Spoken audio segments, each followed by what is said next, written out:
You have a chance to meet His Holiness. Barton heard a man in a dark blue bishop robe say to him. No matter how hard he tried, the other man's face was indiscernible. It felt like his face was covered with a grey, blurry gas.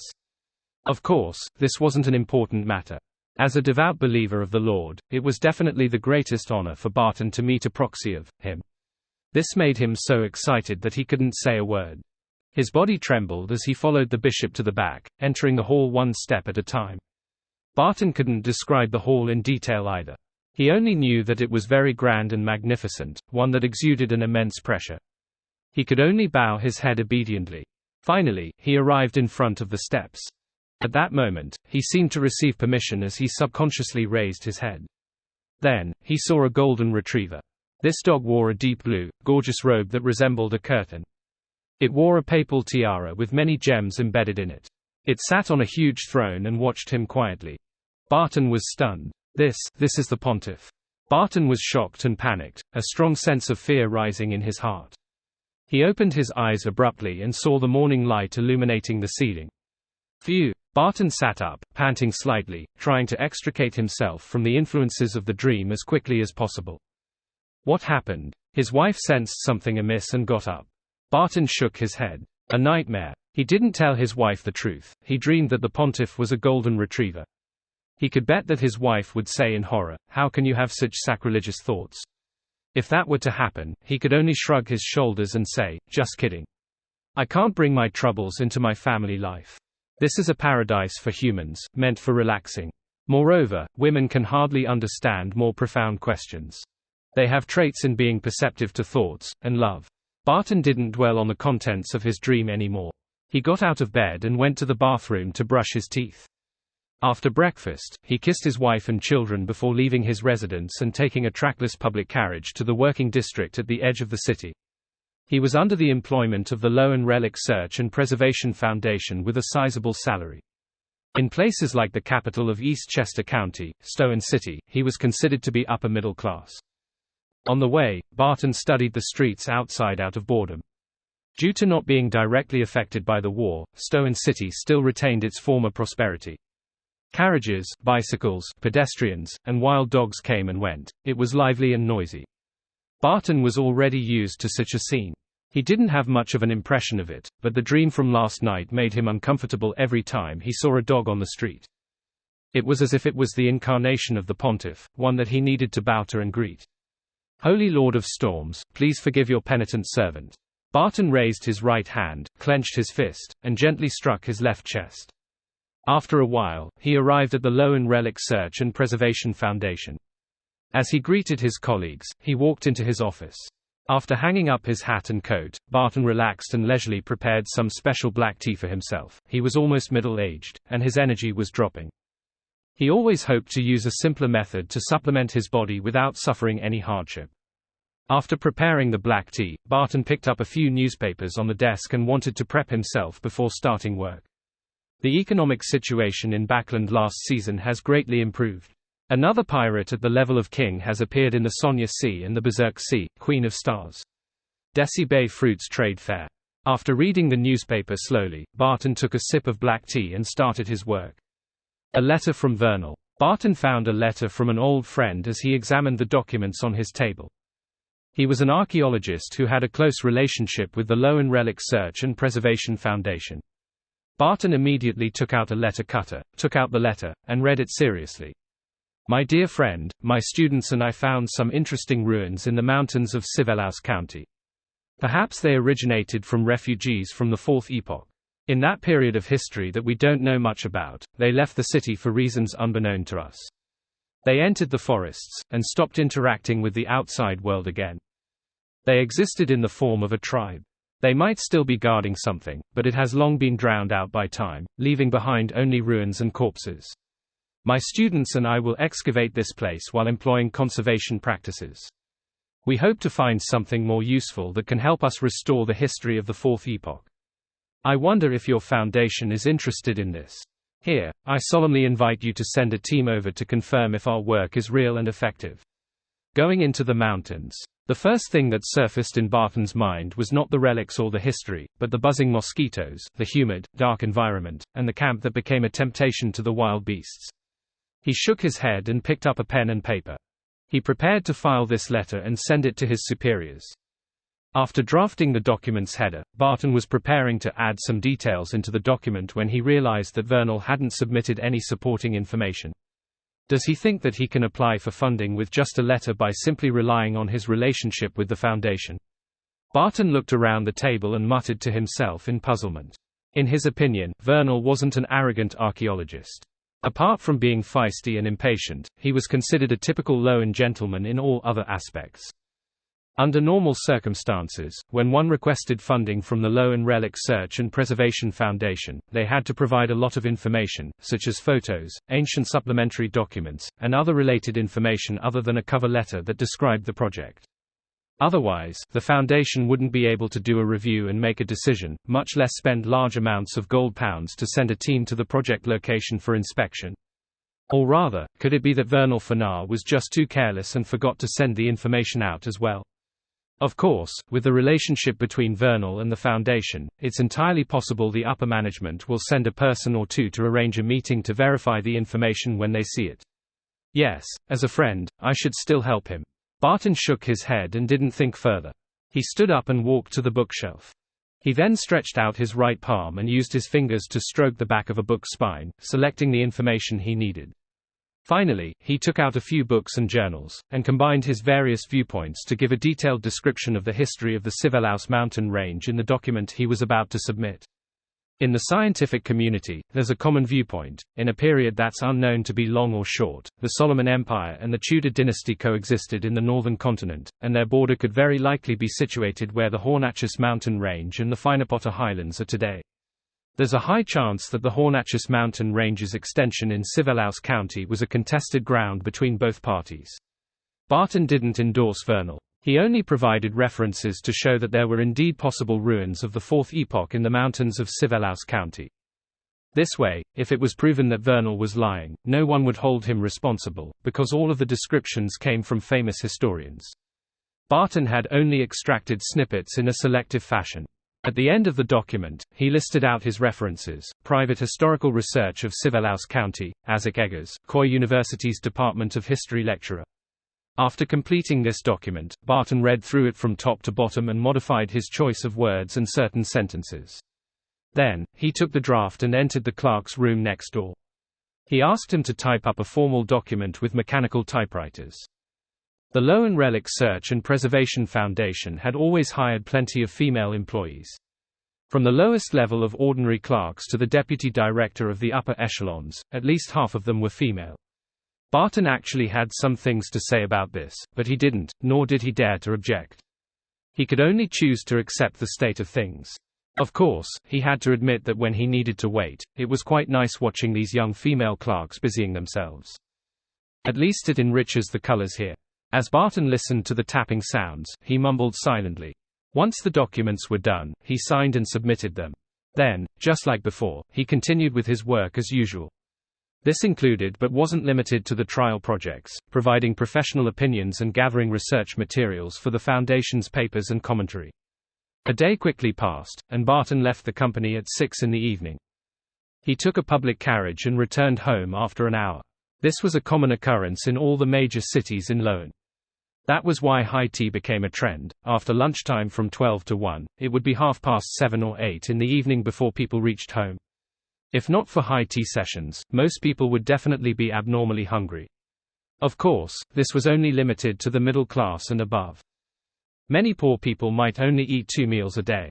Moreover, couples with the conditions to work would both be working. They would have to prepare dinner after returning home at around 8 in the evening. And the food wasn't for their enjoyment. Vernal came to visit you in the afternoon, Barton's wife said casually as she helped him take off his coat and hat. Vernal. Barton was taken aback momentarily.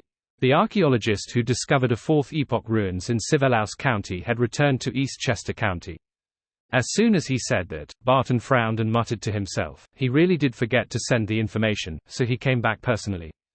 No, there's no need to go through so much trouble. The Royal Mail is rather reliable. Besides, he should know that I'll definitely be at the foundation if it's not a weekend.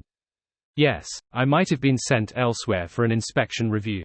With this in mind, Barton asked, "Where is he?" "He only waited in your study for 15 minutes before he left," Barton's wife said. Barton pressed, "Did he say which hotel he's living in? When will he come again?" The archaeologist, Vernal, was from East Chester County, but he wasn't a Stone resident. "He didn't have a place here." "He didn't say. He seemed to be in a hurry." Barton's wife paused for a moment before continuing, "He looked very impatient." Barton touched his receding hairline and nodded gently. "I'll be in the study." His study was on the second floor, and there were many bookshelves and some porcelain placed there. He wasn't too passionate about porcelain, but he actively searched for unique items. After some searching, Barton didn't find any note or letter left behind by Vernal. He quickly threw the matter to the back of his mind. This was his usual rule. He tried not to be troubled by work once he got home. After dinner, he shared a beautiful time with his wife and children, then quickly washed up and went to bed. In the dead of night, he suddenly woke up and opened his eyes. Ever since the danger he encountered during an archaeological excavation 10 years ago, Barton had gained a sense of awareness, spiritual perception, that exceeded what ordinary people had. He could always sense some movements that others couldn't detect. For example, others might realize that someone was looking for them when visitors arrived at the door, but Barton could sense whether the other party was related to him once they walked down the corridor.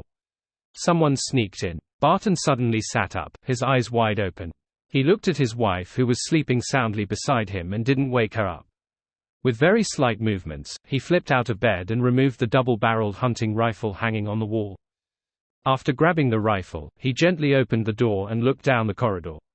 This place was shrouded in the darkness of the night, and a faint crimson glow outlined certain objects. Barton didn't hesitate. He entered the corridor and scanned the area. However, he didn't find the burglar.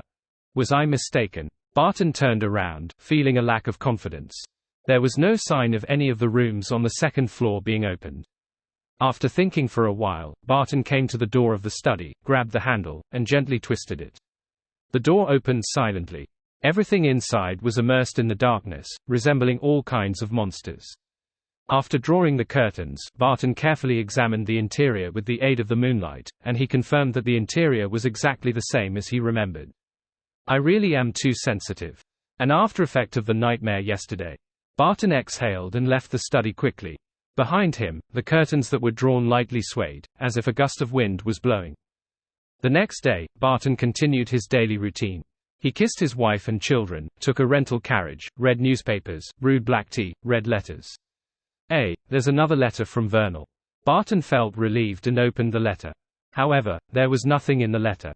The sender seemed to have forgotten to stuff the letter into the envelope. Has Vernal been suffering from absent-mindedness recently? Barton glanced at the envelope in his hand and suddenly realized that the pattern on it was a little strange. This was an envelope with a commemorative sense. According to what Barton knew, many high-end hotels in Backland and Stone City would provide special envelopes and paper to the guests. It was equivalent to a tourist souvenir. Which hotel is this? Barton put the envelope to his nose and prepared to smell the fragrance on it. It was also unique and recognizable. In the next second, he smelled a faint scent of blood. Instantly, Barton's hair stood on end. Although he couldn't be sure that he smelled blood, his spiritual perception told him that this was the smell of blood. Vernal encountered some misfortune. Just like the archaeological team that I was in back then. No, there's no blood on the envelope. How can it emit the smell of blood? After a brief, extreme fright, Barton stood up immediately. As an ordinary person, he had only one reaction when facing such a situation. That was to call the police. As Barton took the envelope and left his seat, he suddenly remembered something. There were clear rules of how to deal with such situations within the Lowen Relic Search and Preservation Foundation. If a project were to produce a phenomenon that was terrifying or incomprehensible, employees were to immediately halt everything and report to the compliance department. They would be responsible for the follow-up. Barton didn't understand why he needed to go to the compliance department. From what he knew, this was a department that handled provisions and audit projections for any violations of the rules. It had nothing to do with handling unknown dangers. However, the founder of the foundation, Miss Audrey Hall, didn't make many changes during the internal auditing of the departments. She only added this one clause. Therefore, the higher-ups didn't wish to argue with her over this. And obviously I'd prefer to meet the head of security. Barton muttered as he walked out of his office, heading straight for the compliance department at the end of the corridor. Knock, knock, knock. He tried his best to compose himself and knocked on the door 3 times in a gentlemanly manner. Come on in. A voice without any uniqueness came from inside. To be frank, Barton didn't know much about his colleagues at the compliance department. He only knew that they were cold and heartless. They acted quickly and easily caught any parasites within the Foundation who tried to cheat the Foundation for funding. Taking a deep breath, Barton turned the doorknob and pushed open the door. In his mind, the compliance department likely worked in an abnormally dark environment. Everyone maintained their silence and exchanged a few words from time to time, deciding the fate of a project and its principal investigator. However, the first thing that entered his eyes was bright sunlight, colorful decorations, and an open and bright setting. What's the matter? A black-haired, brown-eyed employee with no special features from the compliance department greeted him. He was wearing a thick black coat, which didn't seem to be able to withstand the cold winter weather in East Chester. In addition, Barton sensed that the voice of this compliance department employee had a Backland accent to it. Either he was born there, or he had stayed there for quite some time. He isn't cold, mechanical, and difficult to get along with. He even feels friendly. As such thoughts flashed through Barton's mind, he said hurriedly, "A partner of ours seems to have encountered a situation." The letter he sent only consisted of an envelope. There's no content inside, and there's the smell of blood coming from it. The employee from the compliance department didn't show any change in expression. He nodded and said, "Show me the envelope." Barton passed archaeologist Vernal's letter. Only then did he realize that he was being rude. He hurriedly asked, "I'm sorry, how should I address you?" The employee from the compliance department raised the envelope and carefully looked at it against the sunlight. He then casually replied, "Pacheco Duane, Deputy Director of the Compliance Department, an experienced solicitor. Just call me Pacheco." Without waiting for Barton's reply, Pacheco lowered his arm and said with a serious expression, "Indeed, there are some abnormalities. A preliminary conclusion is that this letter is from the Clough Hotel in the city. I once lived there for some time, and I know that they like to emboss Lavender Castle on their envelopes and paper. Do we need to call the police?" Barton blurted out. Pacheco shook his head. "Not for now. Let's go to the venue to confirm the situation. This requires your assistance." "I don't know that partner." "All right. I'll go with you." Barton hesitated. After exiting the Lowen Relic Search and Preservation Foundation and boarding a rental carriage, Barton found the silence rather awkward. He took the initiative to ask, "Pacheco, you're from Backland?" "No." Pacheco shook his head. "I'm from Midseashire. I just happen to have lived in Backland for nearly 15 years. Why did you leave Backland?" "I heard that it's the city most suitable for lawyers to develop their career," Barton said casually. Pacheco smiled and said, "But it's also a place full of competition." "All right, I was just joking. I was once a personal lawyer and partner of Framis Cage, a steam car mogul. Later, he invested in the Backland Bike Company, and I began to work as the company's legal advisor." Barton was suddenly enlightened. "Miss Audrey has a large number of shares in that company. Did you get to know her because of that?" "That's right." Pacheco sighed. "In the war, Framis unfortunately passed away. His estate fell into dispute. As his friend, I helped his widow and children obtain quite a large share. As a result, I offended some people. This made my situation in Backland become difficult. Fortunately, Miss Audrey extended an olive branch to me and invited me to East Chester County to work at the Foundation as Deputy Director of the Compliance Department." With Pacheco telling him such matters, Barton felt a closer bond with him. He was slightly puzzled and asked, "Why did they target you? You were just carrying out your duty as a friend and a lawyer. Those people should aim at the widow and children of Framis Cage." Pacheco laughed self-deprecatingly and said, "I used some inappropriate methods. Also, Framis has other friends to take care of his widow and children." As they chatted, the rental carriage arrived at the Clough Hotel in Stone City. The location of the hotel was rather good. The street was beautiful and quiet, and they only needed to walk for 10 minutes to reach the most bustling streets in the city. After entering the hotel and finding the boss, Pacheco asked directly, "We've come to find a friend named Vernal." Through the casual conversation, he had already grasped the general situation of the target. The boss frowned in puzzlement. If I remember correctly, there shouldn't be any customer here named Vernal. Barton quickly added, he's a little taller than me, and he looks very well built. His nose is always very red, and his body often reeks of alcohol. He described the characteristics of Vernal in detail. The boss recalled and looked at the attendant beside him. There's a guest like that, the attendant replied immediately. He lives in room 309. Under the attendant's lead, Barton and Pacheco arrived outside the room and knocked on the door. The knocking echoed, but there was no movement inside. Just as Barton was about to suggest calling the police again, Pacheco suddenly bent down and picked up a white, soft tuft of hair from the crack at the bottom of the door. No, it wasn't hair. It resembled the condensation of fog. With Pacheco's fingers touching it, it spread out and merged into the air. At the same time, Barton, whose spiritual perception was slightly different from ordinary people, vaguely heard a faint male voice, Tamara. Tamara. Tamara. Barton ruminated over the name and wondered what it meant. He was no longer the same person who realized that he could hear sounds that others couldn't. He didn't look around in panic, hoping to find someone who was hiding and speaking in a dark corner. There were no signs of him constantly being prepared to grab a wooden pole and rushing over to strike the person. He stood on the spot calmly, observing the reaction of the deputy director of the compliance department, Pacheco. Pacheco glanced at him and said, "Have you done any research in the history of the Fourth Epoch?" "A little," Barton replied modestly. At this moment, he didn't pretend that he didn't know anything about the history of the Fourth Epoch. Firstly, his character didn't allow for that. Secondly, his position was a direct result of his academic background in history. If he had any major flaws in this field, he might be fired by the Foundation tomorrow. Pacheco looked at the door and said, "Have you heard of the name Tamara before?" "I've heard of it." Barton instinctively turned his head to glance at Pacheco. In the little-known history of the Fourth Epoch, the name, Tamara, has appeared several times, and its frequency is only second to Tudor, Solomon, and Trunsoist. From this, it can be determined that this represents a great noble of some empire in the Fourth Epoch. After saying this, Barton paused and said, Vernal recently discovered some ruins from the Fourth Epoch. As the hotel waiter was by his side, he didn't directly mention that the name, Tamara, might have something to do with the current abnormality Vernal was facing. Pacheco didn't respond. He turned to the hotel attendant and said, "I'm a police officer in charge of a criminal investigation. I suspect that the tenant in this room has encountered some misfortune. Please open the door immediately." As he spoke, he took out an identification document and showed it to the other party. The hotel attendant was shocked and looked at the identification carefully. Okay, I'll get the keys." As he spoke, he turned around and ran towards the staircase.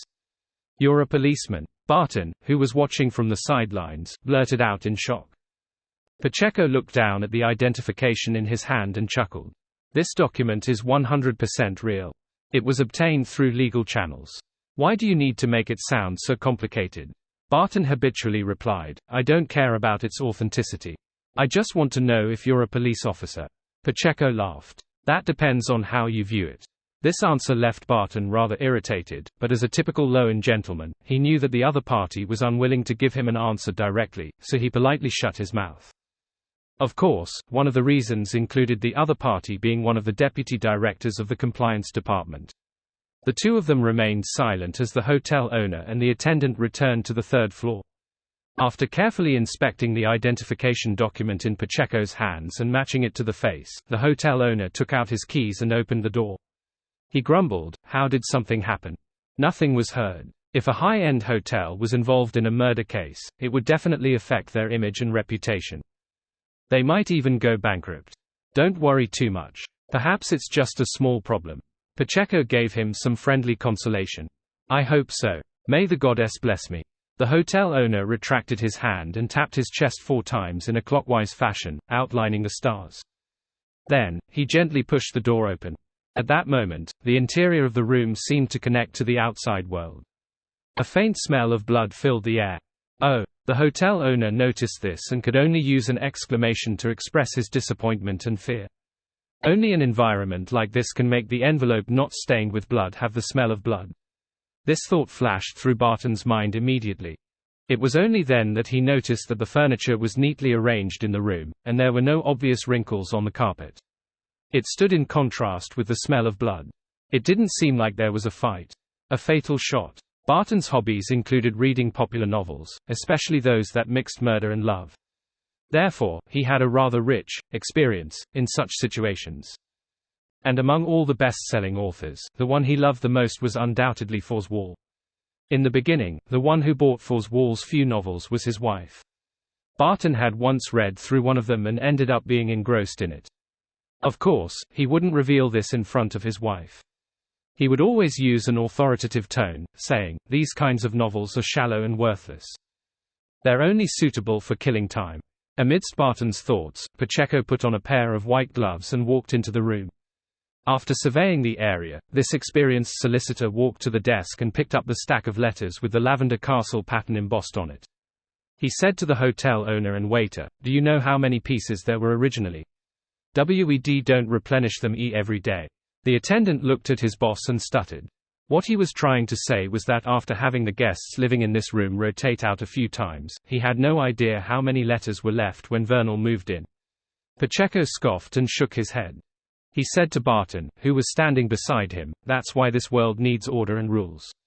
If they used a set of strict rules, replenishing the number of letters to a set number every time a customer checks out, we could have used this to find some clues."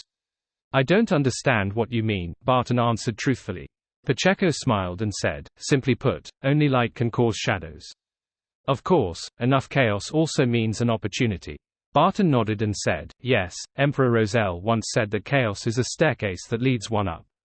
No one knows if he's the one who said that.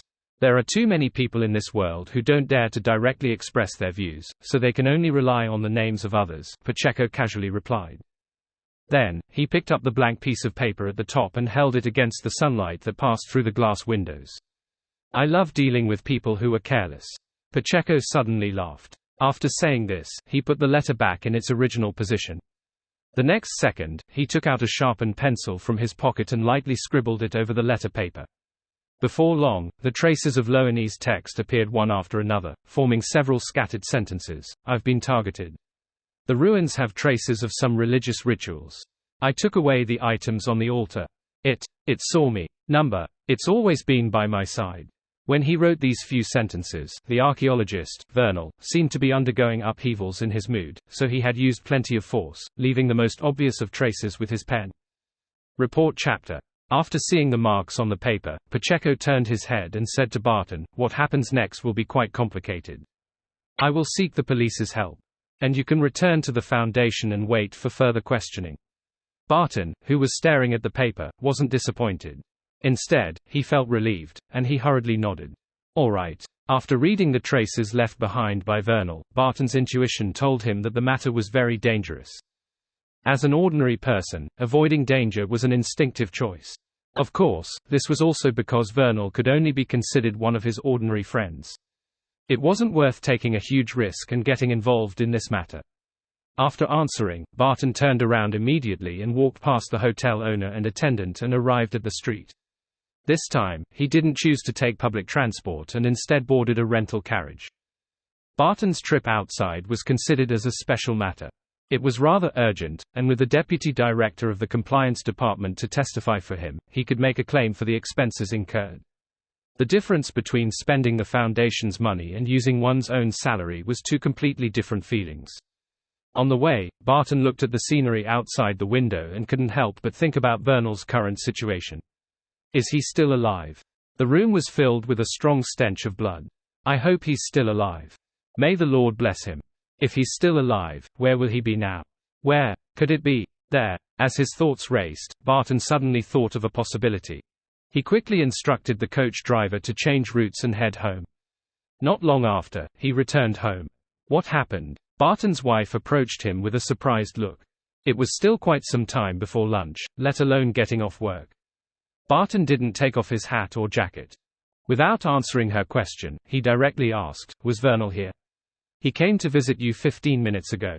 I told him to wait in the study room and send Wells to the Foundation to look for you," Barton's wife replied honestly. Wells was their family's valet.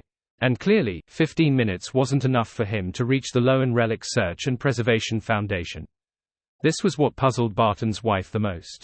Right. Barton nodded heavily. He hurriedly passed through the living room, went up to the second floor, and entered the study. In the study room, the windows were wide open and the curtains were slightly rolled. There was no one there. "Vernal!" Barton shouted, but there was no answer. He jumped out of the window and left. Barton frowned. He looked around seriously and discovered that the books on the bookshelf were in a mess. It was a set of historical books that was split into 3-part volumes. Barton's habit was to arrange them from right to left, and now it was going from left to right. He took a deep breath and quickly walked over to retrieve the 3 books. After a thorough examination, Barton found that a page in the middle had been folded. He quickly flipped to that page and opened a corner. Scribbled there simply with a pencil were the words, "The refugees of the 4th epoch worshipped an evil god." Man! Barton panicked and turned horrified. He stuffed the book back. Without much thought, he ran out of the study and towards the stairs, preparing to find the deputy director of the compliance department, Pacheco.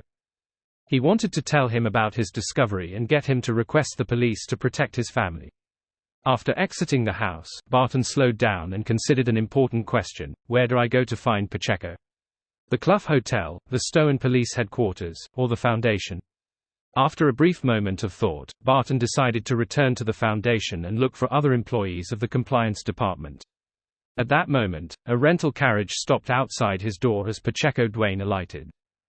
"We discovered that Vernal came to your house again," the deputy director of the compliance department explained quickly.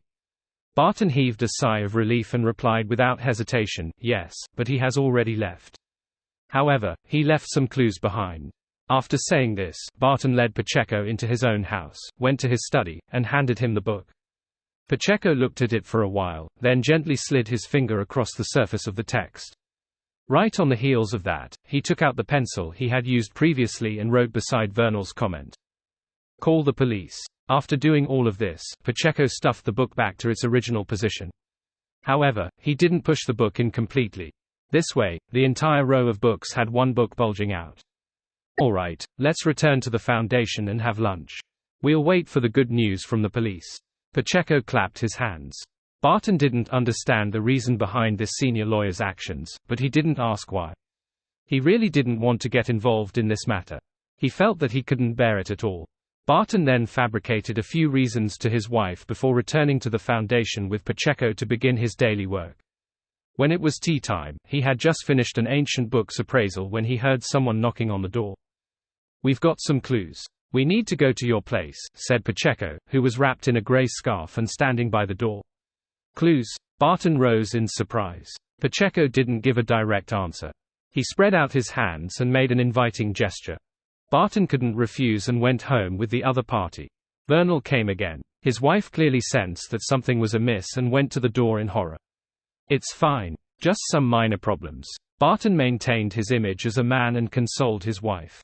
When he arrived at the study, he and Pacheco discovered that, yet again, Vernal had escaped. "Damn it, can't he just wait for a while?" Barton couldn't help but grumble. "It's all right." Pacheco walked up to the bookshelf and pulled out the book. Clearly, Vernal had read his suggestion, as the book was completely stuffed into the bookshelf. "I guess I know where Vernal is." Pacheco closed his eyes, smiling. Barton was stunned. "How do you know?" Pacheco opened his eyes and replied with a smile, "He accepted my bribe, no, a gift." But that isn't right either. The most accurate description should be a suggestion. Of course, he might not accept it. With that said, the deputy director of the compliance department walked past Barton and out of the study. Barton followed behind him subconsciously, leaving his own borough and turning into a nearby street. At the end of the street, there was a house that had collapsed due to a fire. "They actually haven't started reconstruction efforts," Barton whispered. Pacheco put on a pair of white gloves again, and his expression became a little stern. Through the rather intact main door, he entered the half-collapsed hall. Black pieces of wood was strewn across the ground, blocking the lower half of a person's body. The figure was wearing a brown jacket with a red nose. He looked very stocky and was none other than the archaeologist, Vernal. Barton secretly exhaled and asked anxiously, "Why didn't you call the police?" "They're monitoring the police station," Vernal replied without a change in expression. Barton blurted out, "Why didn't you leave Stone and go to other cities to report to the police?" "They're monitoring the steam locomotive station," Vernal replied in the same tone. Barton thought for a moment and frowned. "You have many ways to leave Stone. They can't seal off a city." Upon hearing this question, Vernal's expression gradually changed as he said with a slightly ethereal tone, "I sense the will of that great existence." Great existence. As soon as Barton heard Vernal, certain memories hidden deep within his heart surged out.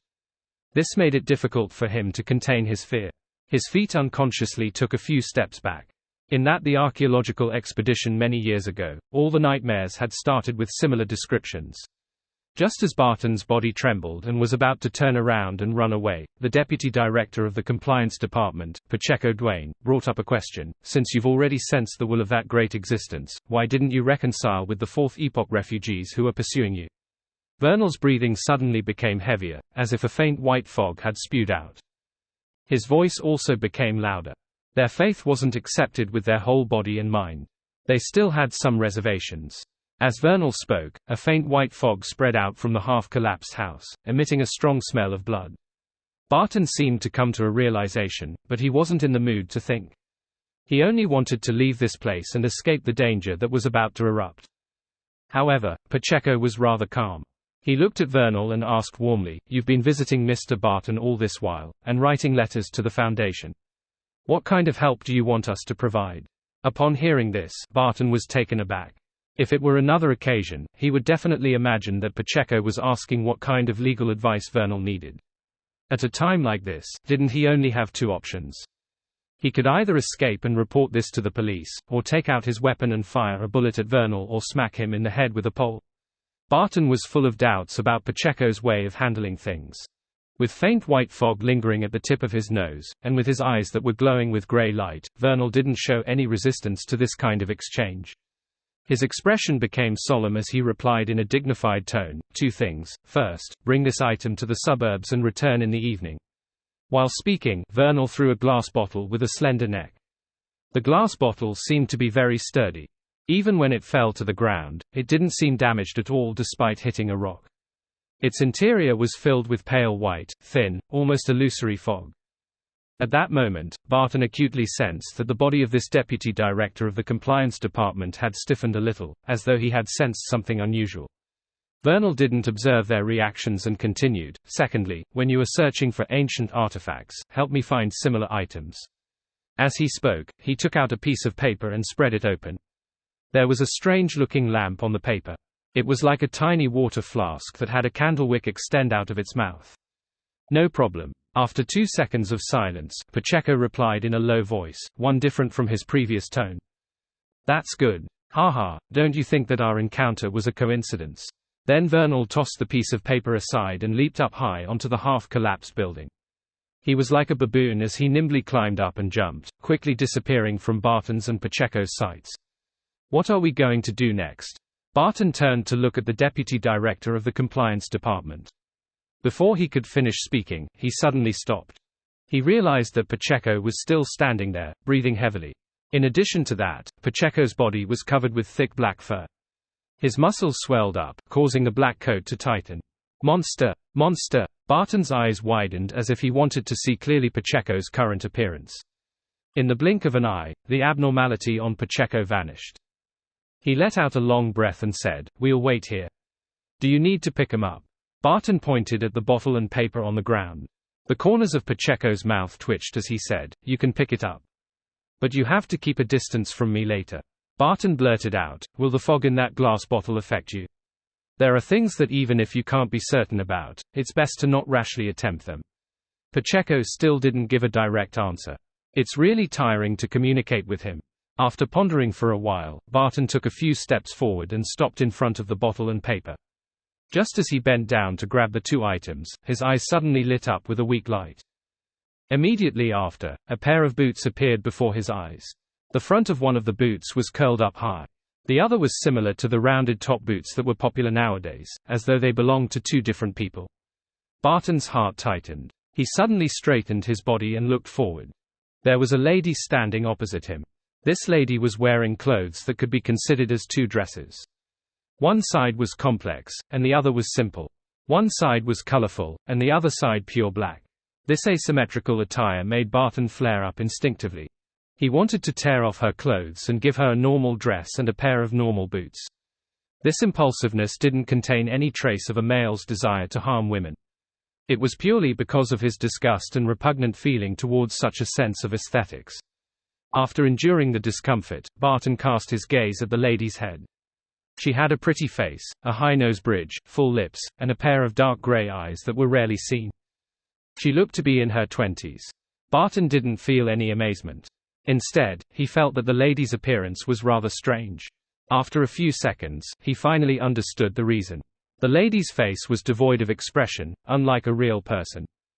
It was closer to a wax statue. Vernal has already left. The deputy director of the compliance department, Pacheco, seemed to have completely recovered and took the initiative to speak. The lady's gaze swept across the bottle and paper in Barton's hand. What does he want you to do? Bring this bottle to the suburbs and return only in the evening. Also, we are to help him find the item drawn on the paper, Pacheco answered frankly, putting on an attitude as though he was unwilling to be the lady's enemy. The lady nodded and said, "Give me the bottle." As soon as she finished speaking, Barton seemed to have heard an order that couldn't be disobeyed. He instinctively threw the thin-necked bottle in his hand at the other party. Pacheco seized this opportunity and asked, "You're a member of the Tamara family?" The lady caught the bottle and looked down. "I didn't expect anyone to remember us." Pacheco replied with a smile, "In truth, from the end of the Fourth Epoch until now, there have always been active members of the Tamara family, but there are very few of them. Have you heard of the Theosophy Order? They are them. We are us," the lady answered simply before her body rapidly faded away and vanished. After seeing the lady disappear for a few seconds, Pacheco turned his head and said to Barton, "Let's go back to the Foundation." "Aren't we going to the suburbs?" Barton asked subconsciously. Pacheco said with a smile, "Didn't you already give the bottle away? We no longer have a reason to go to the suburbs." Perhaps his true aim was for us to hand the bottle to the lady of the Tamara family. What he said before were all lies. Of course, this has nothing to do with us. Next, there is no innocent party among them, so it doesn't matter who dies. All we need to do is perform a certain amount of surveillance to prevent their battle from affecting ordinary people. This will be handled by the police, not by the Foundation or the compliance department. Vernal doesn't look like he's capable of this kind of devious plot. Barton mumbled. He didn't ask further and turned to walk out the door. Frankly speaking, returning to the Foundation was the answer he wanted to hear the most. It was just a spur of the moment when he asked if they were heading to the suburbs. It was an old habit he hadn't overcome for many years. After returning to the Foundation, Barton spent the rest of the day feeling rather uneasy. He went through the menial, repetitive routine until evening came. "I originally felt that life was too boring, but I now realize that a monotonous life is so precious. Sigh, I only hope that nothing unexpected happens like in the afternoon. May the Lord bless me." Barton stopped at his doorstep, stretched out his right hand, clenched his fist, and gently struck his left chest. After finishing his prayer, he opened the door and entered. He took off his hat, coat, and handed them over to his wife who had come forward. "What happened to Vernal?" his wife asked carefully. Barton replied calmly in both tone and expression, "He offended some people and was being followed.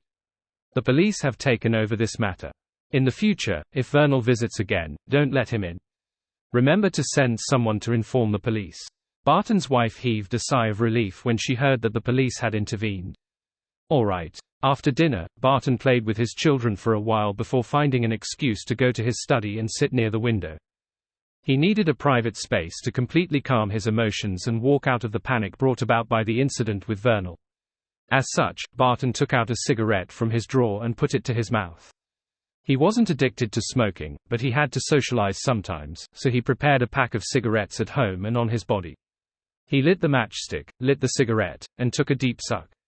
He then leaned back in his chair and watched the smoke coming out from his mouth and nose. The white gas quickly spread out in all directions, making Barton suddenly think of the fog coming out of Vernal's mouth and nose. He vaguely smelled the faint scent of blood. To Barton, this wasn't a very strange discovery. After all, Vernal had stayed in his study before, so he definitely left some traces behind.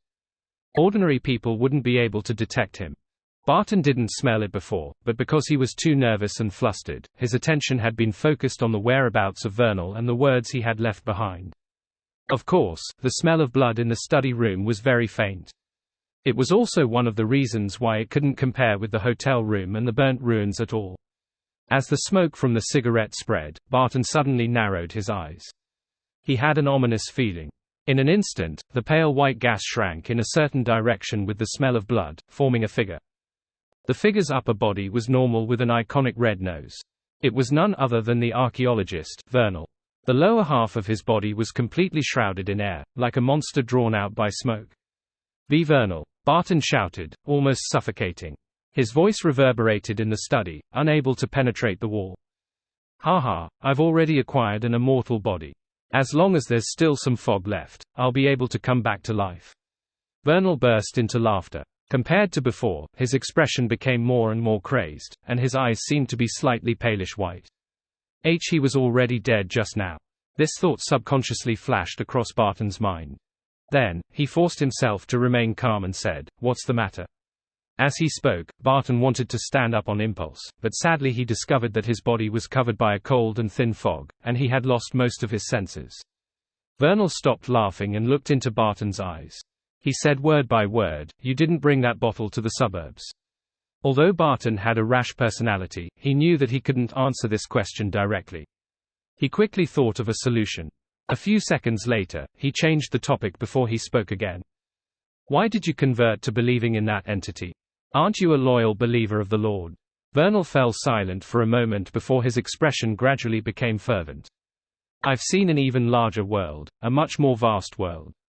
Compared to that, the planet we are currently living on is like a grain of sand in the desert. There are innumerable civilizations, ancient ruins left behind from hundreds of thousands of years, millions of years, or even tens of millions of years ago. This is what the universe looks like." Seeing that his question only made things worse, Barton fell silent. He thought about whether there were any non-sensitive topics that would garner Vernal's interest. He slowly took a deep breath and said, "Other than the altar, what else did you discover at the Fourth Epoch ruin? How much do you know of the Tamara family?" Vernal's eyes lit up. The Tamara family had its coat of arms replaced once. This means that they had encountered something rather major. As he spoke, the archaeologist who was just an upper half of a body had extended his right hand. Using the smoke, he drew out two symbols in midair.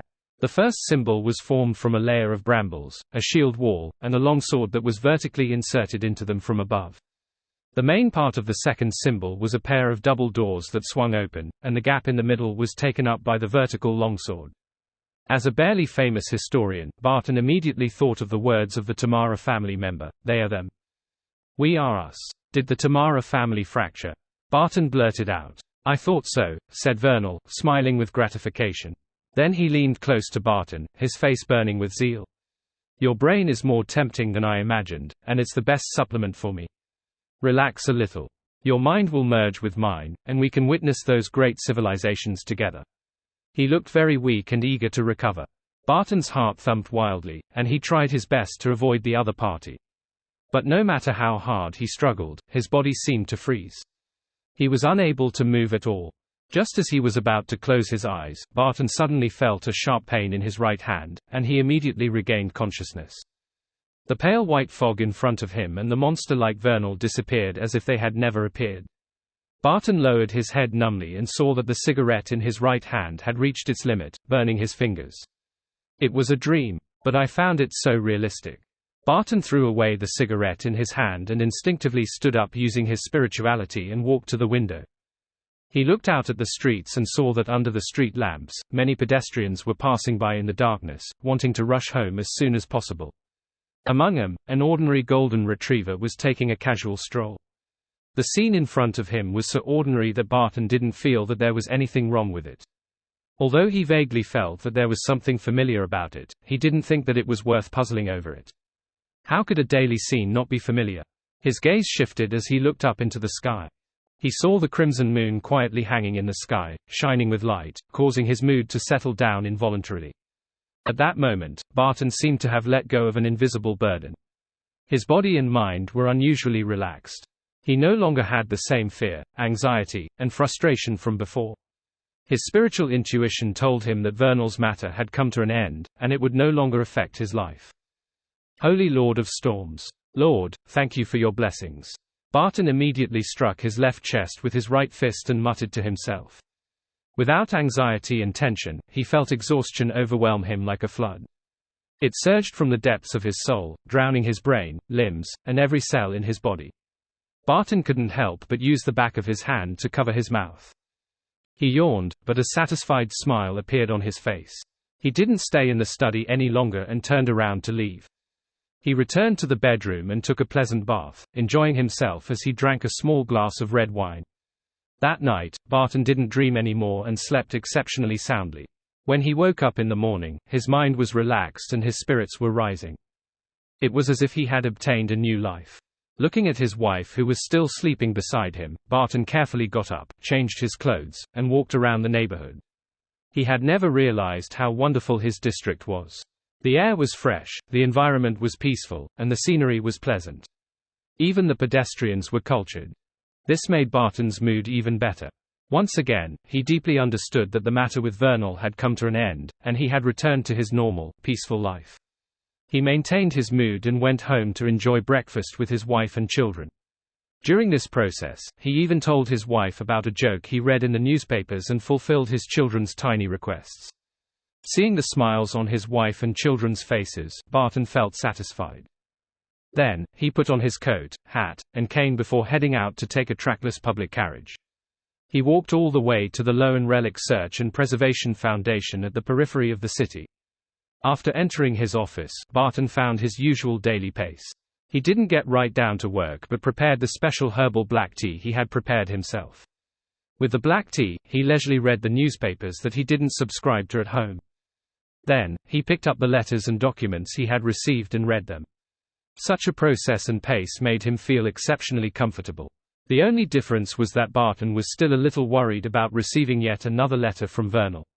However, this concern didn't turn into a reality.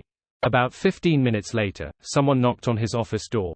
"Please come in." Barton picked up his cup and took a sip of his black tea. The person who entered was the ordinary-looking deputy director of the compliance department, Pacheco Duane, who didn't have any characteristics that stood out but still managed to give off a warm and friendly vibe. "Did you sleep well last night?" asked Pacheco as he stood at the door. "Excellent." Barton didn't hide anything. Pacheco nodded and smiled. "Seems like you've really gotten rid of the effects from this matter." Barton didn't mention the nightmare he had had. Instead, he asked, "What about you?" "I also slept very well," Pacheco replied with a smile. "The police have already taken over this matter. It's said that they found Vernal last night. Unfortunately, he apparently encountered some misfortune. Poor soul, I hope he can rest in peace." Barton didn't pray that the Lord would protect him, because Vernal had already abandoned his faith in the Lord of Storms. If there were really any blessings to be bestowed, then it would definitely be lightning blasts and storms.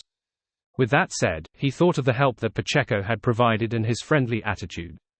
He said, "Shall we have lunch together later?" "Are you treating?" asked Pacheco with a smile. "Of course. It's a pleasure to meet a friend like you."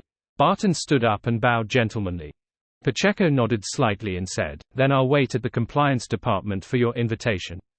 Before 12. "No problem." Apart from being grateful to him, Barton also felt that knowing the deputy director of the compliance department would be a great help to his future work. Furthermore, he believed that Pacheco was just like him.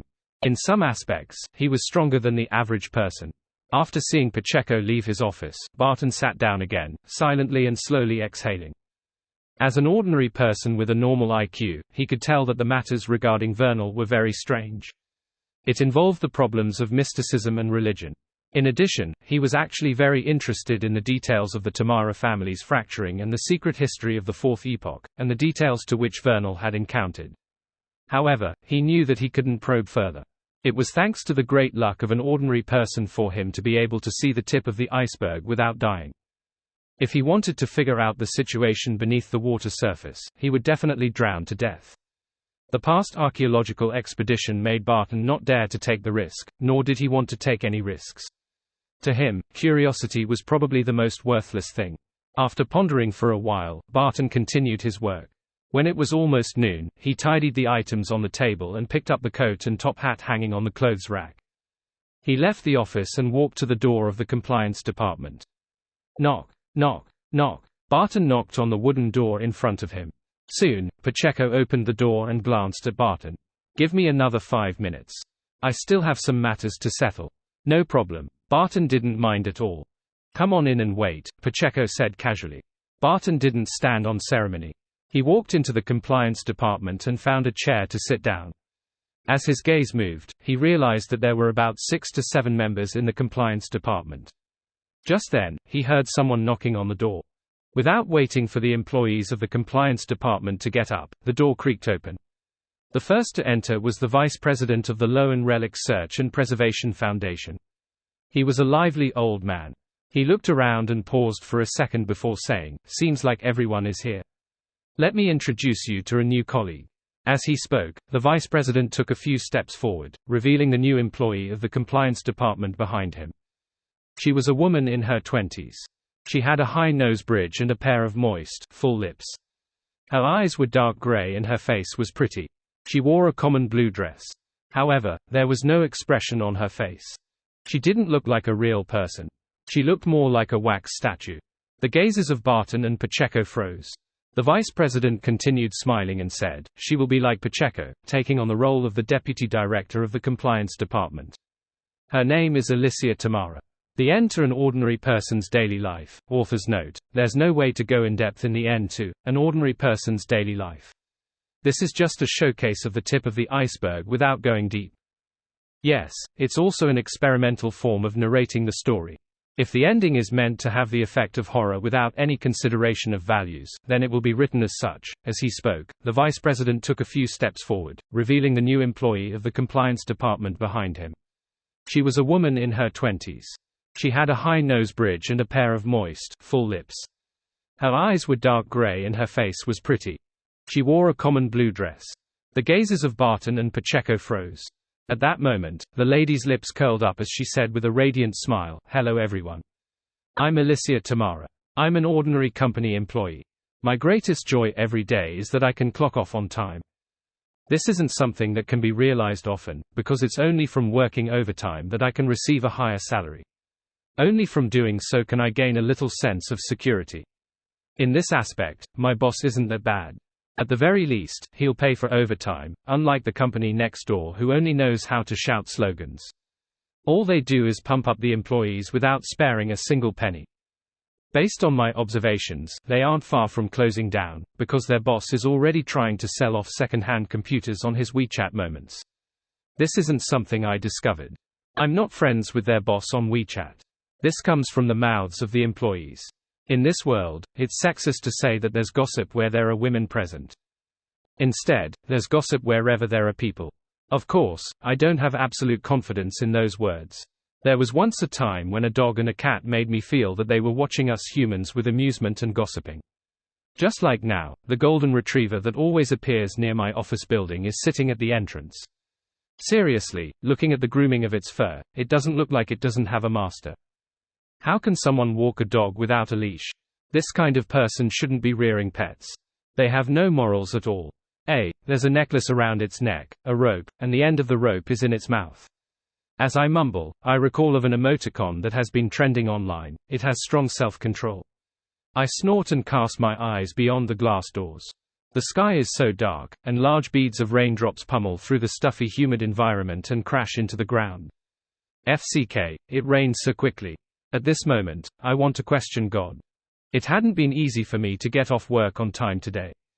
To think that I would encounter a storm. Furthermore, I didn't bring an umbrella with me. Back when I was in the office, I noticed that it was dark and gloomy outside and knew that a storm was coming, but I thought I had enough time to get to the bus stop. By the time my bus arrives close to my rented apartment, the rain should have stopped or be reduced to a drizzle. After all, it's summer and the rain comes and goes quickly. I can't help but raise my middle finger at God. Helpless, I turn my head to look at the golden retriever by the door and casually say, "You didn't bring an umbrella as well." That was just a self-deprecating comment of mine, but the next moment I'm shocked. The big golden retriever rolls its eyes at me. It rolled its eyes at me. Its eyes. I knew it. This dog has some humanity in it. I look away and mutter. I examine the storm outside again, wondering if I should just run to the bus stop. I sniff and, considering how I haven't recovered fully from my cold, I hold back the urge. Sigh, as a grown man, isn't it normal to only bring a phone, a transportation card, and a key access card? Who would carry a bag and have an umbrella inside for no reason? These days, I don't even keep change on me. Forget it. I'll just go back to the office and kill time. I'll browse through websites and wait until the rain becomes a drizzle before I leave. If it really doesn't pan out as I expect, then I'll order takeout. I sigh and turn to walk to the elevator. Suddenly, I notice an additional vending machine in one corner of the building lobby. Someone coffee. I suddenly feel like drinking something. I did as I thought.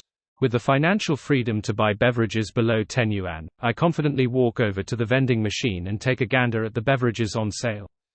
Mizone, Nongfu Spring, Master Kong Iced Tea, and Jasmine Tea. I notice something strange when I look through the beverages on display. It's a box, placed in the corner of the topmost row of beverages. What the hell? I glance at the screen and read the scrolling images and text. Soon, I understand what the box is. It's the recently popular real-life loot box. There are loot boxes even with beverages these days. It really is a tax on one's intelligence. Gambling is indeed exciting. I mutter as I scan what possible contents might be in the loot box. DMN, this is interesting. This loot box is actually related to a new beverage product. It has never appeared on the market before, the bottle has a unique design, and the names are very stylish. Seer, Apprentice, Bard, Warrior, Sleepless, I like that. There's also Lawyer, Assassin, Hunter. I glance at the price of the loot box and realize that it only costs 5 yuan. It's cheaper than I expected, so I decide to give it a try. Life is short, so why not give it a try? As a slave of society, the daily working hours go from 9 to 6, 7, 8, 9, 10. Excluding work time, eating, sleeping, and commuting, there's very little free time for leisure. Even the monotonous life would get to robots with this happening day after day. It's just so boring. The property prices are even more depressing. They make you lose the motivation to work hard. One becomes dejected or just takes on a mantra of letting things come as they may. To be able to find a new thrill in cheap forms of entertainment other than novels, comics, videos, and games can be considered a surprise. Taking my phone out, I start scanning the QR code. At the same time, I mutter a few names in my mind: Seer, Sleepless, Spectator, Assassin. These are the beverages that I hope for the most from the loot box. I will be satisfied as long as it's one of them. After paying, the vending machine seemed to be stuck. It didn't move for quite a while. I suspect that it's trying to cheat me. Is it packaging it on the spot? I complain as I seriously consider making a complaint. At this moment, the vending machine finally showed signs of movement. The loot box is pushed out and falls to the dispenser with a thud. It's time to witness a miracle. I bend down and push open the sliding panel of the dispenser and pull out the loot box that I really can't consider exquisitely packaged. After I quickly open the box, I see a bottle wrapped in coiled snakes. Based on what I saw on the screen, I'm able to recognize which drink it is. As an Assassin's Creed gamer, this is an outcome I've been looking forward to. Assassin. Nice. I can't help but snap my fingers with my free hand. As someone who has never even won a consolation prize, to be able to get a beverage I wanted is simply exciting. Furthermore, the most important thing is that I only spent 5 yuan. Otherwise, I'll definitely hit it trying it 10 times in a row. I need to keep this bottle well. I put away my phone, open the can, and take a mouthful of the beverage. In the next second, my head suddenly turns a little numb. I feel like everything around me has become abnormally blurry, and my entire body becomes light as though I'm about to turn into a feather. In this strange feeling, I vaguely hear muffled ravings that sound like fingernails scratching a blackboard. The taste of a demoness ain't bad. The taste of a demoness ain't bad. The taste of a demoness ain't bad. This brings an indescribable pain, and I lose all my ability to think. By the time the torture ends, I can't remember what happened towards the end, but I know that my face must have been very twisted and hideous. FCK. What the hell is this beverage? I turn angrily to look at the vending machine. At that moment, my head is spinning, and my eyes swell. I have the feeling that I'll collapse at any moment. However, this doesn't stop me from discovering a fact: the vending machine that still existed moments ago has disappeared. Ellipsis. Holy sh*t. I can't take my spinning head and the soreness in my eyes. I quickly remove my glasses and prepare to squeeze my nose bridge. However, just as I take off my glasses, everything returns to normal. My head doesn't spin and my eyes no longer ache. My vision remains clear, clearer than even before my myopia. I scan my surroundings, and every detail is reflected in my eyes. Even a dozen meters away, a mosquito silently suspended on a black stone is vividly clear. I've recovered from my short-sightedness. That bout of fainting was because of the glasses. I glance around once more, and for some reason, I feel that my vision has exceeded that of a normal person's. As I try hard to recall, I gradually come to a realization: I can change part of my body's structure for a short amount of time. I can obtain feather-like lightness. Even if I jump from high above, I won't be hurt. A hawk-like vision that allows me to see through the darkness. I'm good at hiding in the shadows. My steps are nimble and my body is agile. The instantaneous strength I can release is tremendous. I can concentrate all my strength into a single strike. This, as I suspect that the assassin beverage that I had just taken was actually some mental drug that gives me hallucinations, I also feel that something might have really happened due to my recovery from short-sightedness. I put on my glasses again and realize that it does leave me faint. No way this is real. The vending machine is gone. It was still there a moment ago. Did I have a fortuitous encounter? I cast my gaze out of the lobby and see people carrying umbrellas or have their backpacks raised in the heavy rain, running about in a hurry. Before this, I could only barely see silhouettes in this scene, but now, I can confirm the features of every pedestrian. Of course, the prerequisite is that they aren't wearing face masks. A fortuitous encounter. Don't tell me it's really a fortuitous encounter. I would occasionally fantasize about having a fortuitous encounter, for example, striking lottery worth 10–20 million yuan, but I never expected such a day. Moreover, it's the assassin ability that I wanted the most. Even if it's fake, just healing my short-sightedness makes me give this fortuitous encounter full marks. I control my excitement and joy and carefully examine my body. After confirming that there's nothing wrong with it, I close my eyes and mutter to myself, "Thank you, God. Thank you, vending machine. Thank you, loot box. I have to find a place to test the leap of faith. I've recovered from my cold too. I'll think further about it after the rain stops." I look around again, eager to test what it means to have dexterous steps, agility, and explosive power. Of course, as a normal person with regular intelligence, I know that I should avoid others in times like this, lest I expose my fortuitous encounter and create a series of unknown developments. At this moment, due to the heavy rain, the people inside the building either have to work overtime or have already left. Those without umbrellas either have realized the reality of things or haven't left the office. They either return to the office or bravely run to the bus stop. Therefore, other than the two security guards who have their backs to me, there's no one else in the lobby. I can give it a try. Yes, there's a dog. Hey, so what if I'm seen by a dog? It doesn't understand anything. Would it be able to tell anyone? I immediately widen my pace and run toward the elevator. I can feel the changes in my body. Using a machine as an analogy, my body used to be a rusted machine that had been soaked in water. Now, it was a new, lubricated machine. A few steps later, I suddenly remember something. Previously, several companies in the building had been a victim of theft.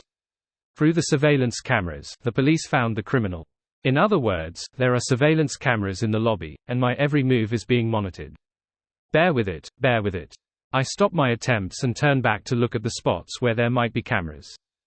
My gaze sweeps across the huge golden retriever at the door. It's still impassively looking at the rain outside. I'll wait till I get home. I let out a slow sigh, hold my glasses, and head for the elevator. I heard from my gossiping colleagues at the company that the theft was done by a young rag and bone man from nearby. In the past, this guy was the son of a rich man. Later on, his family waned, and he could only make a living being a rag and bone man. However, the police never found him. I take the elevator and go back to the 10th floor. My mind is filled with how to be an assassin hiding in the city's shadows. Nothing is true, everything is permitted. I mutter a few slogans and exit the elevator. Glancing around, I see a figure standing by the window at the elevator lobby. He has rare, long silver hair. His features are very distinctive. So I recognize him. He's the vice president of the company next door, whose surname is Wu. Of course, this might only be his Chinese surname, because he's either a foreigner or a mixed blood. It's such a pity that this guy isn't an idol. He's so good looking that even the girls in our company often try to, coincidentally, bump into him. They give him flowers and food. It's like he has everything easy in the game of life. The boss next door really has bad taste. With such an employee, I'd have long changed to running an entertainment company. I don't know what the company next door is busy with every day. Until today, I don't even know what they do. All of them are garrulous, completely unlike Roseanne when she's joking. They're probably doing multi-level marketing, right? I quickly retract my gaze and not greet him. After all, we're not familiar with each other. But just at this moment, I see that guy turn around and walk over. Under normal circumstances, I wouldn't be nervous if the vice president from next door came to me. After all, I'm not under his jurisdiction. And I'm not a girl either. My sexual orientation is very normal. No matter how good he looks, it has nothing to do with me. I'm even a little jealous. But now, I've just drunk a bottle of some strange beverage of unknown origins and obtained the abilities of an assassin I've been dreaming of. No matter who comes near me, I can't help but feel uneasy, afraid that others might discover my secret. At this moment, the silver-haired guy stops in front of me and says coldly, "Do you have a lighter?" This isn't an attitude a person should have when asking someone for help. Why are you looking at someone like you're looking at an object? Also, the greatest hobby of youngsters nowadays is to stay up late instead of smoking. Why would I bring a lighter with me? No. I shake my head. At the same time, I sigh inwardly. If the female colleagues in my company find out that the handsome vice president next door smokes, they would definitely have their fantasies crushed. This vice president's appearance and temperament easily makes one believe he's some untainted immortal. It's impossible to associate him with vices like smoking. With this in mind, I can't help but ask casually, "Smoking?" The vice president, who has long silver hair and a beautiful face, raises his right hand, revealing a cigarette between his fingers. "People are under the impression that you don't smoke," I reply with a smile. As a slave of society, it's normal for me not to be afraid of the vice president of the company next door. However, ensuring a cordial relationship is almost definite. After all, one has no idea when they will need to job hop and become their subordinate. Having one more friend means one more outlet. Of course, if this gentleman keeps staying in the company next door, then I won't consider such matters. I don't want to enter a weirdo company that just yells slogans 800 times a day. However, if they're willing to pay me a salary of more than 30,000 yuan a month, I dare say that I'll jump ship today. This is the business world, and the first principle is to not go against money. Anyway, as long as I don't violate the law and do not commit crimes, what's wrong with shouting slogans? If I get paid 100 yuan with every shout, I can shout until I make the company go bankrupt. Hearing my words, the vice president seems to fall silent for a moment before saying, "A friend of mine taught me. When it comes to vices like smoking, who doesn't get introduced to it by friends?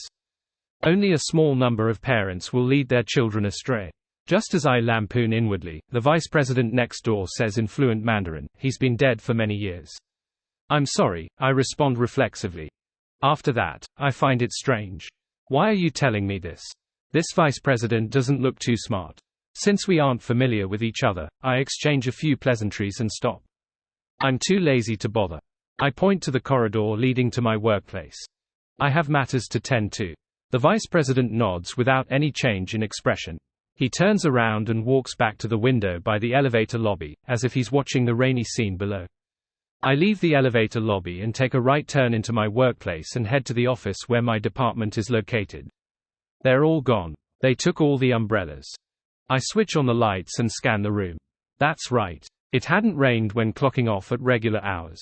I left 10 minutes later and happened to be caught in the rain. Seeing that there was no one in the office, my thoughts became active. I originally thought of watching videos in the office, checking out the young ladies dancing indoors and finding inspiration from live eating broadcasts to figure out what to eat for dinner. But now, I'm very restless, and I want to test out the various abilities of an assassin.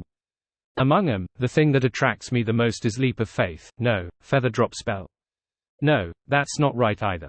Who knows what it's called? In short, it's the ability to temporarily change my body structure and land on the ground like a light feather. This is undoubtedly the most surreal ability of assassins. Of course, it is also equally important to me that I've had my short-sightedness cured and gained excellent vision. I have to give it a try. I slip my glasses into my pocket and dash to the side window of the big office.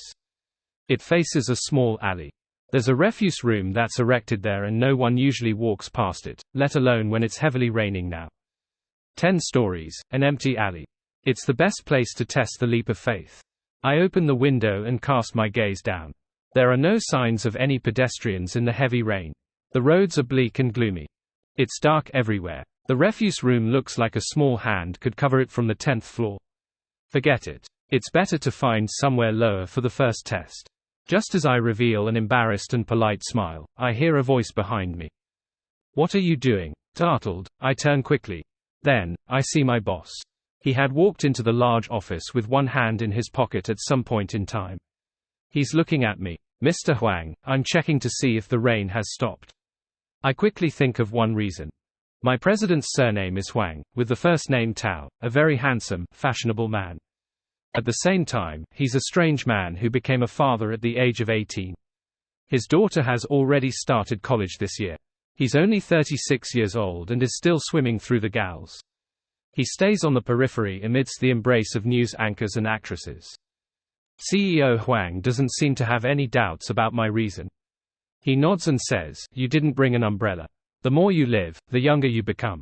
Glancing at the president's hair, which had been dyed chestnut, I honestly reply, "Don't have such a habit." CEO Huang lifts his hand and strokes his chin. "I have a few spare umbrellas in my office. Come over and take one. You prepared so many," I ask in a respectful tone. After all, he's the one paying my salary, and it's quite sizable. CEO Huang smiles and says, "It's from the few ladies from before. As you know, they always like to bring umbrellas with them. You've extended the battlefield of your flings to the office. Didn't you say that the thing you're afraid of the most is letting your daughter know about this? Doesn't your daughter visit your office every week?" I'm first left surprised before nodding. "All right." CEO Huang doesn't say anything else as he turns and walks towards the door. The way he's standing and how his body is posed gives me a strange feeling. I believe that if I were to seize this opportunity and unleash my full strength, I'll definitely be able to backstab him. Is this an assassin's instinct? Just as I have this thought, I see CEO Huang stop in his tracks and turn his head back. Did he sense my ill intent? My body stiffens. CEO Huang seems to be deep in thought as he slowly asks, "How's your accent?" "Passable," I mutter carelessly. CEO Huang nods. "Help me pick up a VIP at the airport tomorrow morning. I'll get old I to send you the details." Okay. I don't dare to say no. After agreeing, I ask, "Mr. Huang, the VIP is a foreigner?" "Yes." CEO Huang gives an affirmative reply. At the mention of this topic, I can't help but ask, "Mr. Huang, why are there so many foreigners around us? We even have to come up with a foreign name in the company." CEO Huang leans back slightly and says, "What is an international metropolitan city? This is it." After borrowing an umbrella from CEO Huang, I decided to immediately leave the company and return to my rented apartment. I plan on testing out my newfound assassin powers in what's considered the safest environment. I live in those old districts that haven't been spruced up. I spend nearly an hour commuting via public transport. The place is filled with old and shabby houses. It's completely different from the high-end buildings found in the new city districts. But living here is more convenient. Besides, the rent is quite cheap. Since I'm clocked off on the dot today, and there wasn't much of a delay during the journey back and forth, it's still not yet 6 o'clock. Even if I settle my dinner near my neighborhood, I'll arrive home before 7 o'clock. It's in line with the habits of a modern person. Therefore, I didn't consider settling my dinner near the office. Instead, I rushed to the bus stop with my umbrella. This umbrella is colorful, and it has rabbit ears on it. It really isn't suitable for a stealthy man like me. I look up and run out the door. One has to bow when under the umbrella after all. By now, the storm has gone on for about 10 minutes, and the ground is beginning to pond. If it were in the past, I would have stepped into a puddle and stained my shoes and pants with dirt and mud. But now, my feet are deft, sharp, accurate, and each step is light. I manage to keep my pants and shoes clean in the rain. As expected of an assassin, I glance at the bus stop that's just a few feet away from me. Just as I'm about to cross the non-motor vehicle lane, I suddenly see a man walk past me without an umbrella or raincoat. His hair is already wet under the heavy rain. His clothes cling to his body as they droop down, water streaming down continuously. His image is so pathetic, yet his posture remains so relaxed. He isn't running at all. All he does is keep his hands in his pockets as he strolls forward. Impressive. Due to the rain and the dark sky, I'm unable to discern his face clearly. I only watch him walk past me. Perhaps sensing my gaze, the man suddenly takes out a cigarette from his pocket and puts it in his mouth. He mutters softly, "Wimp." Quote ellipsis quote. I dig my ear with my empty right hand. Who is he talking about? Forget it, I won't argue with a lunatic. I'm in a good mood today. I ignore the man, step up to the bus stop platform, and wait for my bus to arrive. My luck isn't bad. It takes about a minute before bus 35 arrives. Taking out my travel card, I close the umbrella and rush forward. Hearing the beep, I suddenly feel a little emotional. If only the travel card can be stored on my phone's NFC, it would be more convenient. I only need to bring my phone when I'm out. Door locks, the subway, and public buses can all be resolved through my cell phone. If I switch my door lock to a fingerprint one, I don't even need to bring my keys with me. That's what I call convenience. As I think about it, I find a seat. Perhaps due to the heavy rain and that it's some time after peak hour, there are still quite a few empty seats left on the usually crowded bus. Unfortunately, the prerequisite for switching to a fingerprint lock is for me to have my own house. My fantasy is defeated by cold reality. In this international metropolitan city, with my salary, I don't know when I'll be able to afford a house if I don't get help from my parents. I can't help but wonder how to use the powers of an assassin to make money. Take on assassin missions. No, it's illegal. Although I'm a real, powerful assassin now, I can't beat bullets. Besides, I don't know where to take on such missions either. It's against the law to break into houses and steal. Besides, other people don't have their money dropping from trees, unless I can lock onto a corrupt official. I have agile footwork, nimble limbs, and eagle-like vision. How do I earn money with these? Be a security guard. But how much can a security guard earn every month? Or, try dancing. With this kind of control over the body, my dancing will definitely be very impressive. Then, I can do a live broadcast. However, I'm tone deaf. As I think through the possibilities, I suddenly feel a little depressed. It wasn't easy for a miracle to fall from the sky, yet I can't use it to improve my life or earn lots of money with it. It cured my short-sightedness at the very least. It's a medical miracle that can't be bought even with millions. I exhale slowly and tell myself not to be too greedy. At this moment, I suddenly feel a chill. It's not from the air conditioning, but a coldness that pierced through my skin. I turn my head and look to the side, only to see that there's no one sitting there. My instincts tell me that there's something invisible there. Hiss, a ghost. I can sense ghosts after becoming an assassin. I first widen my eyes and carefully observe. Then, I retract my gaze and pretend not to notice anything. If the ghost realizes that I can see it, I'm doomed. Assassins do not have abilities to deal with ghosts. My body uncontrollably tenses up. I try to act as if nothing had happened, but I'm helpless. The chilly feeling grows stronger, as if it's getting closer and closer to me. I look straight, but a vision appears in my mind. A blurry man with a bluish-black face draws nearer and nearer to me. He leans to my ear and blows his breath on my face to test my reaction. This cold lasts for nearly a minute before it gradually weakens. Before long, the bus stops and the two doors open at the same time. The cold and terrifying aura disappears. The ghost reached its stop. Even ghosts use buses to travel. Amazing, I relax and have a better understanding of the changes in my body. I'm not surprised that there are ghosts because I have become an assassin. Everything is possible. The bus stops along the way and I arrived at Ankang North Road 50 minutes later. My rental apartment is nearby. Since the storm has stopped, I don't use the umbrella. I get off the bus and go straight for the place I had planned on eating while on the bus. Yuzhou Stir Fry. There are many old shops in this old district that serve delicious food at cheap prices. This is one of them. If it weren't for the rain earlier, many tables would be set up outside. Inside the store, I casually glance around. I smile as I walk to a table and sit opposite a young man. He ordered only a bowl of yuxiang shredded pork and white rice. He's looking at his phone while eating with full focus. Not on a date. I rap the table, startling the guy opposite me. He's my childhood friend, Peng Deng. Recently, he's also been working in this international metropolitan city. As I helped him find a place to live, we ended up living very close to each other. It's all in the same neighborhood. How can I have a date when the weather is so bad? Peng Deng looks up at me. He doesn't put down his phone and asks, "Want to play some ranked matches tonight?" I'm not free. I have no intention of playing games right now. I just want to try the leap of faith.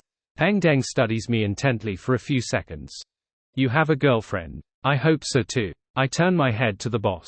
1 stir-fried sliced beef, 1 tomato fried egg soup, and a bottle of Coke. When something good befalls one, celebrations are in order. Report chapter. Upon hearing my reply, Peng Deng lowered his head again. As he looks at his phone, he feeds himself and casually asks, "What else is there after work? Don't you work overtime if something's up?" Good question. I lean the umbrella and seriously think of an excuse. Peng Deng is a typical smartphone zombie who doesn't even focus on eating. Most of his attention is on his cell phone, but he's actually a very sharp person. He's good at capturing details and can always easily see through my lies. Of course, most of those lies were a product of not putting enough thought into it. They're more like jokes. I can't tell him that I'm trying to jump off a building, right? After some thought, I wrap the table. My boss wants me to pick up a foreign guest at the airport tomorrow. And he'll only give me the details at night. I'll have to make some preparations. I need to practice my accent and contact a driver to confirm the schedule. It's plenty of work. Yeah. Peng Deng takes a bite of rice and the meat shreds before swallowing it. Then, he asks with a smile, "The Casanova boss you mentioned before?" I never said that. I outright deny Peng Deng's claim. When he looked up at me, I smiled. I said he fooled around. You mustn't make mistakes when passing judgment. TCH. Peng Deng replies before looking down at his phone. Before long, the dishes I ordered are served. One is stir-fried sliced beef, and the other is tomato fried egg soup. The oil on the former glistened, and the aroma of celery perfectly fused with the beef's aroma. The meat was very tender, and its juices were salty, but not excessive.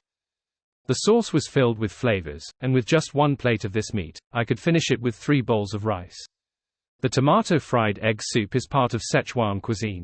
Lard is used first. After it's heated up, beaten eggs with water and salt are added to the mix until it's completely cooked. This way, the fried eggs would be fluffier, and there will be a certain level of saltiness to it. Following that, water and processed tomatoes are put in, along with a few green vegetables. Finally, the soup will have the obvious fragrance of oil and eggs, mixed with the sweet and sourness of tomatoes. The freshness of the green vegetables make the soup have the delight of a meat soup, but without the cloyed taste at all. Just as I drink a bowl of delicious egg soup, the boss walks over with a bowl of rice and a bottle of cold Coke. Ice cock. I can't help laughing inwardly as I heard his accent. Considering that I have to jump off a building later, it wouldn't be good to eat too much. I ultimately only have 2 bowls of rice. Of course, I definitely wouldn't waste the meat and eggs. At this moment, Peng Deng still has a third of his food left. Don't use your phone while eating. Don't eat while using your phone. I stand up and give him a heartfelt lecture. At the same time, I boldly pay only for my share. Peng Deng and I aren't hypocritical friends who insist on footing the bill. Furthermore, it's the end of the month. Finances are always a little tight during this time of the month. FCK, you didn't even give me a bottle of Coke. It only took this long before Peng Deng realized it. I'm done eating. I pick up the umbrella leaning against the table. Extravagant. Peng Deng appraises my choice of buying a bottle of Coke. Something good happened to you? Or are you moonlighting? Before he can ask me, his gaze suddenly stops on the umbrella with the rabbit ears in my hand. Hey, he makes a strange sound. My boss lent it to me. You know that he has many girlfriends. I understand what Peng Deng is thinking. How boring. Peng Deng turns his attention back to his phone again. I enter the old compound of my rented apartment after leaving the shop. The tallest building is only 6 stories, so there aren't any elevators. When I pass the entrance to the first floor, I catch a glimpse of the mailbox through the corner of my eye. Some memories churn, making me walk over involuntarily and open the letterbox that belongs to Unit 602. There's a postcard lying quietly inside. Even without looking, I know that she was the one who had sent it. She was a middle school classmate and high school classmate with me and Peng Deng. She later went overseas for studies and is currently working in this city. Her family background is good, and she often travels. From time to time, she'll send local specialties or postcards to friends in the same city. I hesitate for 2 seconds before picking up the postcard. The back is indeed familiar as graceful handwriting is plastered across it. This is the famous Sedlitz ossuary around here. I flip the postcard and take a look. The pillars and walls that are lined with skulls make me feel horrified. Then, I feel that strange sense of holiness. Shaking my head, I put away the postcard and return to Unit 602. This is an old apartment with 2 bedrooms and 1 bathroom. It has a history of at least 20 years. I live in a guest room, and a young couple lives in the master bedroom. This couple are nice people. Not only do they have a sense of hygiene, but they often cook by themselves and invite me to eat together. The only problem is that they quarrel at least twice a week. It's quite annoying. I plan to move to stay with Peng Deng when the rental contract is over. Of course, the prerequisite is that he hasn't started living with his girlfriend yet. After putting down the umbrella, I go to the window of the guest room. I peek out and look outside, considering whether I should jump. Although the rain has stopped, the sky is already dark and there aren't many pedestrians. 6th floor. Forget it, I'll go to the building with the small supermarket. I think it's better to be safe for the first time. It's only 3 stories. This neighborhood is very old, and it has a large population. Hence, there are plenty of stores on the 1st floor. There are hairdressers, eateries, as well as grocery stores and repair shops. One doesn't even need to leave the compound to have access to these amenities. I change into black clothes as a protective color and take my keys and phone. I arrive at a small supermarket after circling the compound for a while. I go up the stairs to the rooftop. Looking at the height, I finally feel confident. When I headed downstairs just now, I tried to jump from one flight of stairs to the other. It greatly improved my confidence in the leap of faith. Waiting until there's no one below me, I take a deep breath, climb over the railing fence, and pose in a ready stance. It's raining and the road is very slippery. How about next time? If I fall and get sent to the hospital, I'll die a societal death if everyone misunderstands this as me attempting suicide. It's only 3 stories. There was nothing wrong with the feeling I had just now. After some random thought, I raise my middle finger at myself and exhale slowly. With a tremble, I leap up and adjust my body. The speed I descend at is slower than normal. The wind turns into a blanket, holding me up in silence. This kind of slowness is only relative. I still quickly land on the ground steadily, without wobbling or splashing up the muddy water on the ground. At that moment, I feel like a sharp feather. What a marvelous feeling. 10 points. I praise myself. This is really too exciting. I'm a true blue assassin who has surpassed all mortals.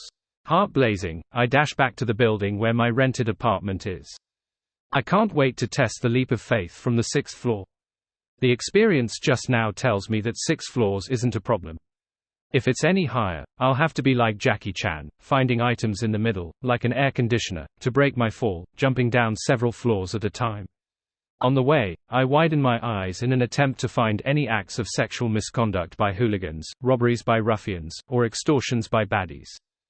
I want to let them have a taste of the power of an assassin, but sigh, the security in the neighborhood is really good. I sigh and head home. At this moment, my phone rings twice. I take it out and discover that it's from my company's old eye. It's the information regarding our VIP. Zarathustra, what a complicated name. I smirk and decide on reading the details after another leap of faith. Sigh, even if I'm an extraordinary assassin, I still have to work on stuff my boss instructs me to do after work, like, as the Japanese put it, a shachaku, a corporate cattle. Otherwise, I won't be able to survive. What can an assassin do? Buy a Spider-Man's mask and do a parkour live stream session. Without being in a rush to enter the bedroom. I once again think about how to make money using my assassin abilities. At this moment, someone knocks on the door. Who is it? I ask loudly. I'm here to check on temporary living permits, someone outside replies. I don't have it, goodbye. I lampoon as I walk to the door and look outside through the peephole. 2 people in police uniforms stand outside the door, with one of them standing in front, blocking the face of the other. He has a receding hairline and his eyes are slightly gray. For some reason, I suddenly quiver and feel inexplicably sad. I open the door. My surname is Deng, and I'm the officer in charge of this compound. The gray-eyed officer introduces himself with a smile. Then, he looks at the information in his hand. Joe Mingrui, am I right? Yes. For some reason, I'm restrained and a little sad. It's almost indescribable. It's as if someone had punched my nose. My eyes are sore and I'm about to cry. I can understand the restraint. Apart from a few people, most ordinary people would definitely be rather cautious when facing the police. I'm no exception. But why do I have the sudden urge to cry? These emotional changes and fluctuations are beyond my expectations. From what I know, such a situation wouldn't even happen to an extremely sensitive artistic youth. Could this be the side effects of the assassin potion? Is this the price for obtaining superpowers? I blink and control my emotions. Then, I hear Officer Deng say, "Your temporary living permit." Before he can finish, another officer whispers, "Captain, it's called a residence permit now." You've forgotten again. Yes. I forgot. Officer Deng wasn't embarrassed at all. He smiled and said to me, "Where's your residence permit?" I didn't apply for it. I didn't lie, nor do I wish to lie. This won't do. Officer Deng shook his head. Although we won't do anything to you because you don't have a residence permit, this is still rather important. Before you become a permanent resident here, if your child wants to study in a public kindergarten here, a residence permit is required. I don't even have a girlfriend. I smirk forcefully but politely again. Needless to say, I don't have children. Even for you as an individual, a residence permit is very important. As you know, it's very difficult to settle down in our city. Apart from special talents that we let in or people who take different paths, your residence permit, under normal circumstances, needs a few years. Anyway, it's a few years before you're qualified to apply for settlement. This is as important as paying for Social Security. Officer Deng added. This makes me feel the concern of an elder. I don't argue with him and nod. Yes, I'll get it done this week. Officer Deng smiled and said, "Opposite to your compound is a police station that can help you in the residential application." He then looks at me. By the way, in the past 2 to 3 months, an illegal religion has been illegally proselytizing in the city. They also use the classic multi-level marketing techniques. They use more modern terms like a fully automatic wishing machine to entice ordinary people to walk the path of evil. If you encounter them, make sure to be careful and remember to report it to us. Fully automatic wishing machine. My heart skips a beat at the mention of it. It sounds very similar to a vending machine. However, no one tried to proselytize to me back then. Okay, I don't dare to show any hesitation. I think for a second before answering. Thank you for your cooperation. Officer Deng doesn't say anything else as he smiles and puts away the tiny notebook in his hand. Just as he turns around halfway, he suddenly stops. By the way, I forgot something. For some reason, my eyes blur upon hearing that. It's a joint tenancy, right? Who's living in the other room? Officer Deng asks in a mellow voice. I close my eyes and calm my fluctuating emotions. It's a couple. A lady with the surname Sia, and her overseas boyfriend. I see. Officer Deng nods. Remember to remind them to register their residence. Alright. I watch as Officer Deng turns around. Only then do I see the officer standing behind him. His black hair and green eyes make him look like a celebrity. Green eyes. He's mixed blood. Or is he wearing colored contacts? I mumble inwardly. The green-eyed officer looks at me for a few seconds before suddenly smiling. That evil cults means are more secretive than you can imagine. It's very hard to defend against them. At times, you won't need to pay any price to benefit from them, but believe me, you will definitely suffer immensely in the future. My heart palpitates when I hear this fellow. I recall the assassin potion and the leap of faith I obtained. I got it for 5 yuan. Could it really be that cult? What do they want from me after giving me superpowers? I understand. I'll make a report. I try hard not to show my fear as I reply to the green-eyed police officer. After sending him off, I return to the cramped guest room and sit down on the bed. I face the computer desk as I contemplate over what happened today. It doesn't make much sense. If that vending machine really was created by that cult, there's no need for them to hide. If they give every believer a bottle like the assassin beverage, then they can rule the world. Perhaps, there are restrictions. But an organization that can obtain superpowers is definitely not simple. It's not something the likes of ordinary cults can achieve. But what's the point of giving me superpowers? To get a fighter. It's not like I'd go. If they dare to look for me, I'll dare to call the police. Money. I'm just from an ordinary family in a small city. Although my family has a place to stay, in order to provide for my other 2 siblings, my parents haven't managed to save up much money. It wasn't until Benson and I started working that our family situation improved slightly. After some thought, I pick up my phone and tap open WeChat. I find my brother, Benson Joe, who works as a civil servant. B, did you offend anyone recently? I send a message. B is the nickname I gave Benson. It stems from the B in his name since he's balding. Who can I offend? Very quickly, Benson replies. I'm just a puny civil servant. I work cautiously every day, and I'm not a politician. I don't even serve the public at a window. Who can I offend? Before I can respond, he sends another message. What's wrong? What happened? I encountered something that I suspect to be fraud, but I don't have anything worth being scammed of, I reason. Benson replies one line at a time. No matter how poor a person is, there's still value in scamming them. Who doesn't have any friends or family? If you don't have money, can't you borrow it? Borrow from the people around you or on the internet. Get all kinds of micro loans, and that adds up to a huge sum. Besides, you still have your body. Can't you sell your kidney, cornea, and blood? Besides, there are many female clubs nowadays. Who knows which customer would like your type? WTF, stop scaring me. After sending this text, I quickly add, thankfully I didn't take the hit. I don't want Benson to worry about my drinking of the assassin beverage. I have to be careful. I need to immediately make a report to the police for any abnormalities around me. After chatting for a while, Benson reminds me, anyway, don't be greedy. Also, SASA will be here before school starts.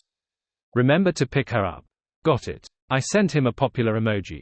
It's a monocle-wearing emoji. After ending the conversation, I lose the urge to continue attempting the leap of faith. I sit by the bed, feeling a little frightened and worried. After a while, I subconsciously pick up my phone and look at WeChat and QQ. Among them, one of the QQ group chats has plenty of messages. It was a group that I built because we play horror and mystery games. It's called the Tarot Club, and it's filled with other netizens. I take a quick scan at it and see someone named the Star send a message. Everyone, be careful. A mysterious cult has appeared. Cult. My attention is immediately drawn to this word. What has a cult got to do with us? A group member named Judgment asks. Mysterious. How mysterious? A group member named Justice asks. All kinds of messages appear in the group. It's rather overwhelming. I originally created this group when I was playing a horror, mystery game. I invited friends who were quite good at the game back then, and such games often contain mysticism-related elements.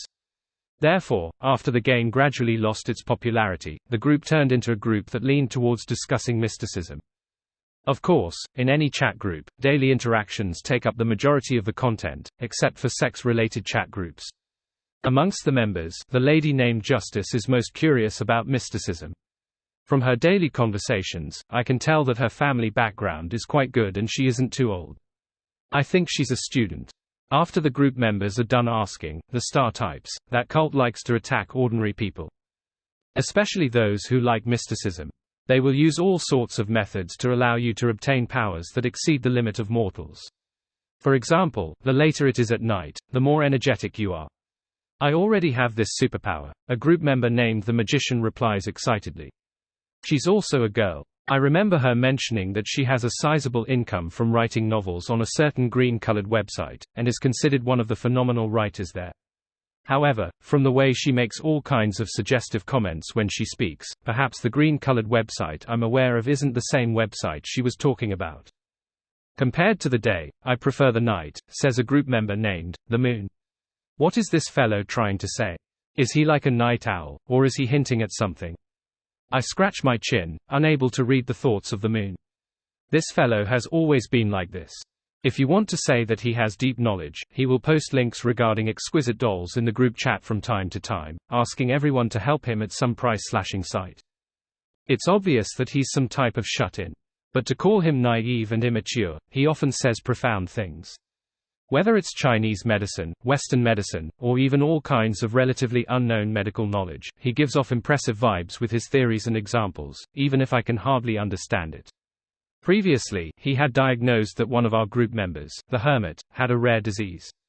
He successfully helped her recovery from an old ailment of hers, making everyone see him in a different light. The Star ignores the Moon and replies to the Magician, then can you only sleep 2 hours a day? I can, but I can only maintain it for a week. I have to catch up on my sleep after that. Furthermore, my body will feel like it's been run over by a car, with tire tracks on my face. The Magician replies. The Star continues, anyway, the cult will first allow you to obtain Superman-like powers. For example, you can remain extremely energetic despite sleeping for 2 hours every day. You can see all kinds of spirits, jump off tall buildings without suffering any damage, and control flames, etc., etc. Isn't this good? Justice immediately replies. The Sun, Judgment, and Magician say, isn't this good? +1, +1. I think for a moment and used my alternate account, the world. +1, the Star sends an emoji. A price is always exacted for what fate bestows. I didn't say that. Luzun.jpg. The Magician replies immediately. I suspect this is a subconscious reflex of hers. Is there really a power that transcends the mortal world? Justice asks. Clearly, she had imagined that the Star was joking.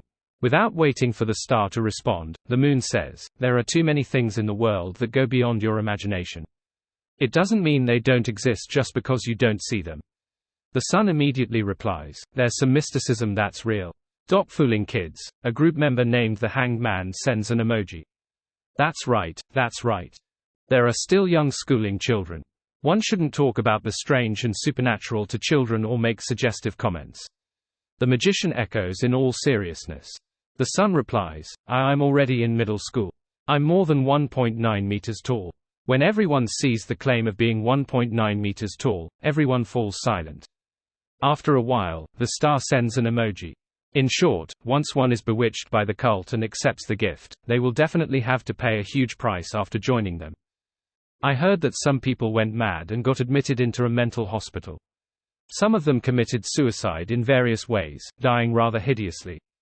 Others transformed. Before he can finish, he suddenly stops. His profile picture indicates he has gone offline. What transformation? I ask with my alt, the world. My main account is the Fool, a mature man worthy of trust. Therefore, I can't ask questions casually. Could the Star be held down by those cultists? The Magician gives a very imaginative idea. Haha, how could there be such a thing? I'm talking about a mysterious cull DFFLFNEJKD. Judgment is also a girl who always echoes the Magician. After making this joke, the Star comes online again and says, FCK, there was a sudden blackout just now. I had no choice but to switch phones. Well, that's all from me. I have to head out. I have matters to tend to. Anyway, there's no such thing as a free lunch, so don't eat it. Don't be bewitched by the cult. Bye Tilda. As the Star goes offline, I suddenly receive private messages. They come from the Hanged Man and the Hermit. Take note. I think the Star might be a member of the cyber police. The Star might be a policeman. Be careful what you say in the group chat. It's really possible to actually know about mysterious cults. I immediately reply to the two group members, it's fine. We're not a cult. It's not like I'm always the one making suggestive comments. Most importantly, when discussing international and domestic situations, I would stop it in time and send a picture that says, improper discussion about the Imperial Court is a crime that leads to death. Glancing at the group chat again, I quit QQ and once again start thinking about what I should do. After some thought, I'm still out of solutions. It's impossible for me to spit out the assassin beverage, nor can I vomit it out. I can only pretend that I don't know anything and ignore recruitment attempts of any cults. If I meet them, I'll immediately call the police. I force myself to focus on my savings and wallet. At the thought of this, I immediately free myself from my worries and begin to work. This is about being a slave of society. After confirming the flight details, the chauffeur, the hotel arrangements, and the pickup sign, I do a round of oral practice. By the time I'm done with all of that, it's already 10 in the evening. I feel hungry. I guess I'll go down and buy some snacks. I decide not to treat myself shabbily. As soon as I walk out of the guest room, I hear a quarrel from next door. Of course, it's mainly that lady named Sia Taz, who's shouting at her overseas boyfriend. Don't you get tired of that? Just as I'm about to lampoon, I realize that the quarrel is getting softer and softer. According to my experience, something inappropriate for minors will happen next. Although I'm not a minor, I'm single. After some thought, I return to my room, open the window, and jump onto the window sill before jumping down with great familiarity.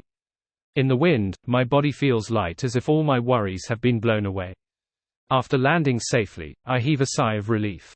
I feel like I've completely grasped the power of assassin. The area outside the compound I live in remains lively late into the night. There are a few barbecue stalls, some selling fried rice, some selling stir-fried noodles. Some sell street food, like stewed meat, cold vegetables, duck necks, and crayfish. People who pass by will unknowingly sit down or come in front of a stall before sadly putting on a kilogram. Taking into consideration my little tummy, wait, my tummy seems to be missing. That tiny tummy I've worked so hard to get from all my meals is gone. This is a change brought about by Assassin. I feel surprised once again. This gives me a lot more options besides the snacks. I can have barbecue food to celebrate. Forget it. I have to restrain myself. If an assassin is 170 centimeters tall, but ends up being 100 kilograms, wouldn't my target end breaking out into a laughing fit when they see me? I slowly exhale and decide to go to the 24-hour convenience store. To the left is a Family Mart. To the right is Lawson. It's very unfriendly for an indecisive consumer like me. I heard that Lawson has launched a few new types of ice cream recently. I recall and turn to the right. Just as I enter Lawson, my eyes light up as I see a gorgeous woman. As an international metropolitan city, there are definitely countless beauties dressed fashionably out on the streets. Even if I don't pay attention to them, I would often find women that catch my attention. But even so, this person that's inside Lawson is a rare gem. I can't help but steal another look after seeing her. Her brown-dyed hair cascades down like a waterfall, and two crystal-like accessories hang from her earlobes. Her eyes sparkle, looking as clear and beautiful as the eyes of deers in forests. She has plenty of charisma. Out of courtesy and habitual shyness, I tear my eyes away from the girl and walk past her to the area where the fridge is. During this process, I can't help but turn around to take a few more looks, but I suppress my actions to avoid offending her. Which ice cream should I buy? I gaze at the transparent sliding door of the cool box and fall into deep thought. Recently, the more popular ones are Fat Crabs, Iron Cauldron Stew, taking into account my successful weight loss and my need to prevent any rebounds, as well as my tight financial situation at the end of the month. I ultimately chose Fat Crabs. Then, I go to the neighboring room to get a bottle of chilled CR and a packet of cucumber-flavored potato chips. All three combined form my supper for the night. If it was the beginning of the month, I definitely would have bought more. I'll keep them at home and eat them when there's a need. I don't have to go downstairs every time, but there's no need to be so carefree with my expenses now. CEO Huang had once said, "Don't let trivialities take up your most important liquidity." Without any hesitation, I take my snacks and walk to the counter to stand in line to settle the bill. At this moment, I suddenly smell a faint fragrance. In the next second, I turn my head and see the gorgeous beauty walk past 2 rows of shelves. She smiles and says with her eyes shimmering, "Can I add you on WeChat?" Me. I arch my arms a little and express my puzzlement in my speech and pose. I've never had girls ask me for my contact details all my life. That's right. The beauty nods happily and says with a smile, "Your looks and temperament matches my taste. I want to get to know you." If she were to praise me for being handsome or good-looking, I definitely wouldn't have believed her. However, it's not impossible that my looks and temperament matches her tastes. Maybe she likes my type, right? For a moment, I understand what it means to be overwhelmed and flattered. In the next second, I become more wary. Could it be some multi-level marketing scheme? Or some honey trap? As an aficionado of legal shows, a fan of the Legal Report of many years, I am instinctively wary of good things falling into my lap. As I hesitate, the eyes of that beautiful woman standing in front of me fogs up. It makes me feel ashamed and guilty. Perhaps it's not some multi-level marketing or honey trap. Even if it is, she's just adding me on WeChat. It won't be a problem if I pay more attention in the future. I think for a moment and hurriedly say, "All right." I turn around and place the bottle of CR on the counter before taking out my phone from my pocket. However, when I look at that girl again, she has already disappeared. It's not as if I can't see her. I can still see instances of her back appearing through the cracks of the shelves. What about appreciating my looks and temperament? How did you have a change of heart so quickly? Just as this thought flashes through my mind, I heard a chime. The door of the convenience store opens automatically, and a figure walks in. It's Officer Deng, who had checked on my residence permit in the evening, but he has already changed into casual wear. He walks to the front desk and tugs at the bottom of his black jacket's bottom. He says to the staff, "A cup of coffee." As he speaks, Officer Deng turns to look at me. "Are you footing your bill?" Before he can finish, he pinches his forehead. You are Joe Mingrui, Officer Deng." "We just met this evening," I reply with a smile. At that moment, from the corner of my eye, I catch the woman leaving the convenience store. She gave up striking up a conversation with me and ran off in a hurry because she saw Officer Deng. Is she really involved in multi-level marketing or pulling a honey trap? Feeling regretful and puzzled, I hand over the items in my hand to the shop assistant and say without minding, "Give Officer Deng his coffee first." The shop assistant spends some time making the coffee before giving it to Officer Deng. He gives me a friendly smile and heads out with the cup in hand. After taking a few steps, he stops and says with a self-deprecating smile, "I forgot to remind you that the cult will use all kinds of means to approach the target. Be careful." Cult. Suddenly, I am aware of a possibility. Could that beauty from before be from that cult? She hit on me because I drank the assassin beverage and became their target. This method really makes it impossible to guard against. They actually used a honey trap. I'm alarmed. With Officer Deng about to turn around and leave the convenience store, I rush forward and say to him, "Just now, a woman wanted to add me on WeChat." Officer Deng doesn't laugh at me. He asks very formally, "What does she look like?" "Very beautiful, more beautiful than many celebrities." I give a simple description and conclude, "I don't think I have the charm to make a beauty hit on me." Not bad. Many victims only get deceived because they feel that they are very charming, says Officer Deng with a smile. We will track and investigate this. As for you, you should just try your best. Try not to speak to strangers as depicted in television dramas. Speaking is fine, just don't establish more connections. My heart warms as I nod vigorously. All right. After seeing Officer Deng leave, I return to the counter to settle the bill. I take the snacks and walk to the entrance of my residential compound. Along the way, after passing the barbecue stall, the strong fragrance inundates my nostrils again. It tempts me to sit down and order a pile of food. I sweep a glance, and I see a group of gangsters. They're sitting on simple plastic stools at the barbecue stall, waiting for the food to be cooked. Their hair is dyed in all sorts of colors, and it's obvious that they're punks following the scene subculture. If it were in the past, I definitely would have upped my pace and widened my distance to avoid any unnecessary conflicts.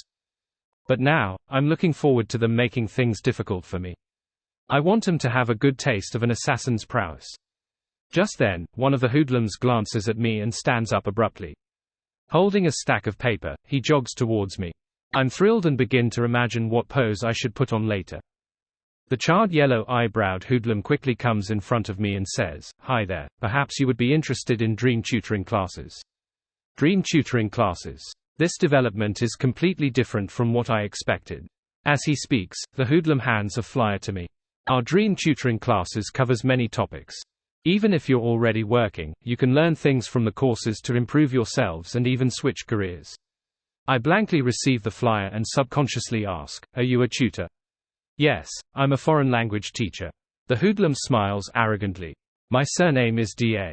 Before he can finish his sentence, a few of the hoodlums shout, "Danny, the food is ready. It's time to dig in." The hoodlum in front of me turns around and flips his middle finger before running back.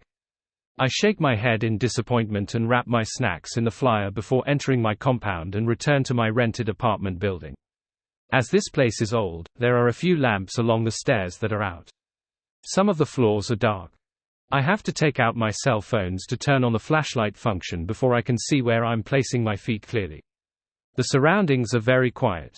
My phone suddenly flashes a few times, turning extremely dim. At the same time, I feel a cold wind blow past me. As the cold wind blows, the flashlight on my phone dims. I shiver and my hair stands on end. To be honest, after becoming an assassin, even if there isn't any light, I can still see the surroundings clearly without worrying about what's on the ground. But there's no conflict between me being able to see in the darkness and my need for a flashlight. Who isn't afraid of the dark? At that moment, my heart beats faster, pounding like a drum. Almost at the same time, I sense someone watching me. The cold wind is the breath of a monster lurking deep in the darkness. Recalling what happened on the bus previously, I pretended not to notice anything amiss and looked down at my phone. It's broken again. I had previously encountered the sudden experience of my phone's flashlight dimming, but I was using a crappy phone. At this moment, the experienced me habitually blamed it on the phone. After checking the phone and making the lights turn on again, I continue forward without anything happening. The eerie wind is still lingering in the corridor. The light flickers in brightness, digging up the fear hidden at the bottom of my heart. As I walk, I seriously consider what powers an assassin has against ghosts. The answer is, nothing. Since I have nothing, I don't look forward to slaying evil or dealing with the possible existence of a ghost as if dealing with gangsters. 1 step, 2 steps, 3 steps. I calmly walk up the flight of stairs and arrive at the top floor. The lights in the building are working fine as they shine down with the yellow light. Everything returns to normal. Following that, the cold gust of wind stops. The light stops flickering. I successfully return to the 6th floor and stop at the entrance of my rented apartment. Phew, there's actually a ghost present here. I have to move out as soon as possible. This thought subconsciously flashes across my mind. I don't feel any shame. This is an instinctual response that anyone can have. However, if I quietly moved away, Sia Taz and her boyfriend would definitely not know what's happening here. They'll continue living here. Who knows whether the devil might pester them. Also, there are 12 units in this building. It's impossible for me to inform every household, right? Also, how do I say it? Ghosts? Who would believe me? I hold my key, momentarily held in a difficult spot. Quickly hire a capable Taoist priest or monk to exorcise the ghost. But I don't know any. Before today, I didn't even know that there are supernatural powers in this world. It was all fantasy. Yes, the Tarot Club's The Star knows that the mysterious cult provides all kinds of superpowers, which means he has a certain level of understanding in such matters. Will he know a few masters who are good at busting ghosts? Phew, I'll give it a try. If there's nothing I can do, I'll make an anonymous call to inform the police. I'll post a flyer that mentions how this place is haunted at every household's door. No, not flyer, a bulletin. I quickly come up with a plan. As for the outcome, I don't have any demands. After all, I don't have any experience in this area. Besides, I should prioritize protecting myself. Opening the door, I enter the room and return to my room. I think for a while before logging on to QQ and entering a private chat with the Star. The Hanged Man and the Hermit suspect that he's a member of cyber police.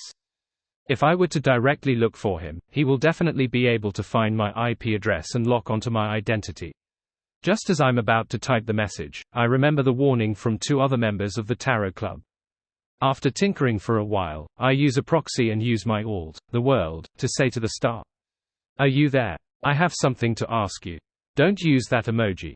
It scares me. Star replies quickly. Why? I ask. The Star says. This emoji has become popular recently. It's very strange. Furthermore, something tragic happened to a family last week. Everyone in that family wore a monocle and died in different places. The only survivor was a girl who went mad from the trauma. She repeatedly tells people not to go near her. I suspect that those who use this emoji will be targeted by an unknown existence. They will automatically put on a monocle and commit suicide or kill each other. Don't scare me, I reply, unsure if I should believe him. Haha, it's just a joke. The monocle in this emoji is on a different eye from the tragedy. Furthermore, there are thousands of people using this emoji. Which unknown existence can keep an eye on everyone? The Star switches to asking, why are you looking for me? I directly say, my area is haunted. Do you know anyone who's good at ghost busting? I'm very good at that. The Star replies without hesitation. Then wouldn't I be exposed? I quickly send an emoji. I won't trouble you for the time being. You seem very busy. Do you have anyone else that you could introduce to me? Yes, a lady, a medium. She's skilled in techniques from overseas, but I can guarantee that it's effective. There's another foreigner, a priest. He's also good at setting up exorcism rituals. The Star replies. They're all foreigners. You don't have Taoist priests or monks to introduce. I'm more trusting towards local ones. The Star replies. I only know foreign ones. Okay, who's better? I had wanted to ask who's cheaper, but considering how someone cheap might not do the job, I don't dare to skimp on that. The Star immediately says, Ma'am DA. I'll give you her QQ number. Add her directly and contact her. XXXXXXXXXXXXXX. Okay, thank you. I quickly copy the QQ number and paste it into the search box. Ma'am Da's QQ name is Sleeping with Corpses, and adding her requires one to answer a verification question. How old are you? How old? This question is strange. Do I need to use a countersign? I'm puzzled for a moment. I take a screenshot and send it to the Star. What's the answer? The Star replies, just answer that you're an adult. What's the meaning of this? She doesn't entertain underage clients. I'm confused. No, she just wants to determine the extent she can go in the conversation. The star answered simply, and then used an image to supplement it, open to suggestions, ready to be suggestive. For some reason, I'm at a loss on how to respond. I fill up the verification according to the star's answer and fill in, adult. DA doesn't seem online. I didn't get added even after a few minutes. After thanking the star, I use snacks to console myself. After eating and drinking, I head to the bathroom outside to wash up and prepare to head to bed. Mom DA still hasn't added me. I switch on the bathroom light and turn on the tap. I reach for the towel. Turning around, I suddenly see a figure in the mirror. That figure is blurry. Vaguely, I see it wearing a small hat. It's a woman in a black dress. Clearly, this isn't my projection. It can't be Sia Taz, who wears pajamas as home. Instantly, my mind explodes and I hurriedly retreat. Don't be afraid, the woman in the mirror says in an ethereal voice. Someone hired me to protect you. Who? I ask subconsciously. The figure in the mirror replies calmly, a detective named Sherlock Moriarty. Sherlock Moriarty. Sounds like a foreigner. Moriarty seems to be the professor in Holmes. Sherlock seems to be Holmes's first name. This detective is using a fake name, right? It has a style reminiscent of coming up with a name when creating a game avatar. Perhaps he isn't a foreigner. I sense something from the ghost in the mirror and ask after some thought, who is he? Why does he want to protect me? At this moment, due to the other party's ability to communicate, my sense of fear has been greatly reduced. I've become an assassin. Isn't it normal for ghosts to exist in this world? It isn't hard to accept something that goes against common sense. Besides, it's not like I didn't sense something on the bus on the way home. The blurry woman wearing a petite bonnet in the mirror replies in a flat voice, someone wants to harm you. She didn't tell me who Sherlock Moriarty is. Why does he want to protect me? It looks like it's a secret. What is it that can't be said? Many thoughts flash through my mind. Suddenly, I think of a possibility and blurt out, that cult wants to harm me. Sherlock Moriarty is their archenemy. That makes sense. Otherwise, I wouldn't believe that someone would send a female ghost to protect me for no reason, unless it's the police who serve the people. The female ghost in the mirror falls silent for 2 seconds before nodding indiscernibly. You can put it that way. At that moment, I feel a subtle change in her eyes, but I can't decipher what emotions are contained within them. Under normal circumstances, a person without any training would more or less reveal their emotions in their eyes. This would help me understand their attitude. But the entity right in front of me is a ghost. More importantly, the things that can be discerned through the eyes most of the time are the more intense fluctuations in emotions or unconcealed emotions. Not only is the female ghost in the mirror blurry, but she also has a mosaic over her. Furthermore, her emotions are very mild, almost as though she's emotionless. After pondering for a moment, I probe, which people around me are from the evil cult. The female ghost in a black dress opens her mouth. Her voice becomes increasingly ethereal as it turns weaker and weaker. Following that, a fine layer of snow appears on the surface of the mirror, just like an old television that has its reception hampered. The female ghost vanishes amidst the static. What happened? I'm not afraid of ghosts anymore, so why did the ghost disappear instead? Did something happen again? I turn wary and look around, but everything's normal. When I look back, the mirror has returned to its original state, reflecting my fearful and blank face. Flash. The water from the tap gushes out incessantly. Unconsciously, I grab my wet towel and wash my face. Nothing has changed. At the same time, I don't sense anything unusual. Yes, no matter what, I still have to brush my teeth. I force myself to stay calm. Since things are already like this, what's there to worry about? After brushing my teeth and wiping my mouth, I return to my room. The moment I enter, I feel an indescribable feeling. My eyes are drawn to my cell phone, which I have set on the computer table. It seems to be the source of all the abnormalities. Instinctively, I charge over, wanting to hurl the phone out of the window so it's far away from me. However, it's very expensive. I changed it not too long ago. I don't know if there's something wrong with it. I'm already an assassin, and there's the female ghost protecting me. What's there to be afraid of? I console myself, walk over, pick up my phone, and plaster my fingerprint on it. After unlocking the screen, the first thing I see is a message, Sleeping with Corpses has added you. In the next second, my cell phone darkens suddenly, and the lights around me seem to be attracted by this bottomless pit. They are all thrown into the pitch-black darkness. Before I can react, the faint light on my phone ripples, revealing a translucent face that's without any eyes, nose, or mouth. There's a ghost in your room. The mouth of the face opens and closes, revealing a long and bright red tongue. There are 5 slender fingers at the tip of the tongue, and embedded on the 2 sides are rows of irregular sharp teeth. Don't tell me you're not one too. I have the urge to give such a reply, but I hold myself back. Recalling the message I just read, I ask with a slightly trembling voice, Ma'am Da. Impressive. She really is psychic and can control ghosts. Yes, I've already made some initial restrictions via the messenger. That ghost won't affect you tonight, and I won't have the chance to suck you dry. The translucent wobbles shook. I'll come personally tomorrow morning to deal with it. Give me the address.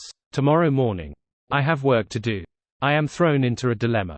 CEO Huang wants me to pick up the VIP at the airport. If I stand him up, I will lose my job. Work. Is your boss beautiful? Madame Da asks through the translucent face. He's a guy, I point out the truth. You like men? Madame Da asks without pause. How is that possible? I deny it, amused and exasperated.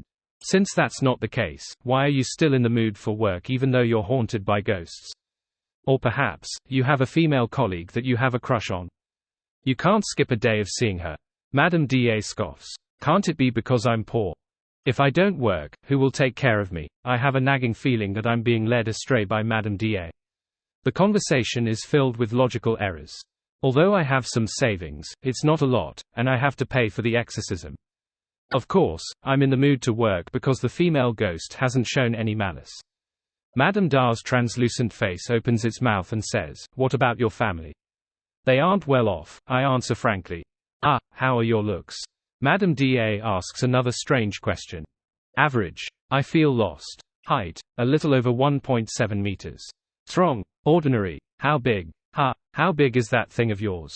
Hey, it's like this, I can introduce you to some part-time work. The other party consists of rich and idle mature ladies. They value young people very much. They're willing to provide the necessary help and become friends with mutual benefits. Do you want to consider them? The translucent face rambles on. Auntie, am I just going to give up on my hard work? I roughly understand what the other party was talking about. As long as you understand. The translucent, terrifying face lets out a suspicious laugh. I don't plan on doing so, I say without hesitation. I have my integrity. Madame Da doesn't bother with the topic and instead says, "Then, when will you get off work tomorrow?" Let's schedule an appointment. 9 in the evening. I include the possibility of working overtime. Alright, give me the address. I'll contact you on QQ when the time comes. Madame Da's translucent face yawns. This lady's extraordinary performance has exceeded the limits of my knowledge, so I no longer have any doubts about her abilities. I immediately give her an address and ask, how much will it cost? The basic cost is 20,000 yuan. The price can go higher depending on the difficulty. If you can't afford it, you can consider the part-time job. Madame Da is rather direct. I recall my savings and feel a wave of pain. What's the maximum it can go? Why don't I just forget it? Besides, the female ghost doesn't seem to have any ill intentions. The highest it can go is 50,000 yuan, Madame Da calmly says. 50,000. Only 50,000. I'm surprised. The translucent face snorts. I'll give up missions that exceed 50,000. Money is nice, but I need to be alive to spend it. Okay, I see myself on the brink of bankruptcy. By the way, I'll give you a document. You can download it and read about how to get along with ghosts. The translucent face slowly slides back into the phone. Then I see Sleeping with Corpses send me a BitTorrent seed. I open it and realize that there are a few videos in it. They're quite large in size and are named 1, 2, and 3. Due to the seriousness of the matter, I don't hesitate and turn on my computer to download it. While I initiate the download, I start playing games to pass time. After a while, the download completes. I open the video file named 1. In just a few seconds, a title appears in front of me, a Chinese ghost story. On the glass window, a blurry female ghost wearing a long black dress appears. She holds her cheek with one hand and quietly stares at the computer screen. Ma'am Da really has a sense of humor. It's a good thing that my broadband company doesn't charge based on data usage. I control the twitch in the corner of my lips and turn to look out the window. She's here again. A female ghost watching a Chinese ghost story. It feels weird. Since she doesn't show any malice and had pointed out the problem of the cult, while I lack the ability to fend off ghosts, assassins aren't capable of doing such things, I ask after some consideration, do you want to continue watching? I watched this movie a long time ago. There's no need for me to rewatch it. Besides, I still have to go to the airport to pick up the VIP tomorrow. I can't stay up all night. If I'm late or something goes wrong, I'll definitely have my salary deducted or maybe even get fired. Thankfully, I haven't taken any housing loans, or bought things on credit. I don't have any credit card payments and promissory notes to pay. Otherwise, I would have rejected Madame DA just now and looked for someone cheaper. The female ghost on the glass window turns her head and looks at me. Will it affect your sleep? Just wear headphones. Don't worry about the light, I answer frankly. The female ghost nods and suddenly disappears from the window. Then, her figure appears on the screen, almost merging with the movie scene. At the same time, the sound of the computer speaker mutes, and the light on the screen dims. Impressive. As expected of a female ghost. I don't know why, but I feel that my fear of ghosts is decreasing. Thinking back to when I was young, I was often scared out of my wits by horror movies, yet, I couldn't help but secretly watch them, feeling both pain and happiness. I get up, switch off the light in the room, climb into bed, pull the duvet over me, and drape it over my chest. I close my eyes as I prepare to sleep. Vaguely, I feel like I've forgotten something. A minute later, I snap awake. I open my mouth and say, good night. As a successor of socialism, I have to be polite even when facing female ghosts. A few seconds later, an ethereal voice reverberates in my ears. Good night. With this done, I begin to sleep with ease.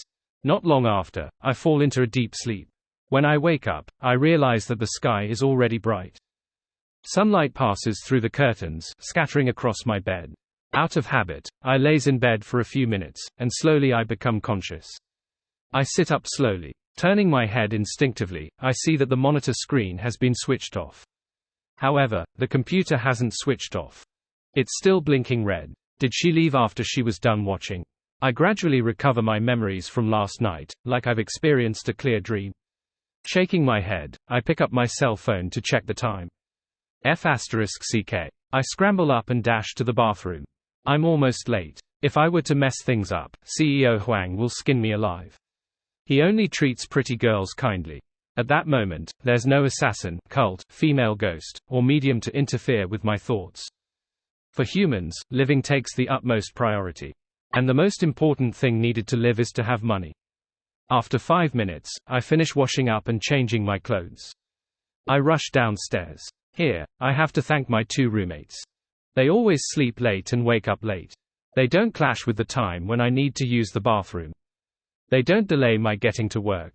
Peng Deng had said before that the person he rented an apartment with in another city would always take hour-long baths in the morning, making him either have to wake up early or bring his toothbrush and towel to the office. I suddenly feel regret when I reach the staircase. I'm an assassin. I could have jumped from the 6th floor. This could have saved me plenty of time. However, there must be a lot of pedestrians outside at this point. If I dare go up the windowsill, they would probably call the cops. That would only waste more time. Without another thought, I jump down the more than 10 steps at a time, allowing me to quickly reach the ground floor. During this process, I even had the time to unlock my phone and hire a car to send me to the airport. I can make a claim for transportation expenses since it's for business. My luck isn't bad. Very soon, someone takes my request. Furthermore, he's nearby. After I rush out of the compound, a white peer-to-peer ride-sharing car stops in front of me in less than a minute. Perfect. As I heave a sigh of relief, I pull the door open and climb in. Airport. Okay. The driver is wearing a mask and has no habit of striking up a conversation. This is what I like. Just like I like having a mute for my haircuts. I glance at my phone again. After confirming that I still have time even if I encounter a traffic jam, I call the chauffeur and confirm that he's on his way to the airport. This driver isn't part of our company. He's from the local office branch that the foreign VIP is part of. In other words, there's no need for me to pick up Mr. Zarathustra as his own employee will be responsible for it. However, CEO Huang still sent me to receive him to show his sincerity.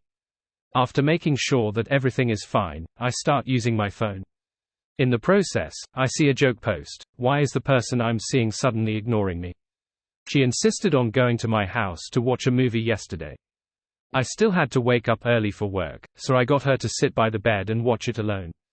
Hey, I mock this guy and check the replies. About an hour later, the car arrives at the airport. Thankfully, I'm still early. I breathe a sigh of relief and give the driver a 5-star rating. Then, I open the flight schedule and confirm the arrival time. New Hampshire 6567 landed at the alternate airport, Ningbo Airport, due to an engine malfunction. Holy sh**t, is this for real? I quickly call the other party's chauffeur. Hey, there's a problem with the flight. It was redirected to Ningbo. I'll immediately give Mr. Zarathustra a call and confirm if he will immediately make a domestic transfer or if he will come by high-speed rail. Or whether we should wait for tomorrow, the chauffeur says rather calmly. Okay, where are you? I'll come and meet you first. I'm having a headache just thinking that I might have to wait at the airport for a few more hours. After asking for the location of the car park, I walk all the way there and find the chauffeur. This driver is a foreigner with black hair and blue eyes. He had a mustache that isn't too thick, and he looks rather handsome. Hello, how do I address you? I ask as I approach. Previously, Old I only gave me a number and a Chinese name. Now, I would like to call him by his actual name. The driver nods and says, Mr. Zarathustra has already bought a ticket that will fly off in an hour. He will be here very soon.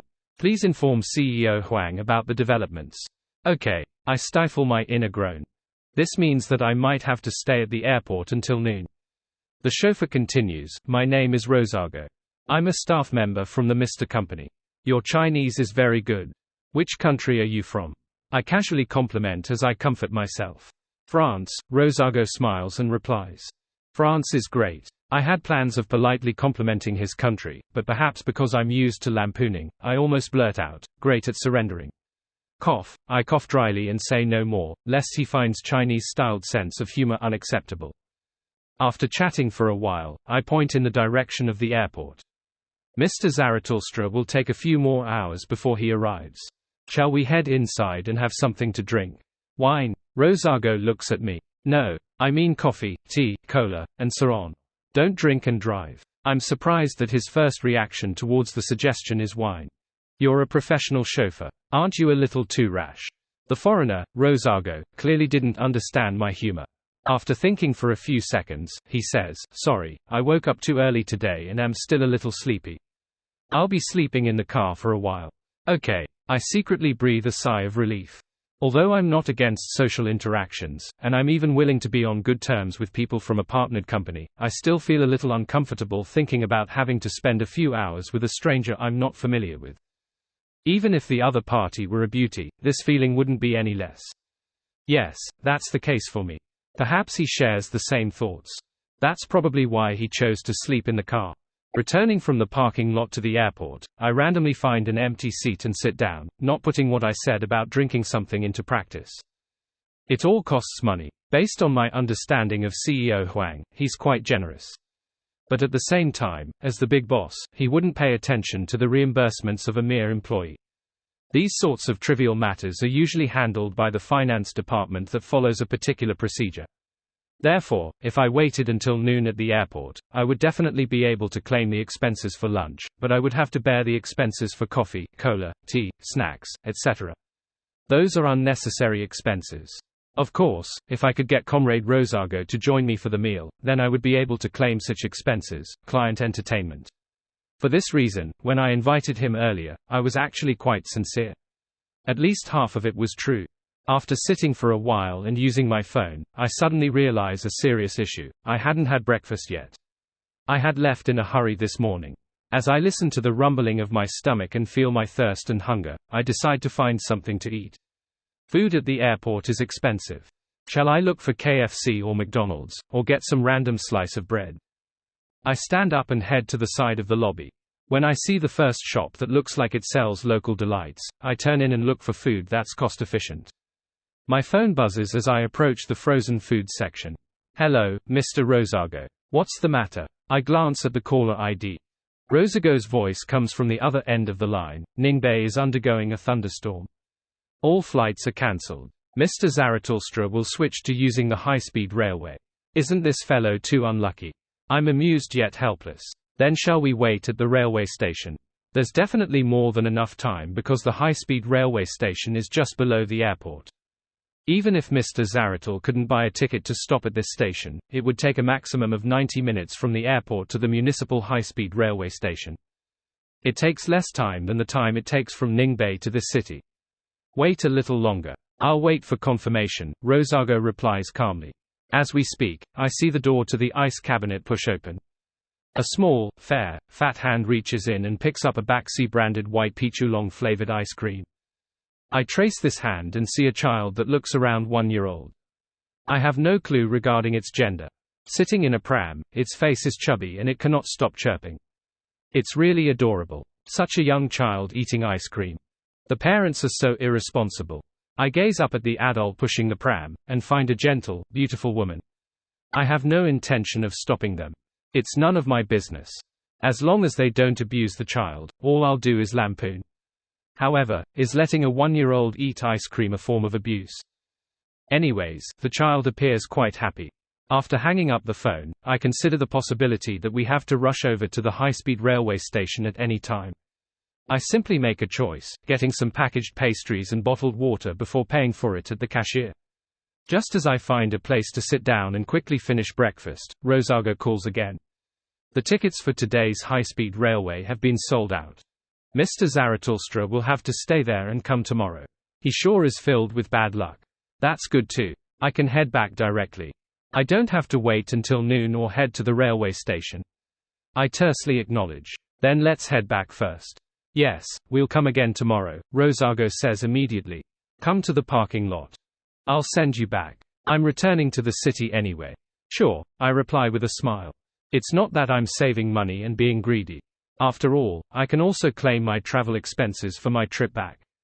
However, there's nothing wrong with having good relations with the employees of a partnered company at work. Even if I don't end up getting an additional order, it gives me another outlet for job hopping in the future. The only problem is how I'll get along with him later. It can be quite awkward if two unfamiliar people were to get together. Let's just talk about work. It's only about an hour anyway. I console myself. I leave the airport and find Rosago and his Mercedes. I get into the car and buckle my seatbelt. Before I can say anything, Rosago turns his head to give me a glance. Sit tight. Ha! I feel lost for a moment. The next second, the car starts and speeds off. Hey. This is still a parking lot.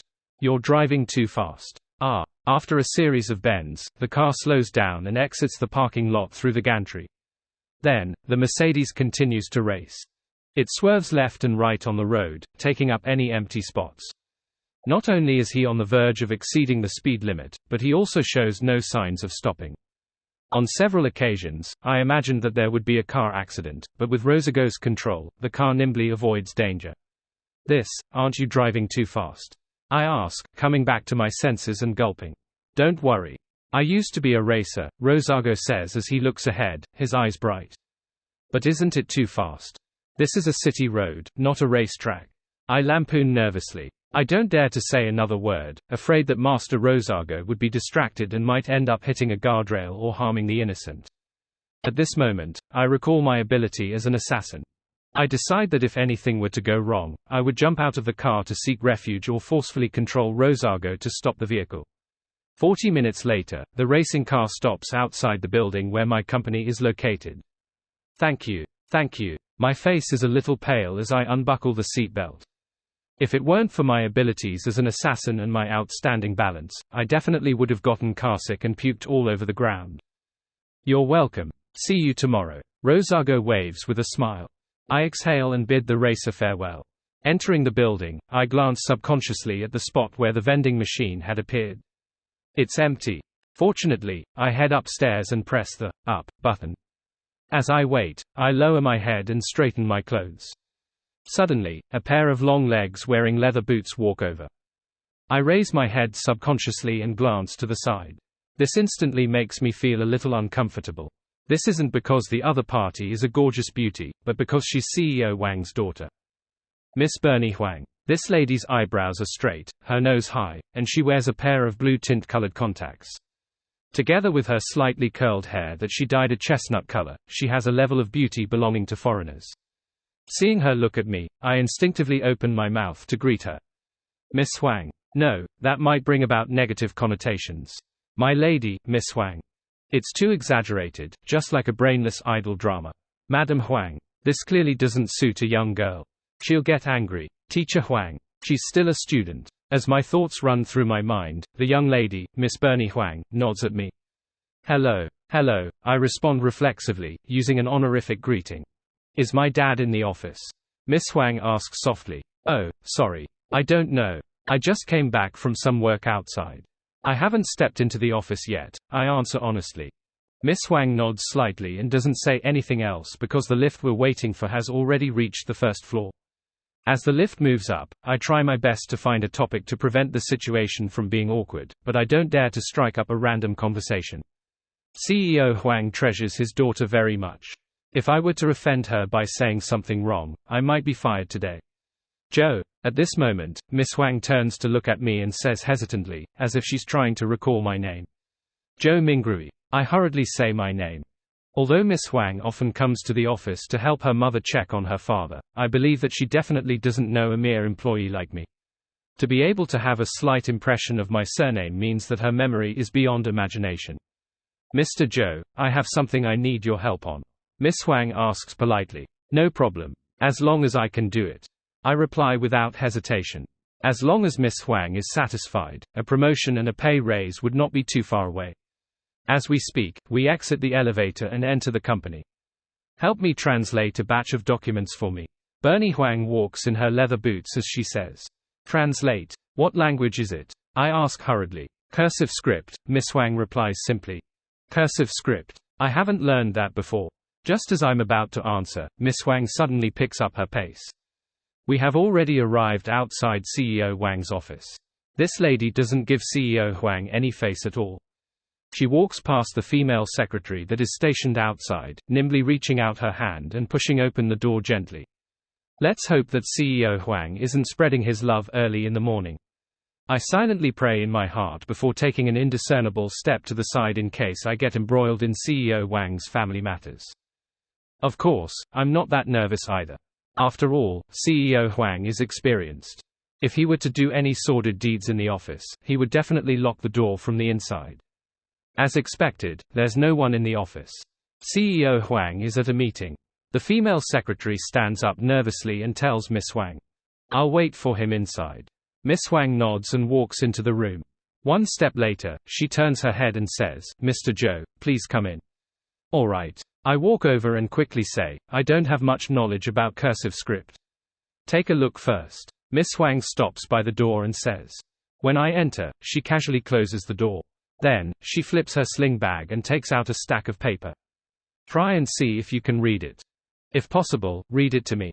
Okay. I take the stack of papers from her. My whole body turns stiff from that cursory look. If I'm not wrong, the cursive script on the paper is from CEO Huang. I've seen the comments he had written on documents on several occasions. This is CEO Huang's diary. Damn, don't tell me he writes down every affair. Which decent person writes a diary? I can't help but sweat. If I read it, I offend CEO Huang. If I don't read it, I offend Miss Huang.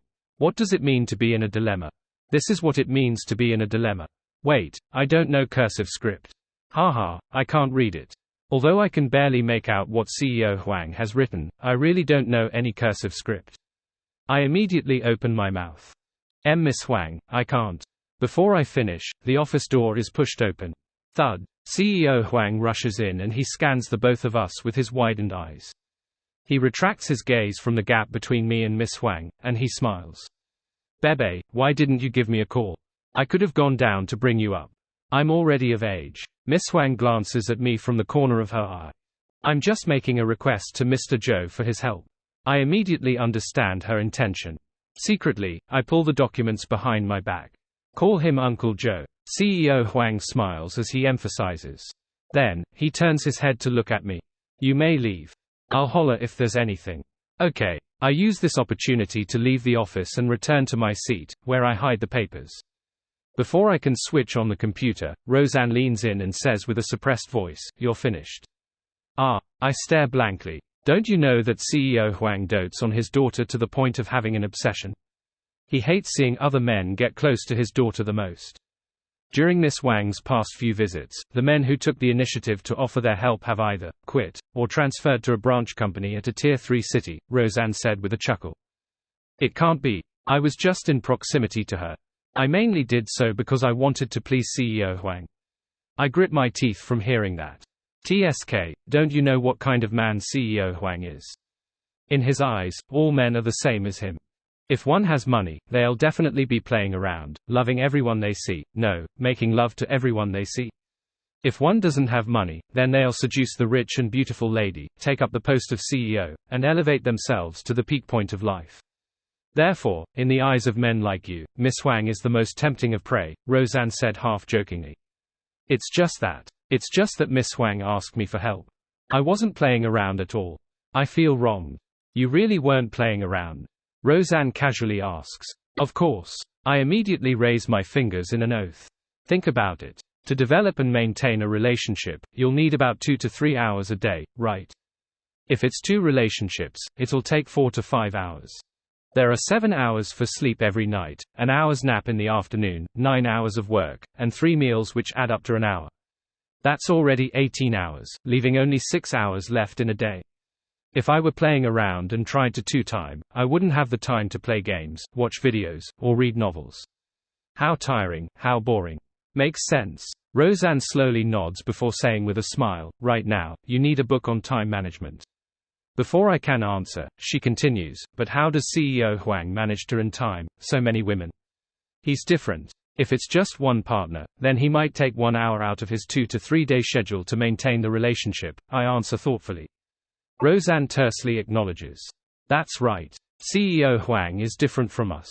He's handsome and rich. Sigh. Roseanne and I sigh at the same time. Roseanne, who's quite the gossip monger, suddenly shrinks back. Old I is here, I'll be returning to my seat first. Just as Roseanne leaves, CEO Wang's person in charge, the corporate office's director I appears and stops in front of me. He's already old. His hair is completely white, and his face is pale. Send everything you need to claim today to finance. You don't have to receive Mr. Zarathustra anymore, Old I says to me as I hurriedly stand up. No way. They're firing me already. I'm going to get a month's severance pay. I'm momentarily stunned. Old I passes me a document and continues, liaise with the members involved in this project. It's a project the company is working on with the police. Oh, the turn of events is too sudden that I don't know how to respond. Realizing that I don't have to ride with Rosago tomorrow, I have the baffling feeling that it might not be a bad idea. After finding the project team and gaining an understanding of the situation, I spend quite a bit of time organizing the information. I also leave the company at 3 in the afternoon, preparing myself to head towards the city's police station to visit the staff in charge. After leaving my company's building, I take out my phone, open my ride-sharing app, and submit my destination. Since it's not the evening rush hour, I get a driver in just a few seconds. He's in the vicinity, 1 minute. I glance at the notification and am very pleased that I don't need to wait too long. 1 minute passes quickly, but as I look left and right, I don't see the license plate that I remember. Suspecting that I've misremembered, I hurriedly unlock my phone to confirm the situation. At this moment, I heard the chiming of a bicycle bell. I subconsciously look up and see a green-orange bicycle. Sitting on the bicycle is a young man wearing a dark baseball cap and a thin black coat. Ring, ring, ring. The bicycle stops in front of me as the man extends his right foot to support the bicycle against the ground. His forehead is wide and his face is thin. His short black hair is slightly curled, and his eyes are darker than an ordinary person's, close to pure black. His biggest characteristic was that, like a cosplayer, he wore a crystal monocle on his right eye. Holding the bicycle's handle with one hand, the man adjusts his monocle with the other. He smiles at me and says, "You were the one who requested a ride." I did, but I requested a car, not a bicycle. I opened my mouth, unsure if I should answer. At that moment, I even underwent existential questions: who I am. Where am I? Where am I going? You're going to the police station, right? The young man with the monocle didn't care that I didn't respond as he asked with a smile. No way. Is there really an option for getting a bicycle? And I selected it somehow. I slowly nod. At this moment, there are only two clear thoughts in my mind. Should I take a photo or video to post on my Moments?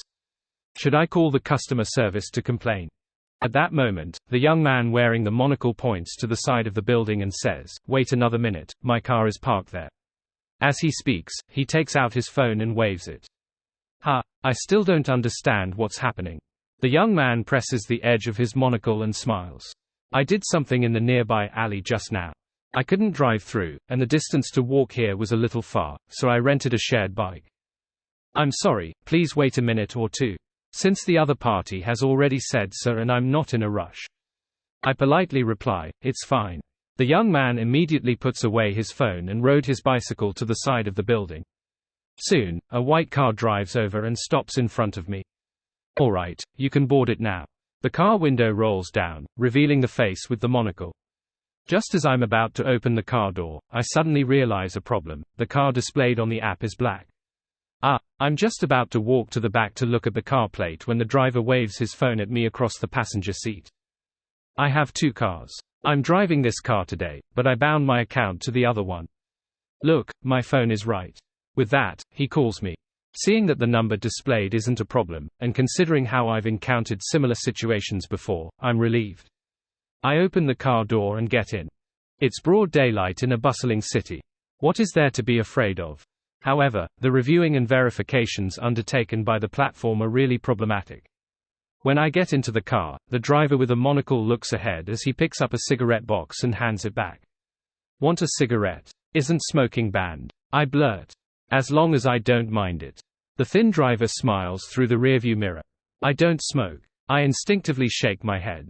The driver holds the steering wheel with one hand, not really paying attention to the situation on the road.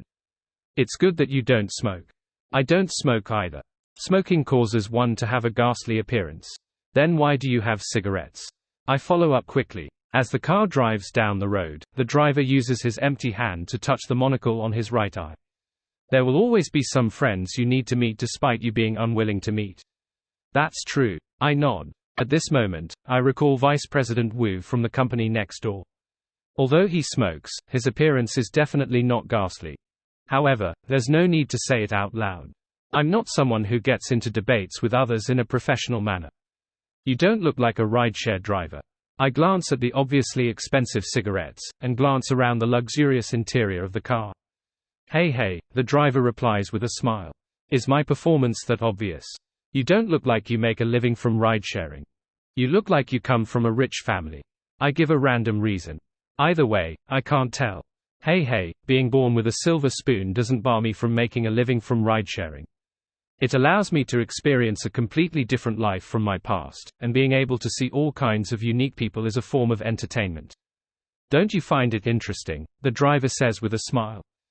How philosophical. I nod and casually say, that may be the case, but I think you occasionally only take a few ride orders and are usually busy with other things. Yes, I went to your building to investigate. The driver looks at the rearview mirror again, and his smile makes me feel a little strange. Investigate, I'm at a loss. It's about an evil cult. They like to use vending machines to harm others. The corner of the driver's lips curls up. If it wasn't for the fact that I already knew about it, I would have lost my composure. You're a private detective.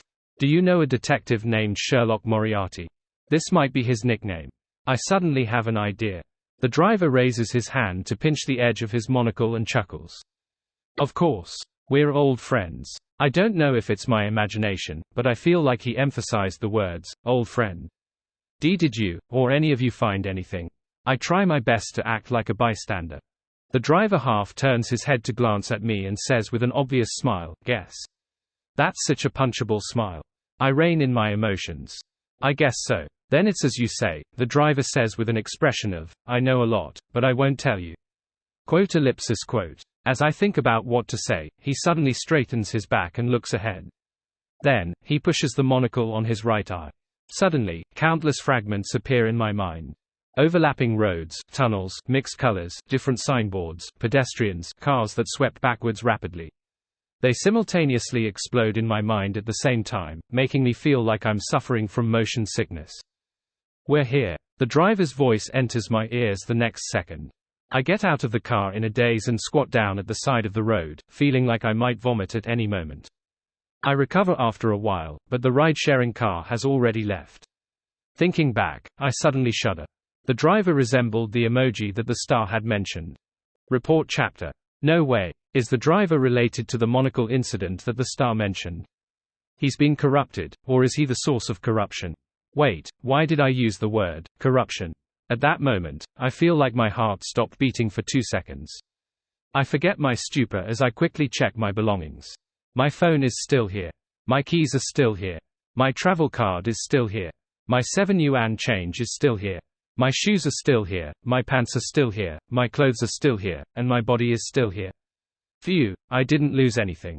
Nothing happened. I heave a sigh of relief. I feel as though I was just overthinking things. People just love to scare themselves. Since I've already taken out my phone, I take a look at the time. 3:25 p.m. That driver drove really fast, 5 to 6 minutes earlier than the estimated time on the app. No wonder I got motion sickness. I gain a new understanding of the situation.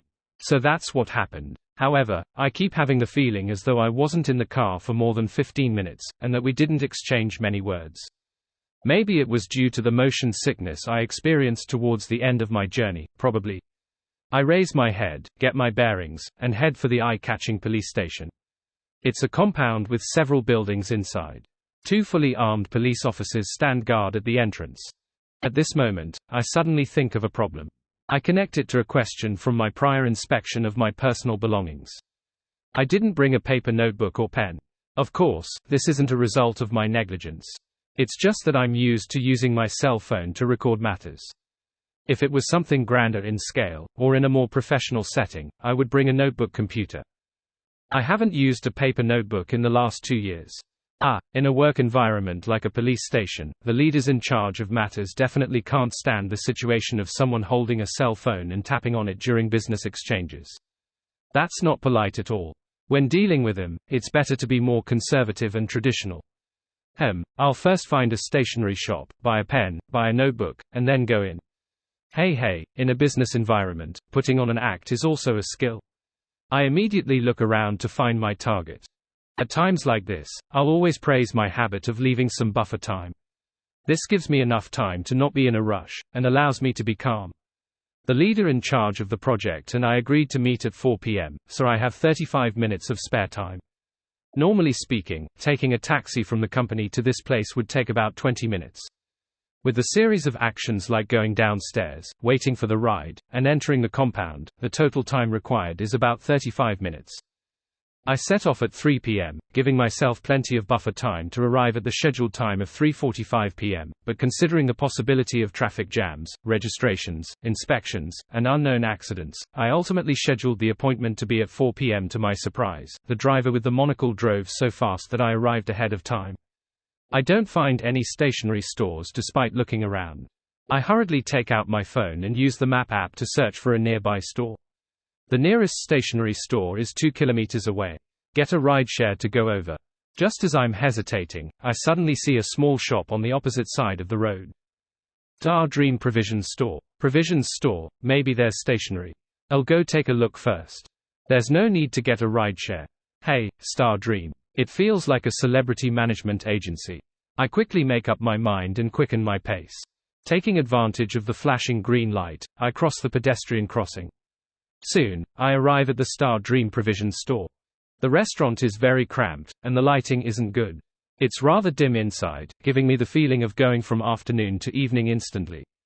Lining both sides of the store are shelves that are about 1.8 meters tall. The items placed on the shelves are dazzling, but they all look rather strange. The cashier is right at the back where a woman in a black dress sits at the back. She has her back against 2 wooden cabinets and is facing a tablet computer. She's playing with her phone. There's an ancient serial drama playing on the tablet computer, adding a bit of life to the dark shop. However, it's obvious that the cashier is only listening to the sounds with zero concern about the content. This store's design is illogical, and the boss isn't meticulous. If I were a thief, I could take a few items and turn around to leave. She wouldn't be able to discover it at all. I lampoon silently before walking to the cashier and rap the wooden counter thrice. Hello, do you have a notebook and pen? I'm referring to a paper notebook. The woman in a black dress looks up and replies with a smile, yes, we do. Over there. Her voice is very gentle, calming me down instantly. Her looks are pretty good. Even the dark environment can't mask her beauty.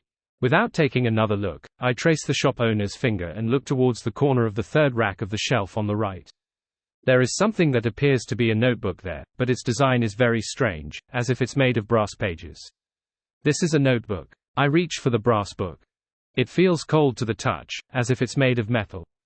However, there is indeed paper inside. Yes, the shop owner in a black dress says with a calm smile, my shop's theme is mystery. All the products in this area have this characteristic. Product differentiation strategy. This phrase flashes across my mind. At the same time, I survey my surroundings and see an antique quill, a silver mirror with black eyeballs on both sides, and a few dice of different shapes, too many to count. Mirror. I subconsciously pick up the mirror with my other hand. I want to confirm my current condition. I can't look terrible just because of my motion sickness and have it affect the business exchange later. The mirror quickly reflects my face, black hair, brown eyes, deep facial features, hard lines. Damn, when did I become so handsome? I can't believe that I'm the one in the mirror. After being stunned for 2 seconds, I quickly put down the brass notebook, take out my phone, and use the screen to examine myself. This is very normal. It's still my original appearance. I turn my head to look at the mirror again. I'm still very handsome in the mirror. What's going on with this mirror? I can't help but ask. The woman in the black dress smiles. This is a smart mirror. Ah, I understand. I suddenly understand. It's a smart mirror with its own beautifying features, filters, and Photoshop effects. To put it simply, it's actually a special tablet that's directly connected to TikTok and beauty cam apps. With this in mind, I lose interest and immediately place the mirror back in its original position. For some reason, I feel like the mirror is a little sticky. I use a lot of strength to retract my hand. How much is this notebook? And this quill? I don't waste any time. I pick up the brass notebook again and ask for the price. The boss in a black dress purses her lips and chuckles. 10 million. Peeved, I almost spit on her face. The two of these are antiques, the boss added. Is there anything that isn't an antique? Something more normal? I take a deep breath and ask directly. Yes. The woman in the black dress points behind me. I turn around and see a black, ordinary notebook. I pick it up and flip through it. I'm certain that the surface of the notebook is made of hard paper. The paper inside is an imitation of goatskin. One of the pages is painted with the Fool, who's wearing gorgeous clothes and dazzling head accessories. With the Fool as my online nickname, how can I not recognize the Fool? How much is it? I ask casually. 30 yuan, the boss replies with a good attitude. It's a little expensive. What about this pen? I casually pick up another dark red, classic fountain pen. 25 yuan. If you buy both of them, you can have them for 50 yuan, the boss in the black dress says with a smile. I hesitate for a few seconds and feel that 50 yuan isn't an unacceptable price compared to traveling 2 kilometers by taxi. Not only is it a waste of time, but the transport cost would be around 20 yuan. Including the cost of the notebook and pen, it would be about 30 to 40 yuan. Okay. I take out my phone and complete the transaction. After leaving the Star Dream Provision store and returning to the police station, I register at the guardhouse. During this process, a police car drives out. Is there an emergency mission? The policeman on duty asks. While waiting for the barrier to rise, the driver replies indifferently, damn it, a car thief appeared. He stole 2 sedan cars. Stole 2 sedan cars in a row. This is probably a crime syndicate. How can one person drive 2 cars? I can't help but mutter inwardly. This is the cultivation I've gone through as a fan of courtroom dramas and detective series, as well as me being a loyal reader of crime deduction novels. Of course, I don't say it out loud. I believe that people with standard intelligence can come to a similar conclusion. When the guard on duty calls to confirm my identity, I take out my phone and check the time. There's more than enough time. I let out a sigh of relief as I unhurriedly circle around the pond in the middle of the courtyard and enter the building facing the main entrance. After I run through the possible exchange in my mind, I knock on the door of the target's office 3 minutes early. Please come in. A mellow voice sounds from inside. Oh, Officer Deng. As soon as I push open the door and enter, I realize that the officer sitting behind the desk is the one who had come to check on my residence permit. I always imagined that he's a police officer at the police station, but I never expected him to have an office at the Municipal Public Security Bureau. He even has the room to himself. You are. Officer Deng raises his hand to comb his receding hairline and asks with a puzzled look, do we know each other? Last night, you checked on my residence permit and reminded me of a mysterious cult. Later, we met again in Lawson. I even reported a woman suspected to be a member of the cult. I begin to suspect that the person in front of me is Officer Deng's biological brother, but I still give the details. Officer Deng is enlightened. Jojo Mingrui, right. I'm face blind, and I don't have a good memory. It was night, so I couldn't see clearly. I don't need you to tell me that your memory isn't good or how you have face blindness. I can tell. I politely smile. Today, I'm representing the Intis group to take over the previous project. Yes, we agreed to meet at 4. Officer Deng points at the chair opposite his desk. I immediately approach it and plan on placing the black notebook that I just bought on the table. I will then flip it to the middle. I can't let Officer Deng notice that I just bought it and have never written on it. Officer Deng glances at the notebook and frowns slightly. Following that, he picks up the phone and dials an internal department number. Hey, the Intis group is here. Come over for a meeting. After a simple briefing, he puts down the phone and smiles at me. This is an international collaboration project. We can't decide on our own. Yes, the other party's representative will be here soon. I'm aware of that. I've read the relevant documents in the morning and know what's going on. Of course, even if I'm lazy and didn't read it, I'll still have given such an answer.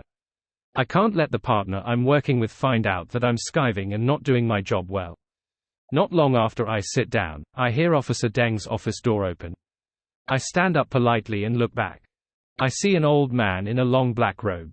His hair is white, and the wrinkles at the edge of his eyes and mouth are deeply recessed. His dark red eyes appear slightly turbid. A red moon pendant hangs on his chest. He looks like a priest from a cathedral. A foreign priest. I nod with a smile, fully displaying my courtesy.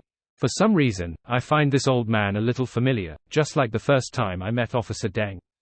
Strange. Recently, I've been feeling sad for some inexplicable reason.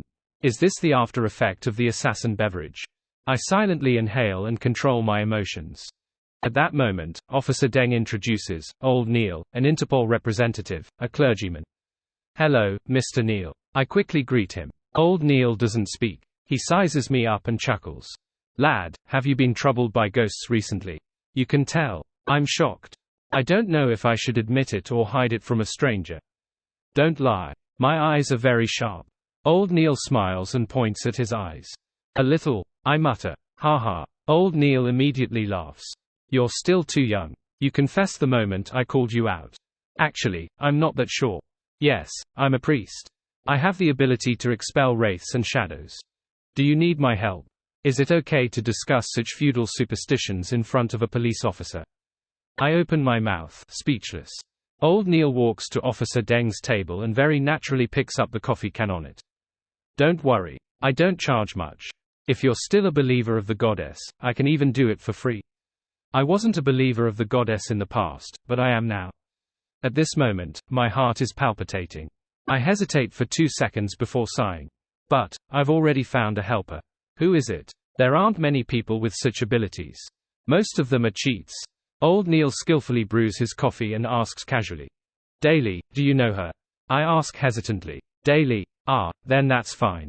Old Neil retracts his smile and asks, are you the representative of the Intis group? Let's begin. At the same time, Officer Deng shakes his head with a smile, looking helpless. You know Madame Daly? I ask. Old Neil sighs and points at Officer Deng.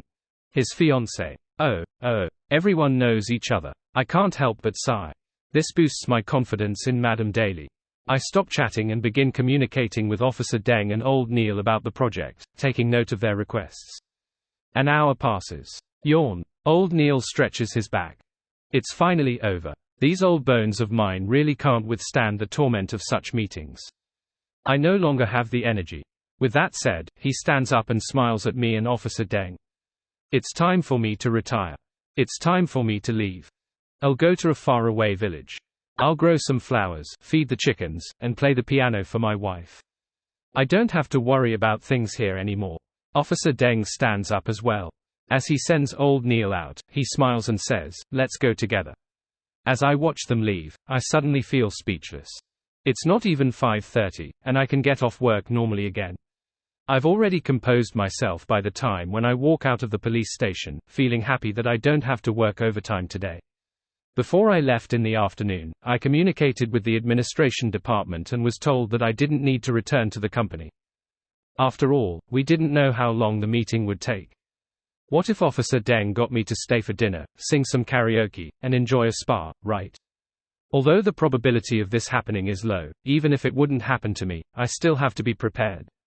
The distance from the old estate where my rented apartment is to the police station is shorter than it is from my company, but I still chose to take public transport, because the company doesn't reimburse the transportation fees for returning home. Metro line 3,600 meters. Bus 72, 150 meters. I take out my phone and search for a route home. After careful consideration, I choose to take the bus. The weather is hot in the summer, so it's best if I can minimize the steps taken. As I wait at the bus stop for the bus, I can't help but doubt my life. I'm already a real, powerful, and extraordinary assassin. Why do I have to live like a slave of society? But I can't get any money without work. Assassins also need to save money to buy a house, food, and clothes. Sigh, at times like this, it should be like a game. Give me an assassin manager and help me gather missions. After confirming how evil my target is, I'll shave my head and flash through the crowd. No, being bald is too ugly. Forget it. What can I do? Record videos of extreme sports. I still have to practice and learn. I've never paid attention to it before. Actually, I can consider joining the police academy. As an assassin, I'm capable of capturing thieves and scammers. I won't disappoint with my abilities. The only problem is that I've heard that a policeman's income isn't too high. Perhaps it's better after the probation period. As I seriously consider the future, I board the bus. I hold the handle and notebook with one hand, and I pull out my phone with the other. I'm a refined person. I definitely won't blast out any sounds in public. I don't have wireless earphones, so I can only browse Weibo and HUPU, an online sports community website. As the bus drives, it suddenly stops. The driver's voice sounds from the speaker. Get off the bus. There's a malfunction. Wait for the next one. The passengers curse as they get out of the bus. I'm among them as I sigh at my bad luck today. There's only one stop left. There's no need to wait. I'll just walk back. I open the map app and confirm my current location. If I knew this would happen, I might as well have taken the subway. I follow the GPS, walking straight, taking a bend, crossing the street, to the old estate I live in. At this moment, I see a 5 or 6-year-old girl jump out from the roadside, and an SUV is speeding over. I'm stunned at first, but then I realize that I'm an assassin, an expert that surpasses ordinary people. Without any hesitation, I run towards the girl. Seeing that I might not make it in time, I exert strength into my legs and kick out, relying on my assassin's ability to unleash all of my strength in one strike to pounce forward. During this process, I feel like a sharp arrow that had been shot from a bow. In the blink of an eye, I lunge for the little girl and hug her. Then, I straighten my back and quickly adjust my body structure, making myself as light as a feather. The SUV finally stops. I take a few steps to the side and steady myself. To be honest, I was hit, but because I made myself seemingly weightless, I didn't suffer any damage. Are you all right? The SUV driver gets out of the car and frantically asks. His face is drenched in sweat. I'm fine. It was a close one. I put down the dazed little girl and pat her shoulder. She has long, jet black hair which makes her qualified to be a model in a shampoo commercial. That's good, that's good. The SUV driver is relieved to see that I didn't dirty or injure myself. At this moment, a middle-aged man rushes out from the side of the road. When he sees that the little girl is fine, he's obviously relieved. His skin is bronze in color and he has soft facial features. He has a pair of eyes that are closer in color to brown. They appear to have been through a lot. Thank you, thank you. Are you okay? He asks, concerned. No, my luck isn't bad. I just happened to avoid the collision, I reply with a smile, inexplicably in a good mood. I finally used the ability belonging to an assassin. The SUV driver points at his license plate. Contact me if you have any problems. I still have something to do, so I'll be leaving first. The middle-aged man nods before saying to me, "Why don't you come to my shop to have a drink to calm yourself down?" For some reason, I feel a sense of closeness with him. And since it's free, I don't reject him. Okay. As I speak, I pick up the black notebook. After leaving the road and passing through the non-motorcar lane, I see this gentleman's shop. This is a themed bookstore. It's renovated to look like a coffee shop. The other door leads to a nearby park with a wooden swing hanging on it. Don't wander around in the future. It's very dangerous. Come on, thank uncle. The bookstore owner pulls the little girl over. Call me brother. Don't make me sound so old, I joke. Thank you, brother. The little girl follows his instructions. Without waiting for my reply, she cleverly says, "Then my father is your elder." Damn, did I just get taken advantage of? I can only smile helplessly. The bookstore owner immediately asks, "What would you like to drink?" A cold beverage would do. I'm not a picky eater. Okay. The bookstore owner points at the surrounding bookshelves and says, "You can also pick a book to read." Okay. As he mixes the cold beverage, I curiously walk to the bookshelf to see what's on it. Grosel's Travels Book of Secrets. Roselle and His 100 Mistresses. The Self-Cultivation of Evil Gods. How to Make the Believers Offer Money. What kind of books are these? I'm stunned as I read them. Finally, I choose the seemingly normal Grosel's Travels. Just as I find a seat and sit down, the bookstore owner walks over with a glass. The drink is brownish red in color, and there's quite a few pieces of ice in it. After drinking it in one gulp, it's slightly sour and sweet. It's cold and very refreshing. Great for the summer. Not bad, I praise. The boss doesn't say anything else and returns to the cashier. I then leisurely lean back in my chair and flip through Grosel's Travels. From time to time, I take a mouthful of the cold beverage, feeling very pleased. After a while, the girl runs to the back door and shouts, "Daddy, Daddy, I want to sit on the swing." The bookstore owner sighs and walks over with a smile. I smile and take another sip of my drink. I can't help but sigh. An afternoon like this is really nice. Having had half a day to spare, I stay in the bookstore until it's almost 7. During this time, I can't refuse the owner's repeated offers. I reluctantly take a small slice of lemon cake, a set of pasta with minced meat, and 2 grilled sausages that had been battered and fried with spicy chicken powder. I don't need dinner. I rub my belly and decide to take a walk home. This helps with digestion. The only problem is that the weather is hot and stuffy. If I walk in this weather for a while, I'll definitely sweat. However, ever since I entered society, I've always had the habit of taking a shower every day. And today, I'm also preparing to wash some clothes, so I'm not too averse to sweating. To my surprise, perhaps because of the assassin beverage, I managed to passively lose weight. I don't even have a tummy.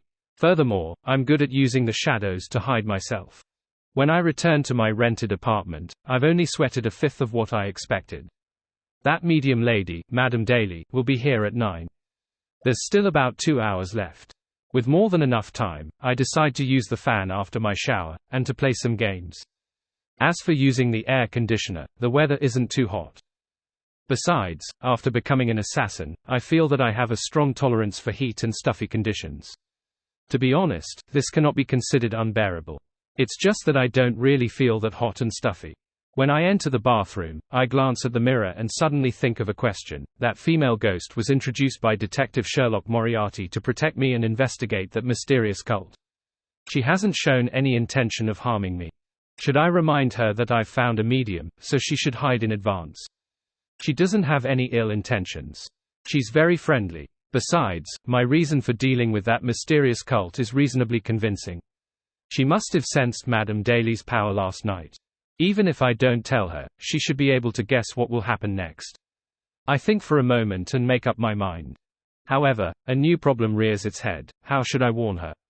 I don't even know where she is or how I should contact her. Looking around, I can't find any clues. It seems like I'm the only person in the room. Ah, yes, there's only one person, but who knows if there are any ghosts.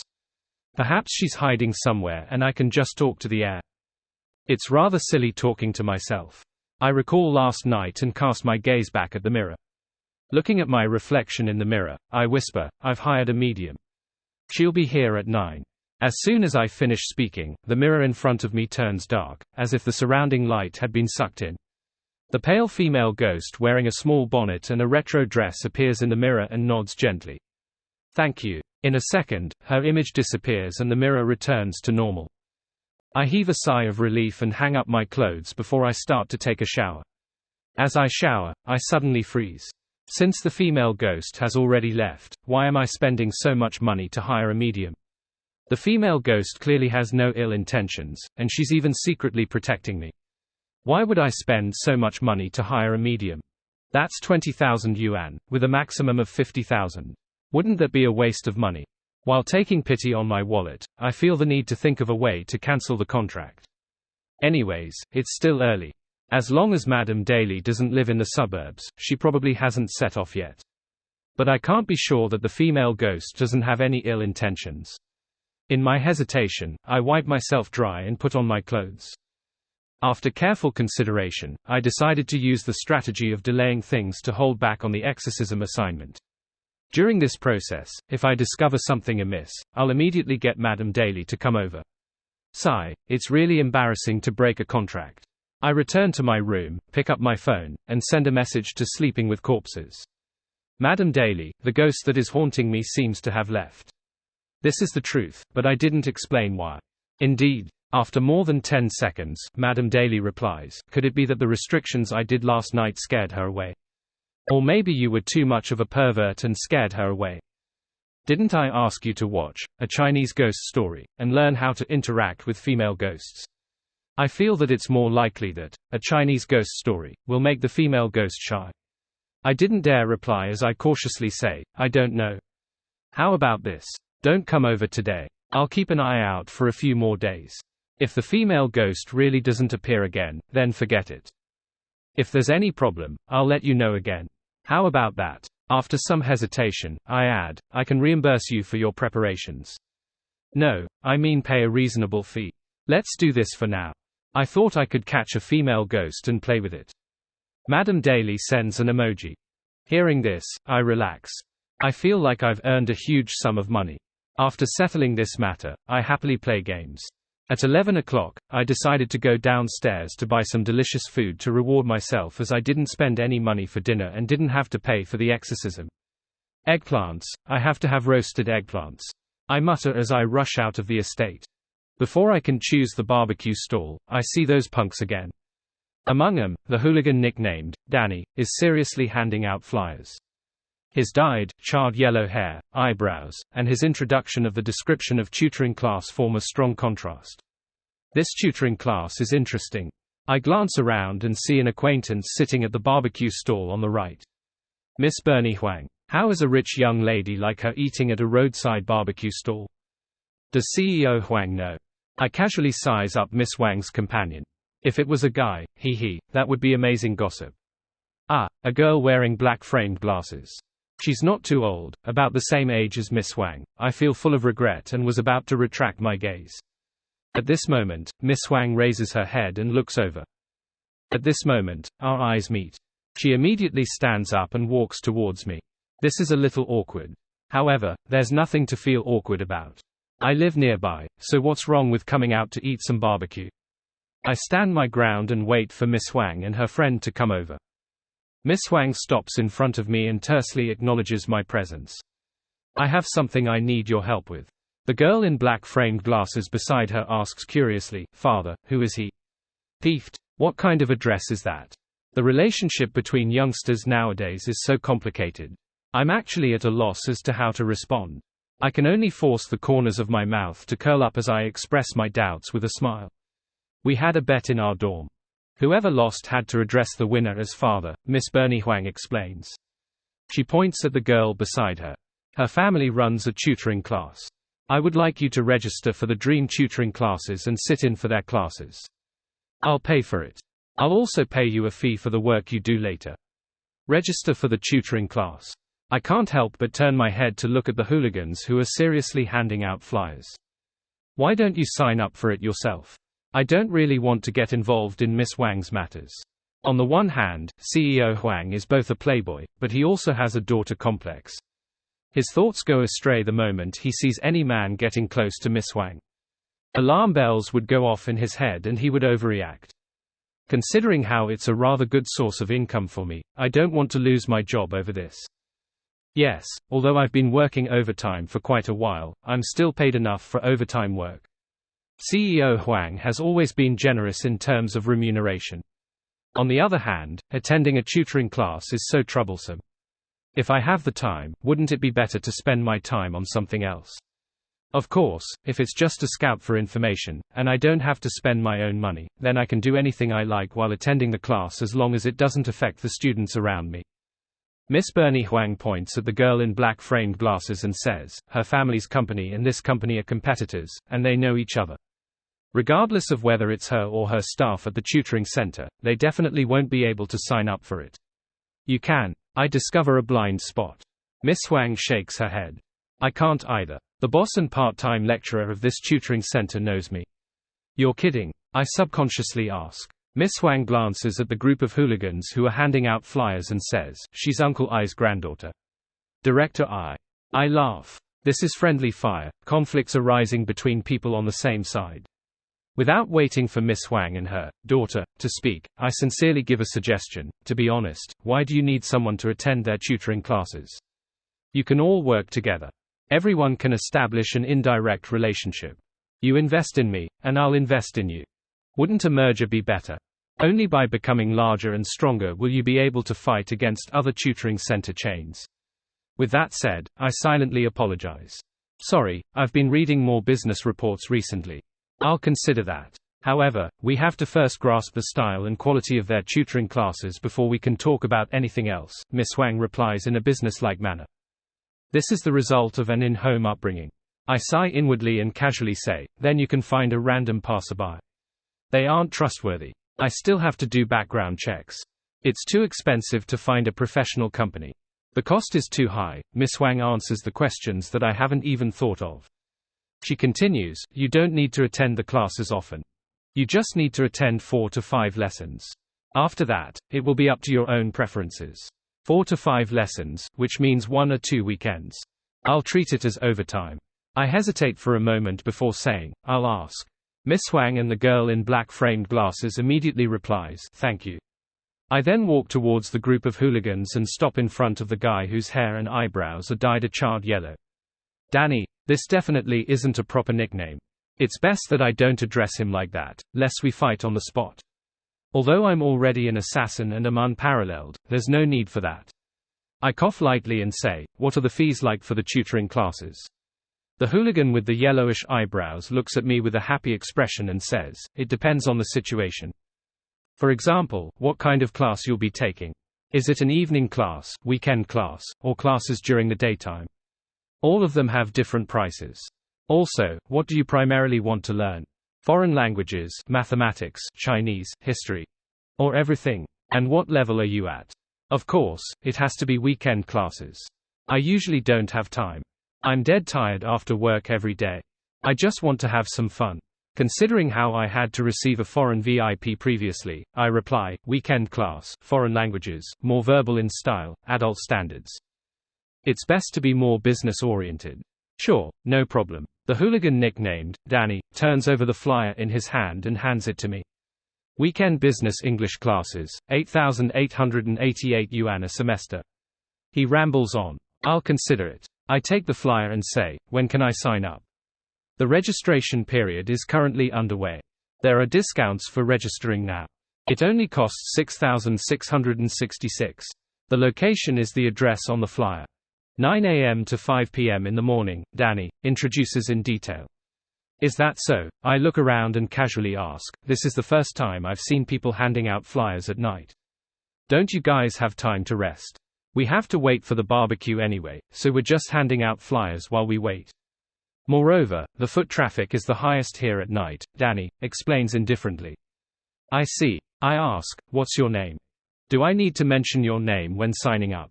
I would like to confirm if they get any commissions from successfully recruiting students when handing out flyers. No need. There's no need. Danny shakes his head in a slight daze. You don't get any commissions. All you do is hand out flyers. I press in puzzlement. Isn't this too professional? Besides, as a hooligan, what isn't better than handing out flyers? Upon hearing my words, Danny is taken aback. He smiles and says, my main job is being a tutor at the tutoring center. I teach foreign languages. Quote ellipsis quote. At this moment, I feel that this tutoring center is a little unreliable. It was at this time that their barbecue was done. The other hooligans stop handing out flyers and walk towards the stall. Danny panics. *T. Wait for me. As he runs to the barbecue stall, he turns around and says to me, my surname is D.A. Call me Teacher D.A. The accent of the foreign language sounds quite authentic. I shake my head and return to another barbecue stall to find Miss Huang and her dormitory daughter. I'll go take a look this weekend, I say simply. How much is it? The girl in black framed glasses asks. They claim that there's a discount. $6,666. I don't hide anything. Miss Huang nods. Perhaps there are other small expenses. I'll give you a total of $20,000.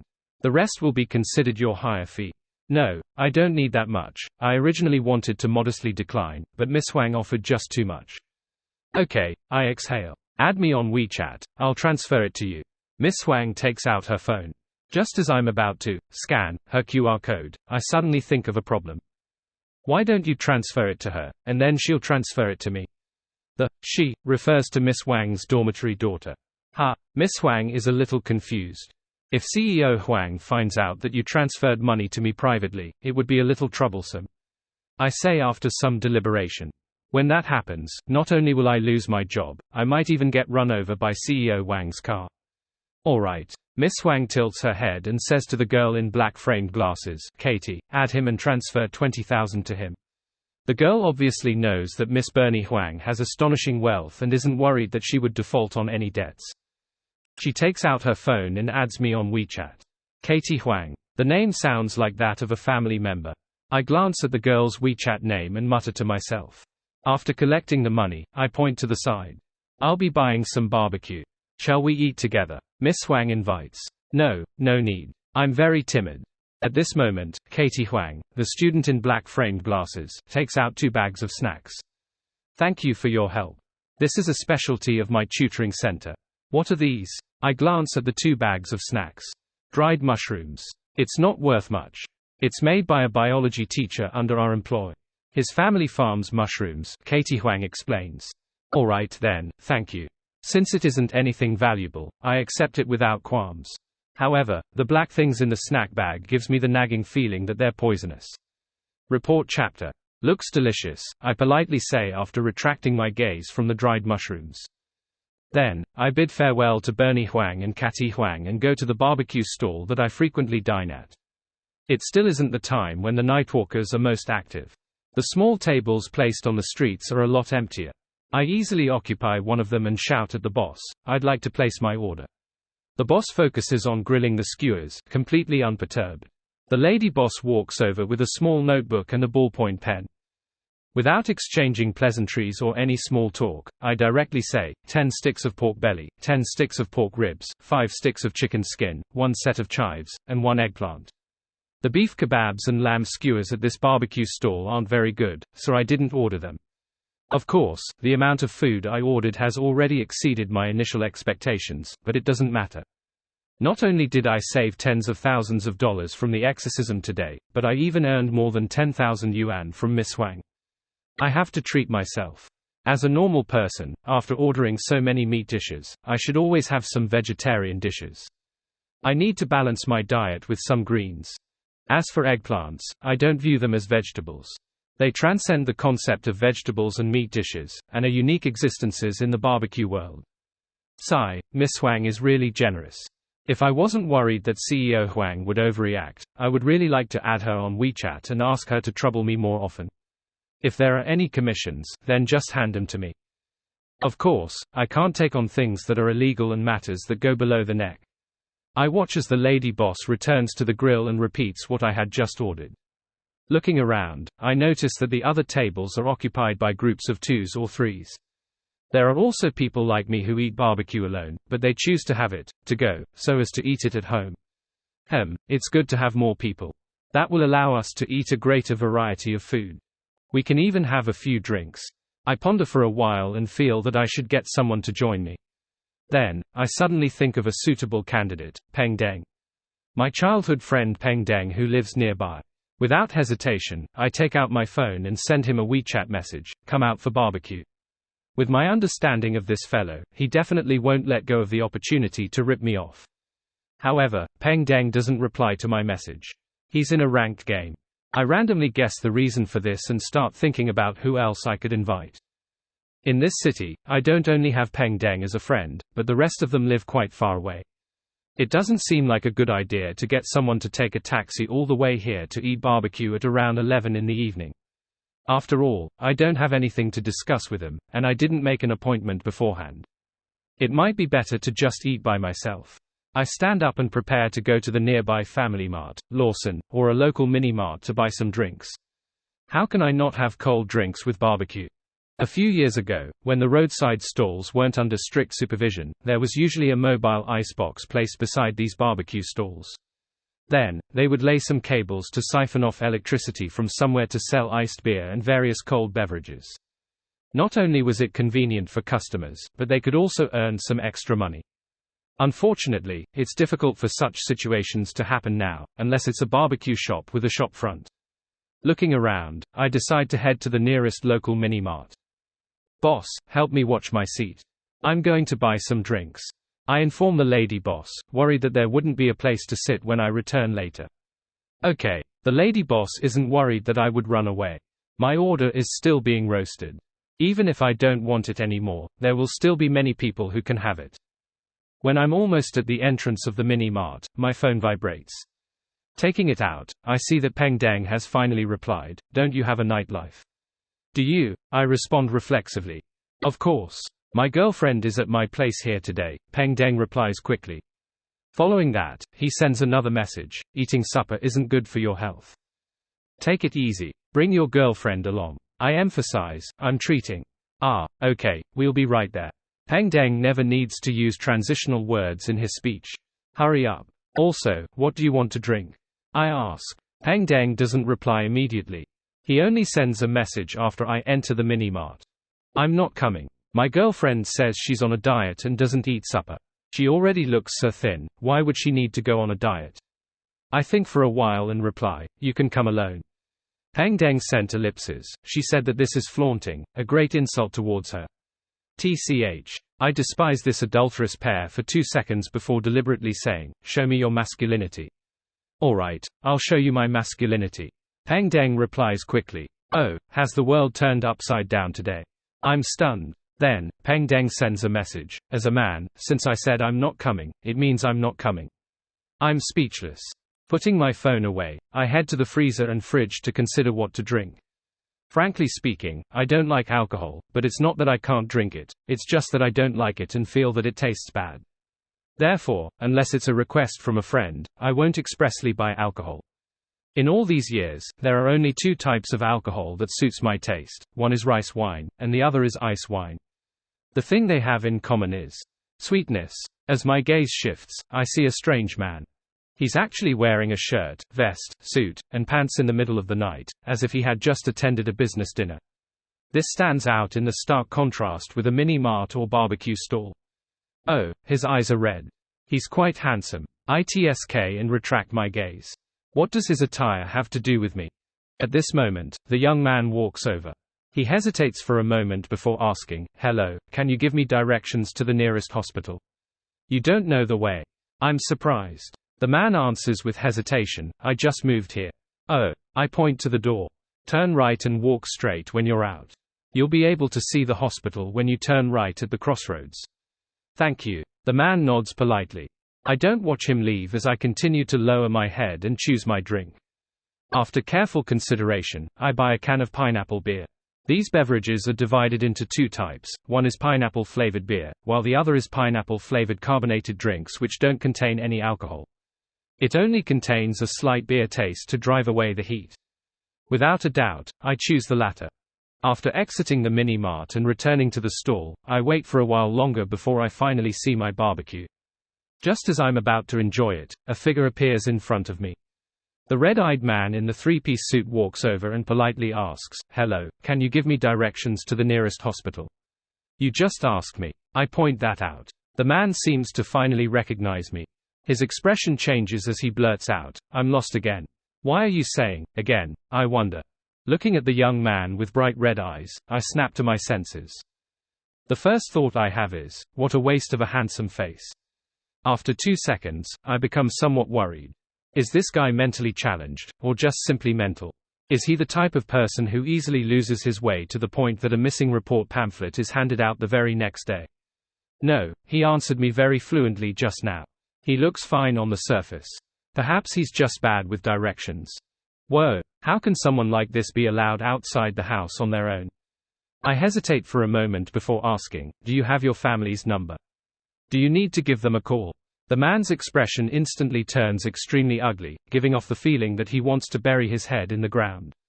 There's no need, he answers firmly. It was just a mistake. A mistake. I wasn't focused, as I was thinking about other problems. There's no need to explain, I immediately respond. Trying to explain it just shows your attempts to hide things. I add inwardly. Following that, I stand up, turn around, and point at the end of the road. Follow this path to the crossroads, then turn right, understand? Turn right. I move my right arm as I face the same direction as him. The man gloomily says, I'm not a juvenile. I'll concentrate this time. There definitely won't be a problem. I ignore his emphasis and instead remind him, if you encounter any more accidents, you can look for the police. I originally wanted to mischievously say, Mr. Policeman, but since he has already said that he isn't a juvenile, I'll just forget about it. However, is this guy living in some stage play? His choice of words are quite literal. Juvenile, using the term, primary school student, would be more down to earth. The man falls silent for 2 seconds before taking a deep breath. Thank you. You're welcome. I suppress my urge to make a joke. After watching this guy walk far down the road, I sit back down and enjoy the barbecue. I have to say that meat kebabs have to have fat in order to be delicious. Otherwise, they need to be marinated. Otherwise, it would definitely be dry, woody, and tasteless. In this aspect, chicken skin is definitely the type of food that can take up the challenge. In my heart, it's better than pork belly. However, the chicken skin's quality is hard to guarantee. Some barbecue stalls use the kind that were frozen for God knows how long. As for the one I chose, I can be quite certain of its standards. I bite down on a piece of condiment-infused chicken skin that's been coated with grease. Combined with a mouthful of pineapple and the chilling taste of beer, I find this summer evening simply wonderful in a way that cannot be described. This pineapple beer isn't bad. It's refreshing and quenches my thirst. I'm completely engrossed in the food to the point that I even neglect my phone. Meat, chives, eggplant, and an iced beverage. As I take in this assortment of delicacies, the food in front of me decreases. Phew, nice. I rub my belly in satisfaction. In the next second, I start to have regrets. No, I have to control myself. What if I get fat? In the near future, I can only indulge myself once a month, no, once a week. While I'm in a dilemma, I look up and see a figure. He's wearing a 3-piece attire that isn't suited to proper nightlife. He has 2 bright red eyes. Almost at the same time, the figure seems to sense my gaze. He turns his head and casts his gaze at me. Me, him. Why the F*** are you back? Don't tell me that you got lost. The man stands by the roadside, neither advancing nor retreating. He seems to be embroiled in an intense inner struggle. I look around, but I don't see any patrolling policemen. I hesitate for a moment before standing up and walking towards the man. I've already paid for the barbecue when the kebabs were delivered, so the lady boss doesn't stop me from leaving. Why don't I take you there? I don't mention the fact that he's lost. As a person, one has to know when to joke and when not to. The man's expression changes. After a few seconds, he whispers, all right. Let's go. I turn and lead. Thank you. The wind nearly scatters his voice from behind. As I walk along the road to the crossroads, I casually chat. Which country are you from? You speak pretty good Mandarin. I'm a minority. The man hesitates for a moment before replying. Oh, no wonder. Which ethnic group are you from? How should I address you? I'm enlightened. The man walks to my side and falls silent for a moment before saying, my surname is Bai. 1. My name is Alan. It's a nice name, just a little feminine, I tease. To be honest, a superficial joke like this definitely doesn't match the sarcasm in my heart. I've already given Bai Alan a feminine nickname in my mind, Lin Lin, or Lin Lin. Bai Alan ignores my joke and walks forward before turning left. Wait. Wrong. That's wrong. Over here. I quickly correct him. You really are a primary school student. Bye Alan immediately turns around and follows me to take the right turn. I don't look at his face, and I don't say a word. I give him time to calm down, lest he gets angry. To be honest, who gave him the courage to come out in the middle of the night to look for a hospital with such a terrible sense of direction? Couldn't he just get a taxi? Or let his parents accompany him? After turning right, it's only a 50 to 60 meter walk. The hospital appears before us.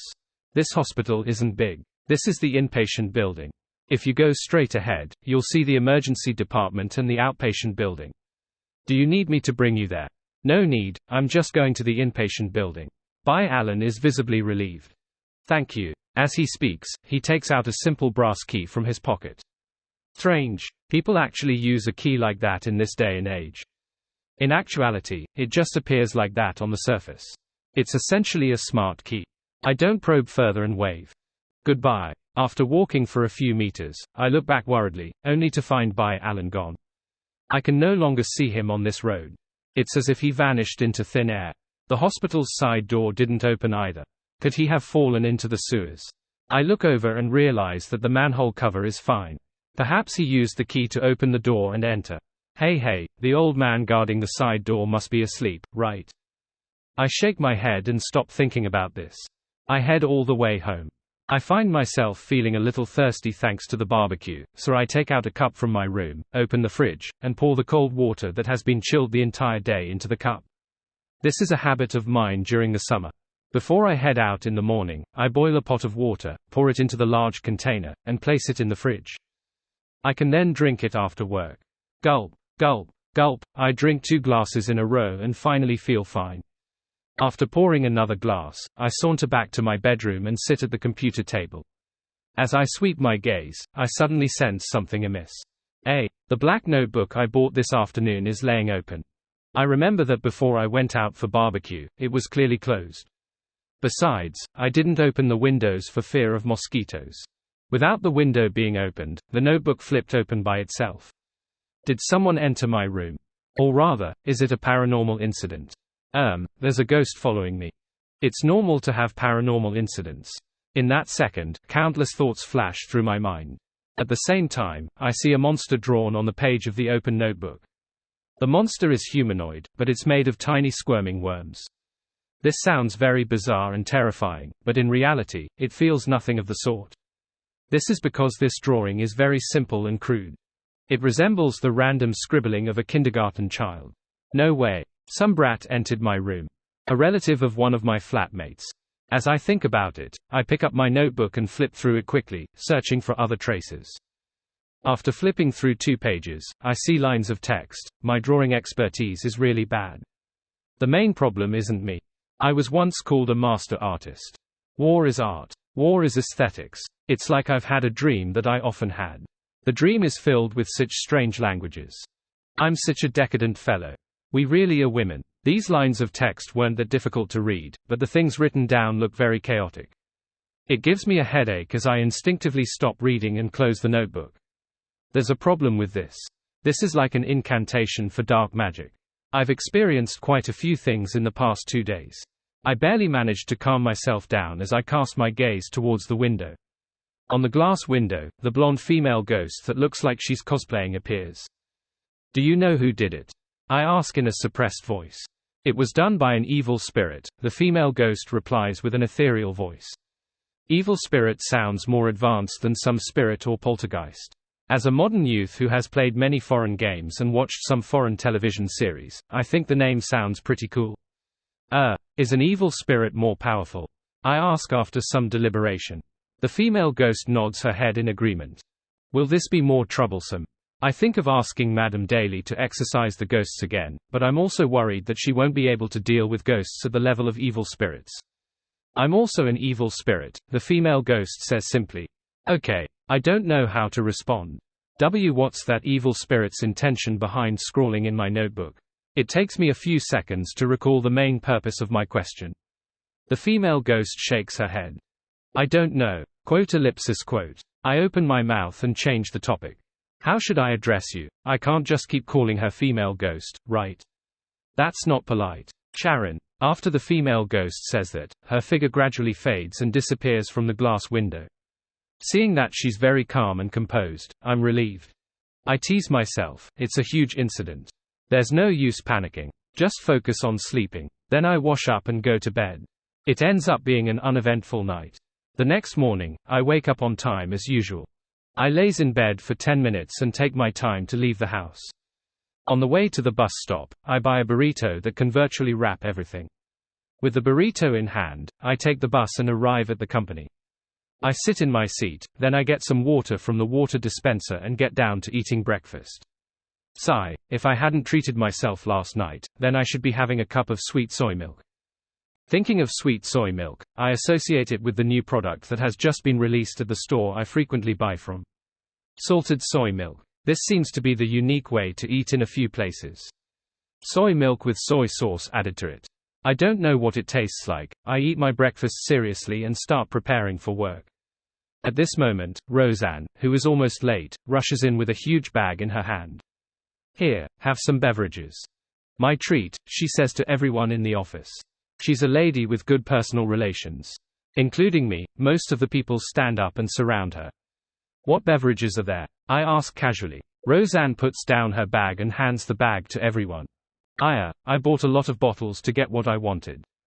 They all have different flavors. Sigh, if you're alive, then you should have a gambler inside you. Come, let's see what I picked. What in the world is she talking about? I'm beginning to doubt Roseanne's ability to express herself. However, I still understood the last sentence. I quickly reach into the bag and take out a beverage. I wonder what flavor it will be. Just as I have this thought, I see a familiar bottle design. It's a bottle formed by twisted snake-like patterns. This is very similar to the assassin beverage I drank before, but the color is a little different. It was black before, but now it's blue. Quote ellipsis quote. I quickly turn the bottle around and see the name on the front. Instigator, aren't you going to drink it? You don't like this. Why don't you drink this last bottle instead? Roseanne points at the last bottle in the bag, puzzled. The beverage bottle is like a ball of extended flames. It's very cool. No, I'm just thinking, I'm thinking. I subconsciously refuse, searching for an excuse. As these thoughts flash through my mind, I blurt out, I'm wondering if I should match it with some snacks. As I speak, I take out the snack that was given to me by CEO Wang's non-blood-related granddaughter, Cathy Huang. That small bag of dried mushrooms. These dried mushrooms don't look very delicious. Roseanne looks at the bag of dried mushrooms in my hand seriously for a few seconds before replying hesitantly. It's obvious that she's a little embarrassed to say that the mushroom looks dry and black, it causes alarms to go off, and it can hardly whet up an appetite. After all, I'd offered it out of kind intentions. I take this opportunity to change the topic. What's your drink called? Roseanne immediately turns around and picks up the beverage bottle on the table. She says with a smile, this is it. The design looks cool, right? The beverage bottle has a streamlined design with a footprint theme. The name is Reporter. That's different from mine. I politely compliment, looks good. Roseanne twists the cap that has been opened a long time ago as if she's preparing to take a sip. I instinctively want to stop her, but after opening my mouth, I realize that I don't have a reason. Furthermore, a third of the Reporter beverage is gone. This means that Roseanne has already drank it. There's no point in stopping her now. Gulp. Roseanne lowers the bottle and twists the cap back on. It doesn't taste bad. Try it. Okay, I say perfunctorily. Roseanne doesn't urge me any further. Instead, she points at the remaining beverage bottles in the plastic bag. You can also switch bottles. No need, there's no need, I reply without hesitation. Either way, I don't intend to drink it. It doesn't matter if I switch it or not. After 2 seconds of deliberation, I look at Roseanne and probe, how do you feel after drinking it? Any special sensations? Special sensations. Do you think this is a drug? It's moderately sweet and refreshing. The fragrance will definitely be better after chilling it. Roseanne says, a little pissed. She doesn't look like she's lying. This means that she probably didn't obtain superpowers from the Reporter beverage. I subconsciously survey my surroundings and realize that my fellow colleagues have more or less drunk some of Roseanne's beverages, but none of them show any signs of abnormality. They don't even appear dazed or confused. Could it be that only the assassin beverage I picked last time has a special effect? I wonder if that's considered being lucky or not. I quickly control my doubts and wave the Instigator beverage in my hand. I'll need to get down to work. Go ahead. Don't let me stop you. Roseanne waves her hand casually. Returning to my seat, I sit down. I look at the Instigator beverage in front of me and fall into deep thought. After about 20 seconds, I use my large mug meant for drinking water. This is something I prepare for taking pleasant gulps of water. I open the cap of the Instigator beverage and pour the liquid inside. Although I don't plan on drinking this beverage, I'm curious about what the liquid inside looks like, and whether it contains some special powers. Flash. I pour all of the Instigator beverage into my mug. That's too little, isn't it? That definitely isn't 500 milliliters. I can't help but look down on this beverage's manufacturer. My mug isn't small, but it usually can't hold the entirety of a 550 milliliter bottle of mineral water.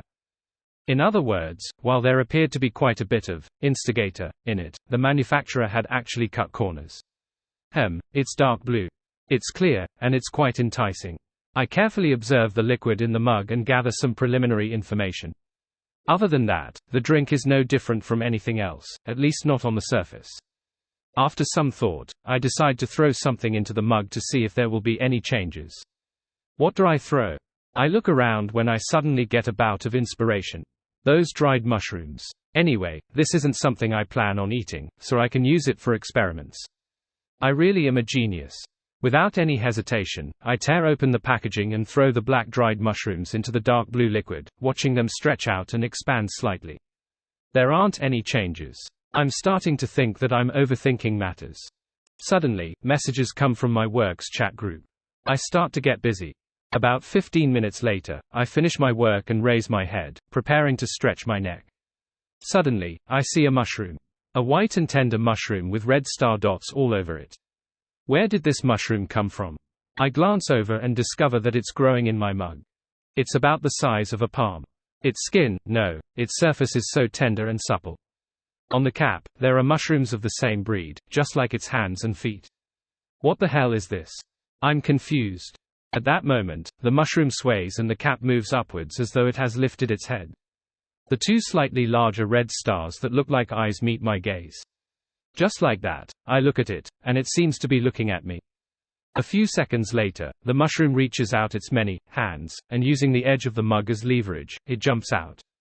In the next second, it jumps to the floor and wildly runs towards the office door. F***ck. I'm still confused. At the same time, I discover a problem. All of the Instigator beverage in the mug is gone. Almost subconsciously, I stand up and chase after the mushroom. I suspect that it's a product from the fusion of the Instigator beverage and the dried mushrooms. I have to resolve this accident I caused, as soon as possible. The mushroom is short and extremely fast. It passes through the office without being obstructed, and wasn't even discovered. On the other hand, I'm stopped by my colleagues several times and have no choice but to slow down. So, although the mushroom's footsteps are obviously smaller than mine, it still escapes from the company. It charged into the company next door. I subconsciously follow. At this moment, the security guard next door stops me. "What are you here for?" the tall and strong security guard asks. My mind races as I come up with an excuse. "I'm here for Vice President Wu." "Vice President Wu." The security officer doesn't believe me. "I'll ask the front desk." While he's walking to the front desk, I approach the door and gaze inside. I'm shocked by what I'm seeing. The employees of the company next door are either wearing black hooded robes or wearing strange costumes. They're dancing with something similar to an employees dance for business. A cosplay convention. A masquerade ball. It's only 9 in the morning. I'm confused again, forgetting to sneak inside. "What's your boss doing?" I ask when the security guard returns. "It's so strange." The security officer shakes his head. "I don't know either.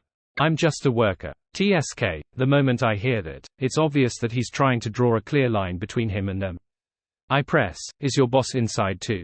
"Yes, that one over there who isn't wearing anything," the security guard replies nonchalantly. I focus my gaze, and the corner of my mouth twitches involuntarily. Pervert. Report chapter. Even though I'm separated from him at a distance, with all the weirdly dressed people in the way, I still see the naked man bound in dark red ropes. As for whether he's wearing something over the lower half of his body, or what he's wearing, I can't see it because of the table, chairs, and other things that are in the way. In short, the impression that guy gives me is a pervert. And he might even be into Su 0026M.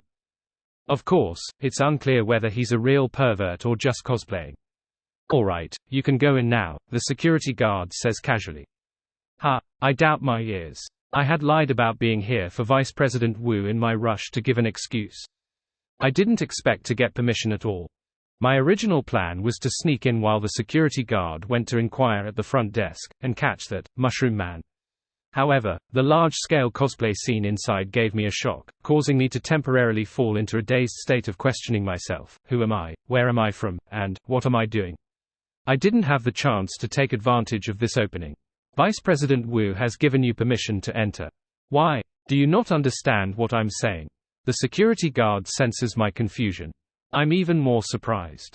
The Vice President Wu personally said to allow me entry. Is he trying to pull me into his marketing team? The security officer glances at me. You aren't very familiar with Vice President Wu. I've only met him a few times, I quickly emphasize. The security guard turns to look at the company's interior. Seeing that Vice President Wu wasn't nearby, he says, Vice President Wu doesn't like to talk. He doesn't answer questions or give instructions. Later, we figured out the rules. Whatever he doesn't object to on the spot is him giving tacit approval for. Is that so? But it could also be because of other reasons. I once knew a friend who wasn't smart and had a slow reaction. He only understood the first joke when someone was beginning the second joke. Perhaps Vice President Wu is such a person. He doesn't answer the question because he's still digesting the information. He needs more than 10 minutes to think about the answer. I don't argue with the security guard and just mutter inwardly. Since I have an opportunity like this, I obviously wouldn't care if Vice President Wu really acquiesced or if the creator had given him looks but forgot to give him intelligence. I immediately walk past the security guard and enter the neighboring company. I carefully circle the edge of the room, which is in a noisy din with all kinds of crazy dancing happening, searching for the Mushroom Man I created by mistake. Pearl decorations, blood-colored juice, painting made of leather. Not only is the perverted boss next door a multi-level marketing person, but he also believes in some strange cult. As I scan my surroundings, my heart beats faster as my urge to escape increases. If I wasn't already an assassin and was able to do a leap of faith and be in possession of extraordinary powers, I definitely wouldn't have dared to stay any longer. As I walk, I see a long table filled with breakfast. At this moment, a man in a long black robe with a hood suddenly turns his head and looks at me. Who are you? He asks hesitantly. I reply without any scruples, I'm cosplaying an employee. Just because all of you are cosplaying cultists or all kinds of strange figures, does that forbid me from doing a serious role?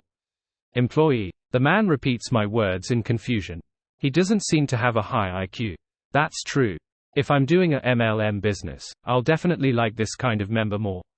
They're easy to deceive. I take this opportunity to walk past the black-robed man and to the long table. As I sweep my gaze, joy suddenly surges in my heart. I see that Mushroom Man. It's lying in a pile of roasted mushrooms, wrapping itself with a layer of sauce, pretending to be ordinary, normal food. However, its seductive aura betrays it. Even though there's a lot of food on the long table, it still stands out. It doesn't seem to have a high IQ as well. I pretend not to notice as I slowly approach.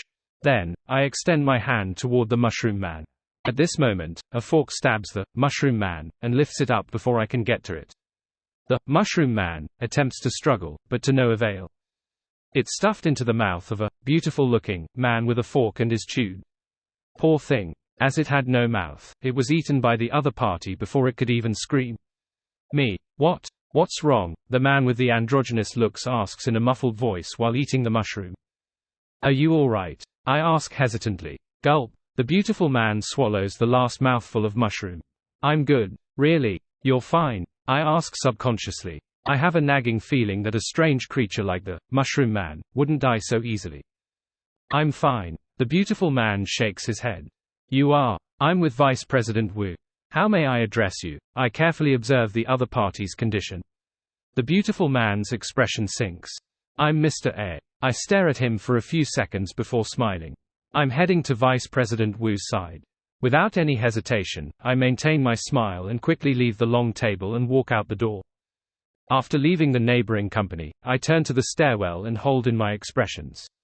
I take out my phone. Hello, is this the police?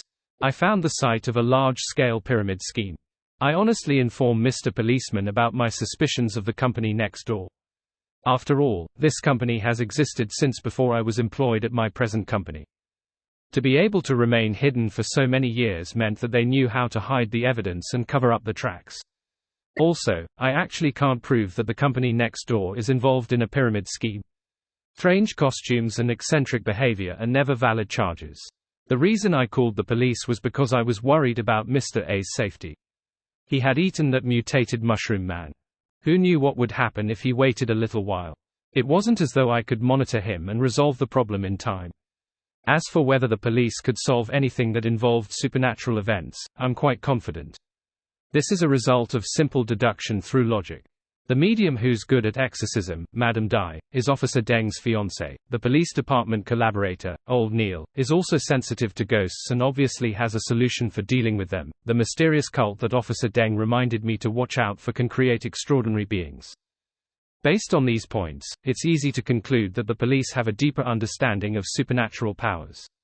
Since they have a deeper understanding, they definitely wouldn't lack the strength and solutions to deal with it. Putting away my phone, I glance sideways at the company next door that's still normal. Suppressing my concern, I return to my desk and start working. I'm plagued by all kinds of trivial matters for my last project the entire morning. I was so busy that I didn't even have time to poop on company time. As noon approaches, my phone suddenly buzzes. I pick it up and see an unfamiliar number. Who is it? A scammer? Some advertising agent? It's not listed. I mutter as I pick up. Hello, were you the one who called the police? You said that Aurora Company at 10 to 188 at Fengfei Road is suspected to be involved in a pyramid scheme. A slightly tired voice comes from the other end of the phone. The police are already here. Have they done the investigation? At that moment, questions flash through my mind before a scene surfaces. The cosplay occultist, Mr. A, who looks like a beautiful man, is covered in mushrooms with golden spots. He wobbles as he walks towards the police. How terrifying. I can't help but shiver and hurriedly reply, yes, I called the police. I think their behavior is very suspicious. Did you find anything? They're a legit company. The policeman on the other end of the line sighs and says, you can't think that they're involved in a pyramid scheme just because they hold parties early in the morning. There are countless companies that shout slogans and even dance every morning. But, one look at the gathering and you can tell it's not normal, I subconsciously retort. The policeman on the other end of the line says helplessly, can't they cosplay in the morning? Can't they have a masquerade party in the morning? You can complain about them disturbing the peace, but you can't say that they're running a pyramid scheme. They already explained that this is the company's corporate culture. Can we define a company with such corporate culture as a cult? I originally want to say that, but when I think about the news of punishing employees to crawl like dogs, I feel that the company next door hasn't gone too far. Yes, I'm sorry. I was too sensitive, I apologize hastily. The policeman on the other end of the line heaves a sigh of relief. Don't do this again in the future. Without waiting for him to finish, I forcefully interrupt. Did you discover anything? Was there anyone who got food poisoning because of mushrooms? What can we discover? They're all working hard, the policeman on the other end of the line says impatiently. He emphasizes that I shouldn't be too sensitive and hangs up. It seems Mr. A is fine. I'm relieved. I stand up and look around. At this moment, there are only 2 or 3 people left in the office waiting for their food to be delivered. The other colleagues have already gone to the office canteen on the 2nd floor. CEO Huang has always been very generous to his employees. He gives plenty of meal allowance, but all of it is transferred to our employee card. It can only be used at the canteen. Of course, the company canteen standard is quite good. Regardless of the ingredients, quantity, or culinary skills, they're all satisfactory. The only problem is that there isn't much variety in staples, only rice, noodles, and wontons. Some of the employees can only rely on delivery food when they want to eat rice noodles or pancakes. To me, this doesn't pose a problem. As long as the dishes have variety, it doesn't matter what the staple is. It would be a waste not to use my meal allowance. It's not like it can be used outside. Rubbing my stomach, I open my drawer, take out my employee card, and run towards the elevator. After entering the canteen, I look for a window seat first. Just then, through the window, I see a row of people standing downstairs. The leader is CEO Huang. CEO Huang quickly gets into a Rolls-Royce, and it drives off behind another car. I know that leading car. I just sat in it yesterday. It belongs to our partner company's Rosago. Thinking of this racer, I suddenly feel a little nauseous. I feel like I'm suffering from motion sickness. This Mr. Zarathustra has arrived via high-speed rail. CEO Huang is going to personally fetch him. He places great importance on this. I rein in my thoughts and cast my gaze back at the food selection window. Besides, this job has already been handed over. What happens next has nothing to do with me. After having a perfect lunch, I saunter back into the office and lean my neck against a neck pillow. I have a habit to sleep for a while at noon, or else I'll be groggy in the afternoon. And I need to listen to music during my afternoon nap to avoid being disturbed by the random noises in the office. I quickly put on my inner ear headphones, open on a music player, and start searching for today's lullaby. There's a new song. It's from overseas, and it's doing pretty well. I glance at it, my interest piqued. During my afternoon nap, my music of choice has always been more inclined towards songs in foreign languages, because if I don't focus on listening, it won't be easy to understand, and I wouldn't care too much about the lyrics. I won't let my imagination run wild. The reviews are okay. I quickly decide to buy the song. When translated, the song's title is Advance. Advance. Its singer is Alger Wilson. I check the information on this singer and find that he is rather inspirational. He was originally just a crew member who drifted out at sea, but after much hardship, he became a singer. Report chapter. In a daze, I open my eyes. Holy sh*t, when did I fall asleep? I have no recollection at all. I glance around blankly and find my colleagues working in their respective cubicles. I only remember that I was getting ready to listen to a song, and here I am. Did I black out? I didn't drink. Ouch, my head hurts, I'm so dizzy, I want to vomit. At this moment, I feel like I've just woken up from a hangover.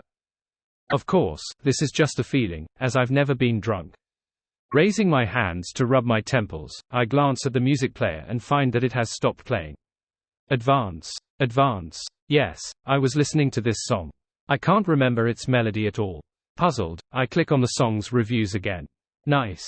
An unprecedented experience. Excellent pleasure. Ellipsis.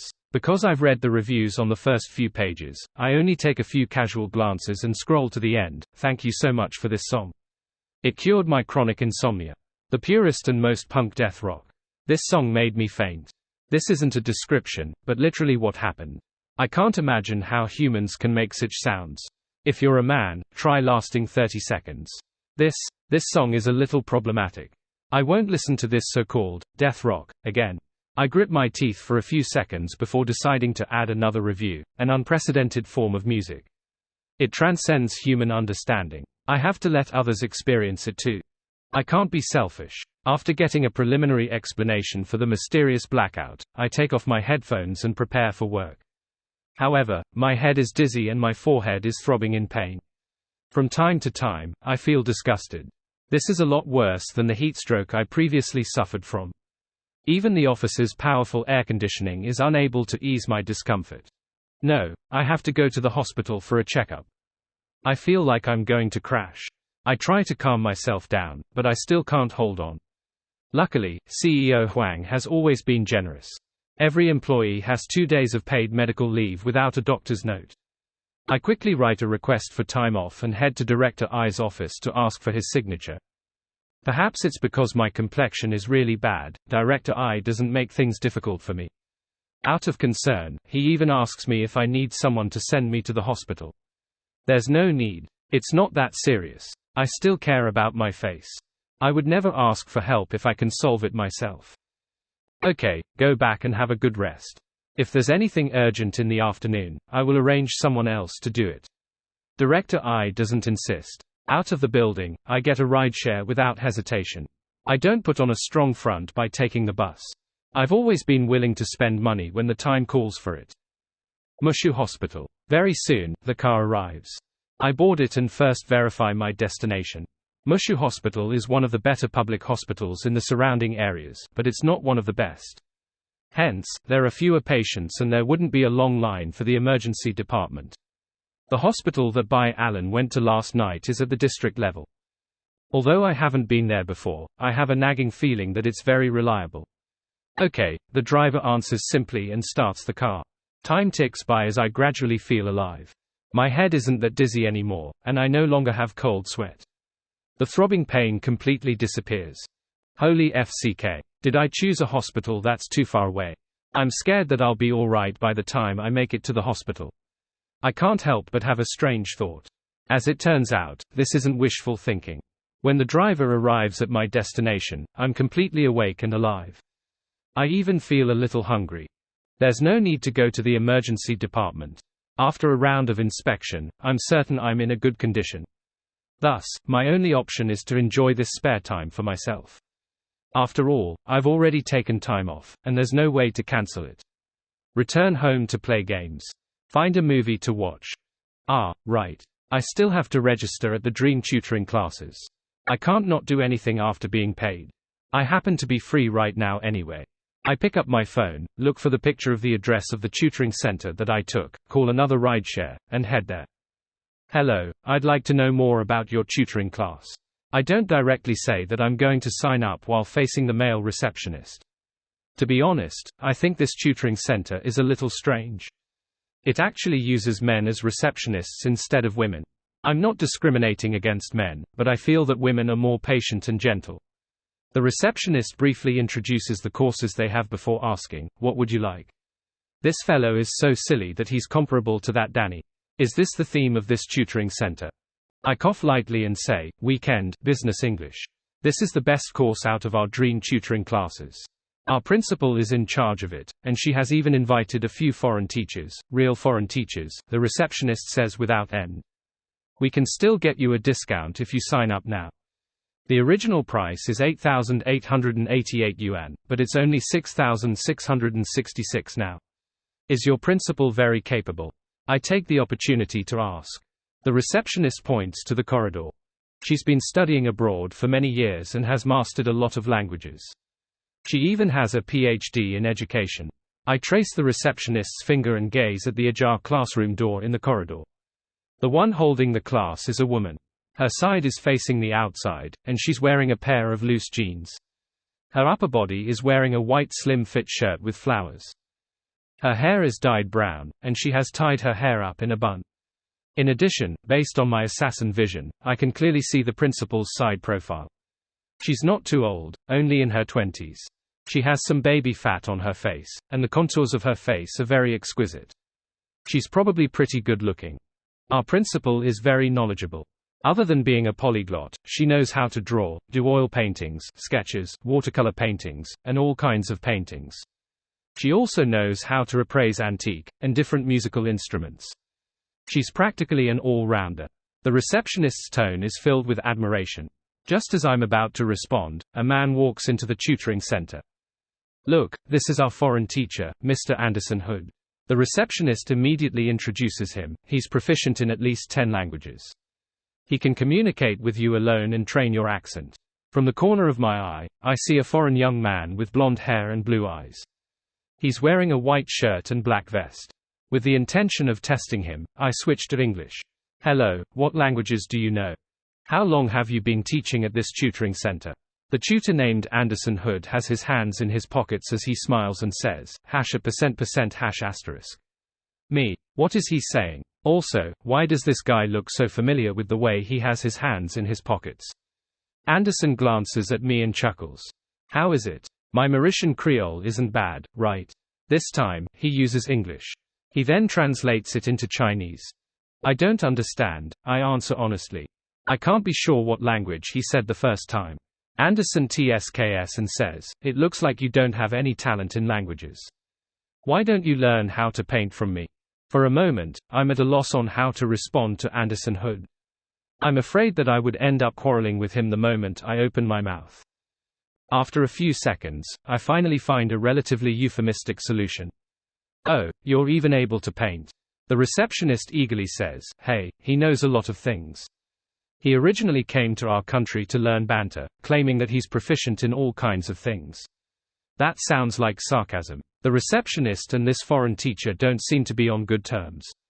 I wonder if he's speaking the truth or just joking.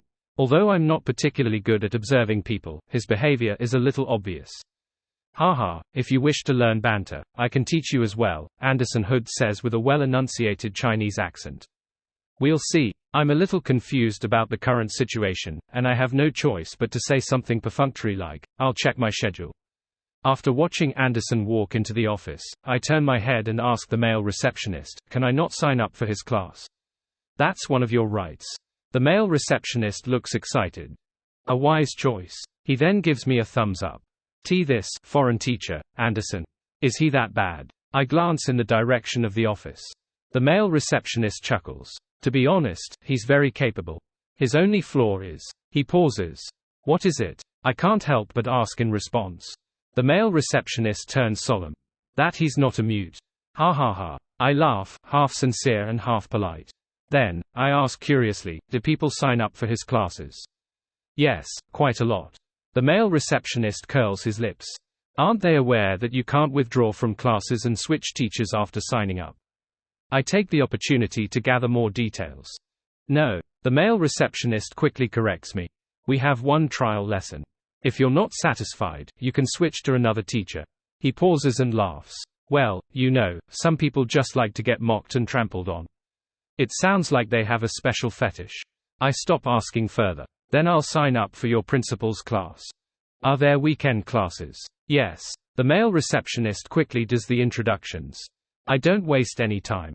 After paying 6,666 yuan, I sign up for the Dream Tutoring Classes weekend business English class. After leaving the Dream Tutoring classes, I don't leave the building. Instead, I find a quiet corner and take in the feel of the air conditioner. I then make a record of today's events. To be a commercial spy, one has to act like a commercial spy. I have to live up to Miss Wang's payment.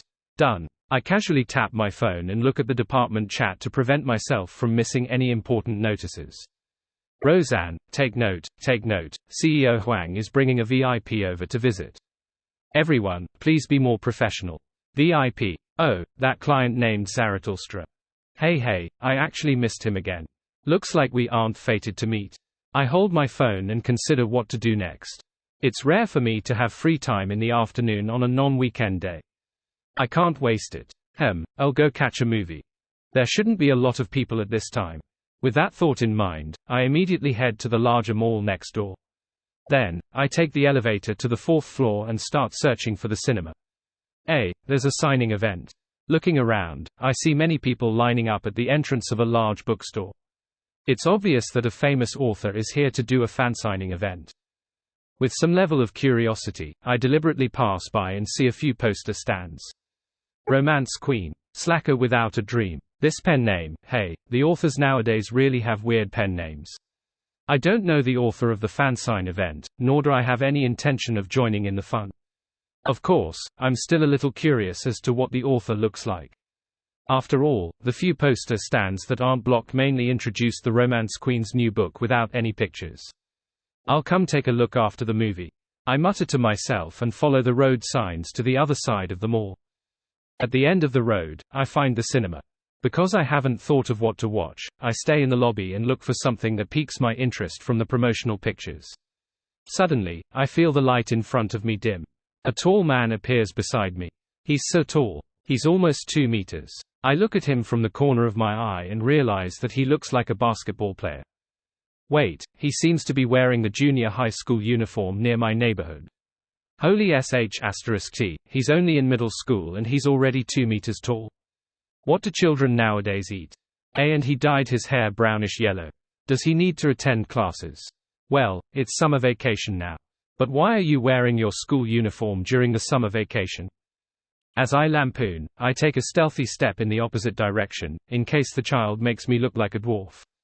Meanwhile, I find the movie that I'll be watching. I don't have to wait too long. The Pirate 3, Crazy Adventurer. In the corresponding promotional pictures, a man in a top hat and trench coat is standing between lightning, waves, and storms with 3 retro pirate ships surrounding him. And at the bow of each ship stands a beautiful female pirate. This chapter's release was pushed back. The final chapter will be released tomorrow. To promote Cuttlefish's new book, Embers Ad Infinitum again, be prepared for a well thought out and detailed apocalyptic, cyberpunk world with a setting superseding Lord of the Mysteries. Take note that the beginning of the story is slow, maybe even slower, like LOTM, but make sure to unlock all available chapters with coins so that the book is continued. Otherwise, it will be dropped in trial reads. Have faith in Cuttlefish. Also, please continue supporting Cuttlefish by unlocking chapters in coins even if it's continued. Synopsis below. Our protagonist, Shang Jianyao, is crazy, literally crazy, at least that's what the doctors said. Living in a huge, underground building of Pumu biology, one of the few remaining factions in this apocalyptic wasteland known as the Ashlands, he acts in unfathomable ways that's head-scratching, comical, and shrewd. So is he really crazy? Probably. He has a grand dream, to save all of humanity. Intricately tied to this dream is something everyone in the Ashlands believes in, deep in a particular ruin buried away by danger and famine, a path leading to a new world awaits. To step into the new world, one only needs to find a special key and open that certain door. There, the land is bountiful, as if milk and honey flows freely. The sunlight is dazzling, as if all coldness and darkness are washed away. The people will no longer have to face desolation, monsters, infections, mutations, and all kinds of dangers. There, children are joyous, adults are happy, everything is fine as they are supposed to be. Every antiquarian, ruin hunter, and historian roaming the Ashlands knows, that's the new world. The Pirate 3, Crazy Adventurer. It looks okay, it should be the kind of popcorn flick that I enjoy. I look around and make a preliminary decision. I quickly take out my phone and log in to the film review website to check out its score and reviews. The aesthetics are shallow. The plot is simple and crude. Other than the special effects and the few actresses, there's nothing else. The protagonist only knows how to act cool and has zero acting skills. Nothing deep at all. It's a passable commercial film, but it's only passable. F***CK, reviews like these. I like movies like this. I'm just watching it to kill time and don't need deep, thought-provoking shows. I read the reviews and find that it isn't that bad. I have a rough idea. The giant middle school student standing beside me in front of the poster has already left to buy the tickets. One ticket for the Pirate 3, the earliest time slot. I go over only after the middle school student heads elsewhere in the mall. I don't want the contrast to be that apparent. It makes me feel inferior. There's still 15 minutes to the next time slot, the ticket sales staff informs me. That's fine. I don't plan on shopping, so I decide to find a place to sit and wait. After all, they'll allow entry inside very soon. Of course, before that, I buy a medium-sized iced Coke and a serving of butter popcorn. I obviously have to match a popcorn flick with popcorn. Otherwise, how can it be called enjoyment? In the past, I rarely watched movies, just to stop myself from overeating. And now, my weight has returned to my university days, and it's very muscular. This is the beauty of life. Not long after, I enter the venue according to the signs and find my seat. Even though it's office hours, there are quite a lot of people in the audience. A large portion of them are clearly students. Summer vacation. I also want a summer vacation. I take a sip of iced Coke and put on my 3D glasses. At this moment, the 2-meter-tall middle school student walks along the aisle towards me. Under normal circumstances, the gap between me and the row in front is sufficient for a person to pass through. However, the figure before me is simply too huge, and it isn't possible for me to grant him passage by just pulling in my legs. I have no choice but to stand up and lean back. The middle school student successfully passes through. He turns his head and smiles sincerely. Thank you, uncle. No problem. I still think I'm young. This interlude doesn't hinder me from eating popcorn, drinking iced Coke, and watching the various trailers on the big screen. Very quickly, The Pirate 3 officially begins. My smile only lasts for 5 minutes before it stiffens. It's not that the movie is worse than I expected, but that the male lead's fortuitous encounter is from drinking a potion. The potion gives me the feeling that it's the assassin beverage I drank before. Man, the assassin beverage is actually a potion. Who produced this movie? I remember seeing the dragon logo just now. Hall Film Company. This can't be a reflection of reality, can it? I instantly immerse myself in the plot, but there aren't any other potions later in the film. Instead, it shows the serious side effects of the potion. My heart grows heavier as I watch it. I even feel like I'm the male lead. After the movie, I can't help but curse inwardly. Is this guy that clueless? 3 beautiful female pirates are surrounding him, but in the end, he only took a silly bosun with him. Seriously, where's the treasure they promised, and them heading off into the sunset while accompanied by beauties? Yes, it's all disappeared off into the sunset. After watching the Easter egg, I pick up my empty Coke and popcorn bucket and walk towards the aisle. At this moment, a short girl who's clearly less than 1.6 meters tall suddenly comes over and suppresses her voice. Someone is monitoring you. Monitoring me, who? I subconsciously look around, but I can't find the suspect. And the woman who warned me has already followed the crowd and walked to the exit. For real? I think for a moment and decide to leave the cinema first before confirming the situation. There are too many people here, and it's too noisy. Calling the police wouldn't work.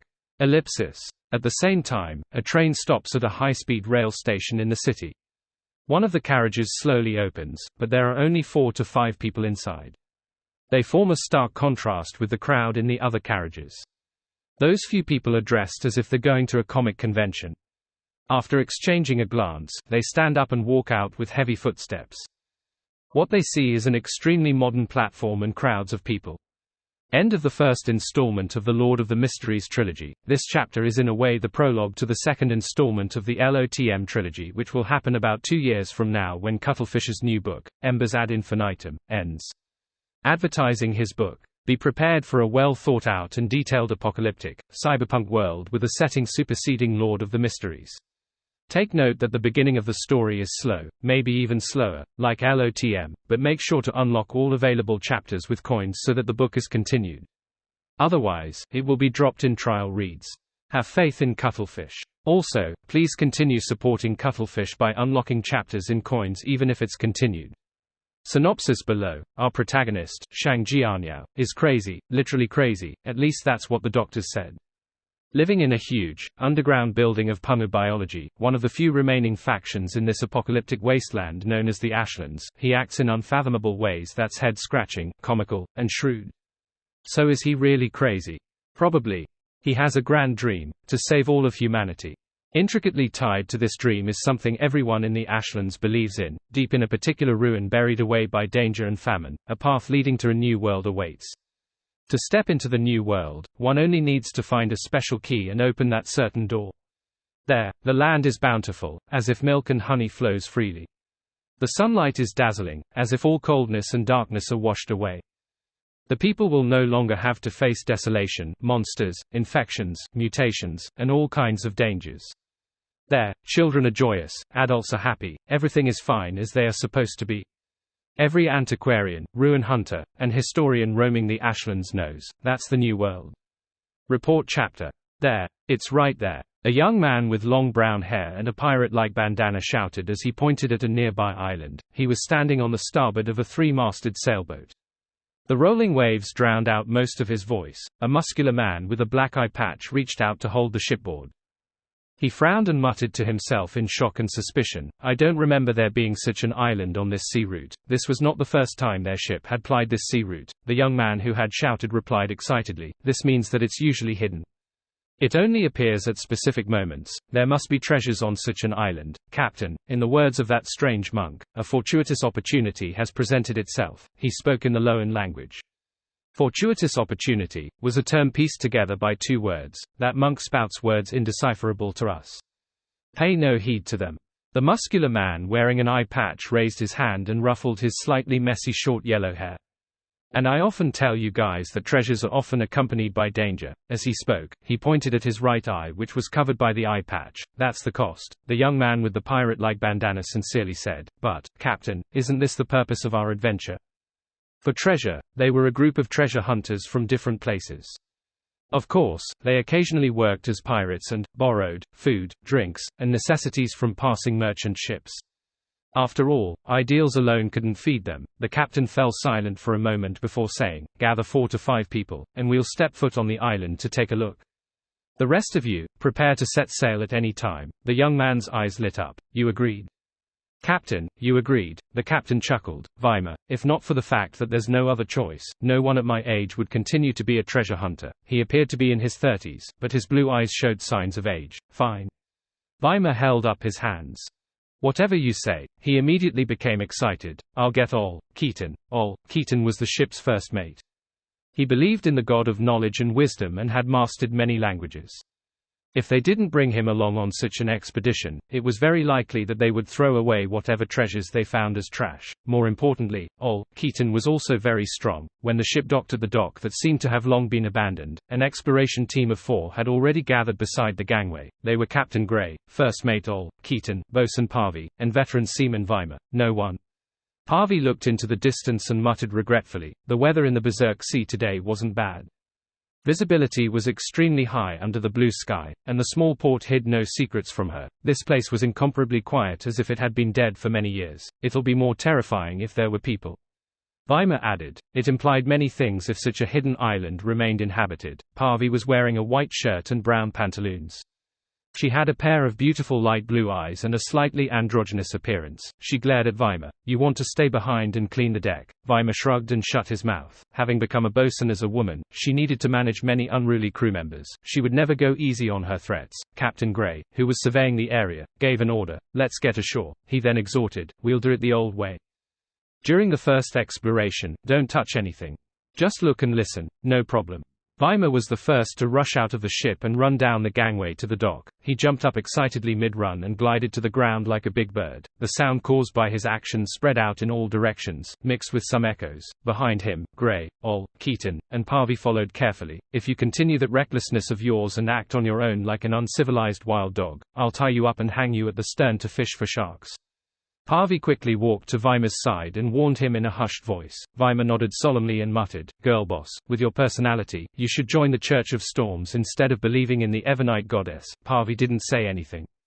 She looked around and followed Captain Gray and First Mate Ol. Keaton. The port was not big. There was only a lighthouse, 2 simple docks, 5 warehouses, and a few buildings that served as a hotel, restaurant, bar, and police station. It did not take long for the 4 of them to circle the area. Apart from the fact that there was no one around, everything seemed normal. Weimer looked at the tables in the house facing the street through a relatively clear glass window and did not speak for a long time. His expression was a little solemn given his personality. Inside the house, on the dining table, there was a cup with brownish black liquid and 2 pieces of moldy toast. Next to them were several neatly folded newspapers. It looked like the owner was about to enjoy breakfast when he suddenly encountered an emergency and had to leave in a hurry. He did not even have time to flip open the newspapers. He never returned. It would be considered normal if there was only one such example. After all, accidents were unavoidable. However, the entire port was in a similar situation. It was inevitable that it would make one's hair stand on end and imagination run wild. In that instant, all the local residents, no, all the living creatures, seemed to have evaporated. They haven't been gone for long. Captain Gray's slightly hoarse voice broke the team's silence. Parvi subconsciously replied, "Indeed, if this port has been abandoned for a long time, the food will not just be moldy." It seemed like only a few days or weeks had passed since the bizarre incident had happened. Ol. Keaton retracted his gaze from the street and nodded gently. "That's what the plants here say." There were obvious wrinkles at the corners of the first mate's mouth. His hair was already mottled with natural curls.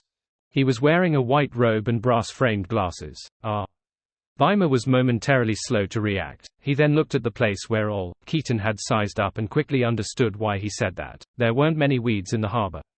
There were some plain or gorgeous mushrooms growing sporadically on the wooden buildings. They seemed to have existed all along. The natural world had obviously not had enough time to invade this place. Ol. Keaton saw Weimer's enlightened expression and didn't explain further. He turned to Captain Gray and solemnly said, "I'm worried that something might happen if we stay here for too long." "What might happen? Could it be that we will also disappear into thin air?" Before Weimer could finish speaking, a tan palm appeared over his mouth. This palm pushed his head and pressed him against the wall. "There won't be a next time." Parvi glared at Weimer and warned under her breath. Weimer nodded with difficulty, indicating that he understood. When Parvi released him, he muttered softly, "This isn't like you, girl boss." "You actually didn't slam the back of my head against the wall," Parvi chuckled. "I'm afraid that the commotion will be too great and awaken up the bizarreness hidden here." Captain Gray didn't care about their little bout. He took out his silver-white pocket watch and opened the lid. "We'll return to the ship in another 15 minutes. If everything remains normal, we'll prepare a second exploration tomorrow. All right?" Weimer was the first to agree. The 4 of them maintained a fine battle formation as they skirted the buildings in front of them and headed for the edge of the port. There was a slightly stained steam locomotive parked here. The 2 tracks extended deep into the island. Parallel to the tracks was a cement road. This was exactly what Gray and the others had imagined. After all, the port bore the responsibility of loading and unloading goods, traveling passengers, and connecting other towns with convenient road traffic. However, to their surprise and confusion, the railway was only 1 to 200 meters long. At the end of it stood a sizable town. Even though they were still at the edge of the port, the four of them could see the situation there with their naked eyes. Weimar could not express his feelings in words. He could only curse under his breath. If I were the owner of this island, I would definitely tie up the bastard who suggested such repairs at the stern to fish for sharks. Based on their experience in many ports, this arrangement was simply abnormal. The town 100 meters away had to be closer and connected to this side to form a port city, or it should be a few kilometers away and be independent. Unlike now, there might be a deeper meaning, Keaton said with a frown. This might have something to do with the bizarre happenings here. After he finished speaking, no one responded for a moment. After a few seconds, Weimar looked at the town not far away and said, "Captain, do we head over to take a look?" Captain Gray nodded. "Sure." 12 minutes left. They then walked along the cement road toward the small town. On both sides of the road, weeds flourished and mushrooms dotted the area. The closer they got to their destination, the more it was like this. Before long, the four treasure hunters arrived at the edge of the town. There was a wooden board erected there. On it was a word written in Loan, Utopia. "This place is called Utopia," Weimar muttered to himself as he cast his gaze at Keaton. Keaton shook his head slowly, indicating that he had never heard of it. It was the same for Parvey and Captain Gray. They observed the situation inside from the edge of the town and confirmed that the streets were also empty. It was so quiet that even the wind seemingly found it unbearable to pass. As they walked forward step by step, the four of them saw the Iris Hotel, Utopia's telegraph office, and many buildings. However, without exception, the interior of these buildings revealed that their owners had left in a hurry and never returned. There were also cups with some water left, dry clothes that were halfway through their washing, cutlery that had been laid out, musical instruments that had not been put away, books that had been flipped through, carriages that had stopped by the roadside without any horses. These things all reconstructed the appearance of the town before the bizarre situation happened. "I keep feeling that something is missing." Weimar couldn't help but whisper when he saw the municipal square in sight. Grosel, Frunzier, who was closest to the giant, rushed to Grosel and caught him. Then, he slowly released his grip and stood up, as though he had just experienced a confusing dream. Ciatas tore out of Mobit's arms, and ignoring the pain all over her body, she ran to Grosel's side with the aid of the wind. She bent down and carefully observed for a moment. Then, she nudged the giant and hysterically shouted, "Wake up! Wake up, it's time for us to leave." Her voice softened into silence. Mobit stood by the side, seeing the giant unable to maintain his body as it wavered. Finally, it fell to the ground with a thud. He fell silent for a few seconds before exhaling. At that moment, Anderson and Edwina had already run to Snowman. One used a flame, while the other mimicked holy light to quickly defrost him. As Klein was nearby, he directly arrived by Grosel's side. His spirit body thread's vision told him that the giant was dead. Only his spirit lingered, but it was beginning to scatter. This made his damage transfer powers completely useless. From the moment Grosel ignited the light of dawn and engaged the frost dragon in a second battle, he must have prepared himself for death. Klein fell silent. Mobit glanced at him and said with a rueful smile, "To be frank, I've not seen many giants. Most of my impression of them had come from books, teachers, and parents. I always thought that this race was cruel and violent, unintelligent creatures who were closer to monsters." However, Grosel wasn't like that. He was frank, honest, and optimistic. Although he might appear rather silly, he knew better than anyone what was right and wrong. He told me that this was because he wasn't one of those ancient giants. He wasn't even a second or third generation giant. The cruel and violent giants similarly had the ability to reproduce and give birth. As for the descendants, there would be more rational ones appearing from time to time. These descendants would reproduce and have more descendants, allowing the entire giant race to escape from the confines of being monsters.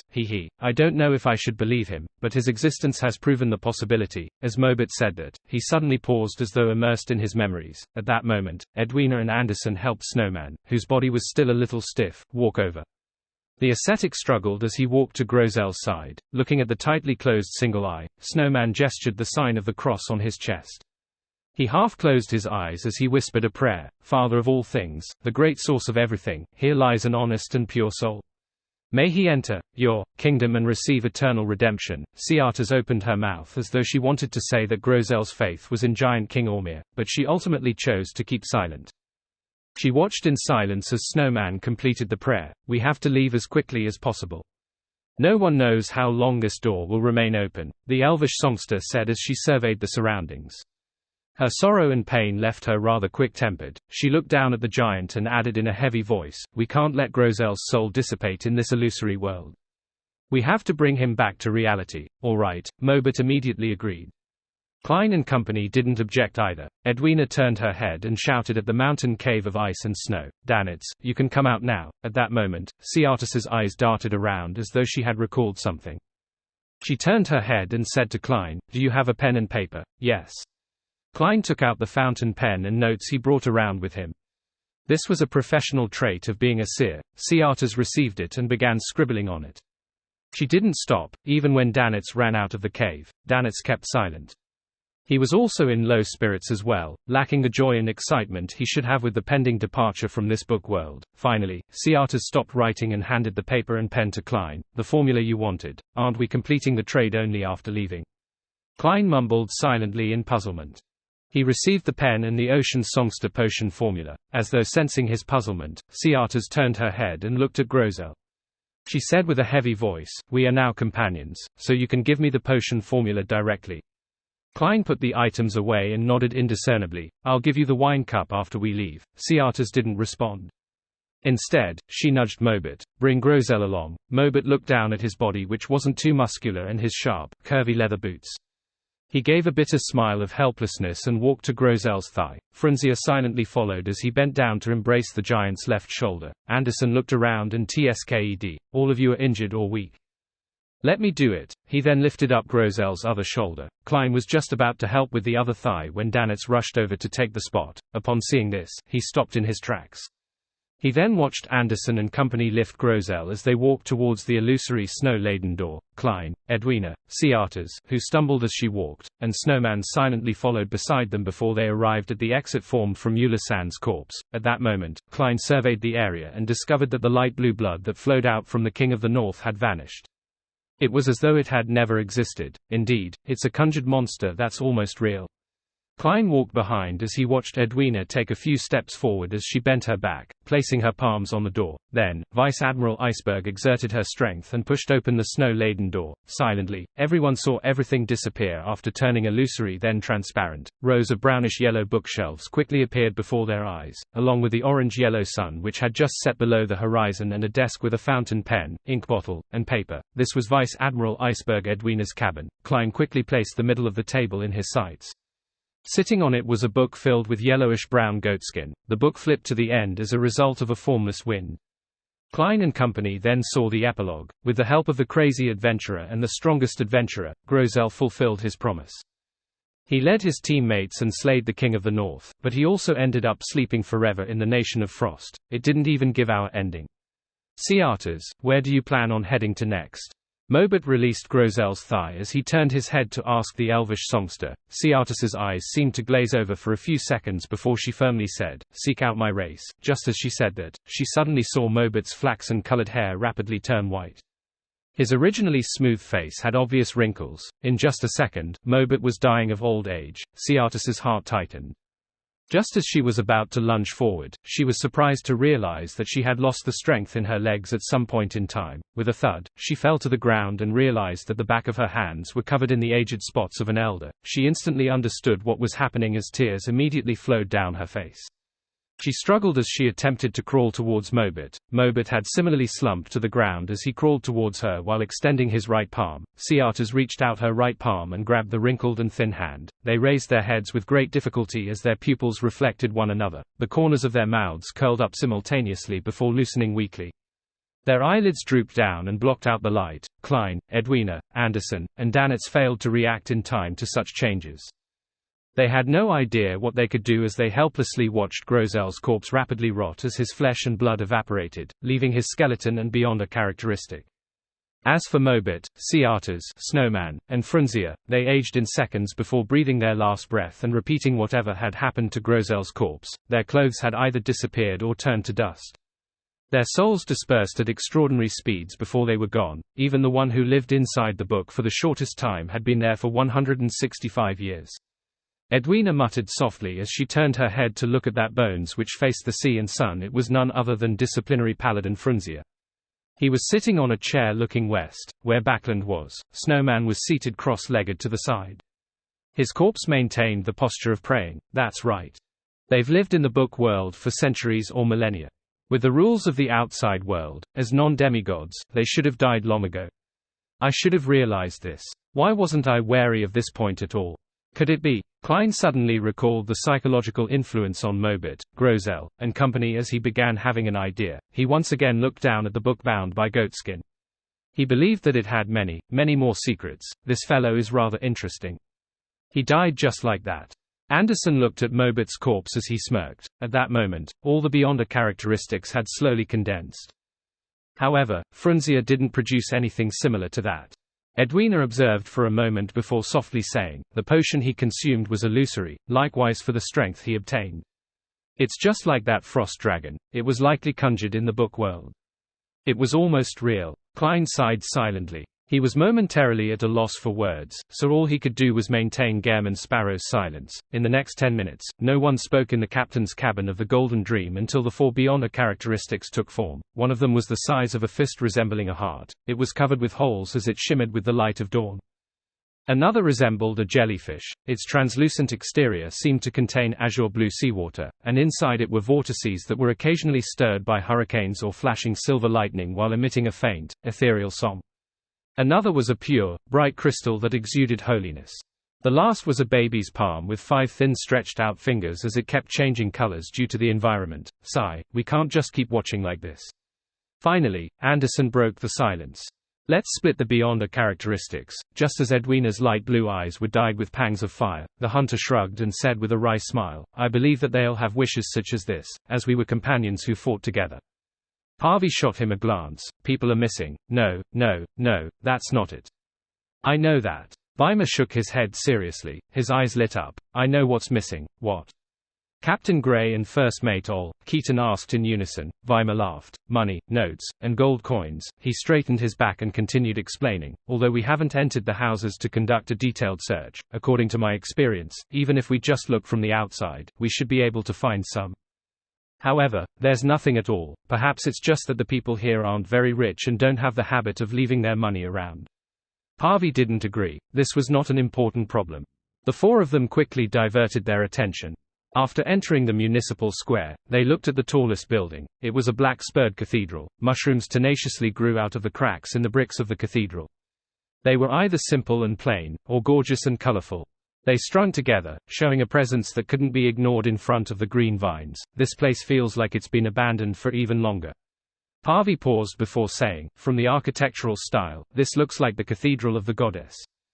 Do the people here also believe in the goddess? She found this rather peculiar. The residents of such a hidden island and strange town seem to believe in the Evernite goddess.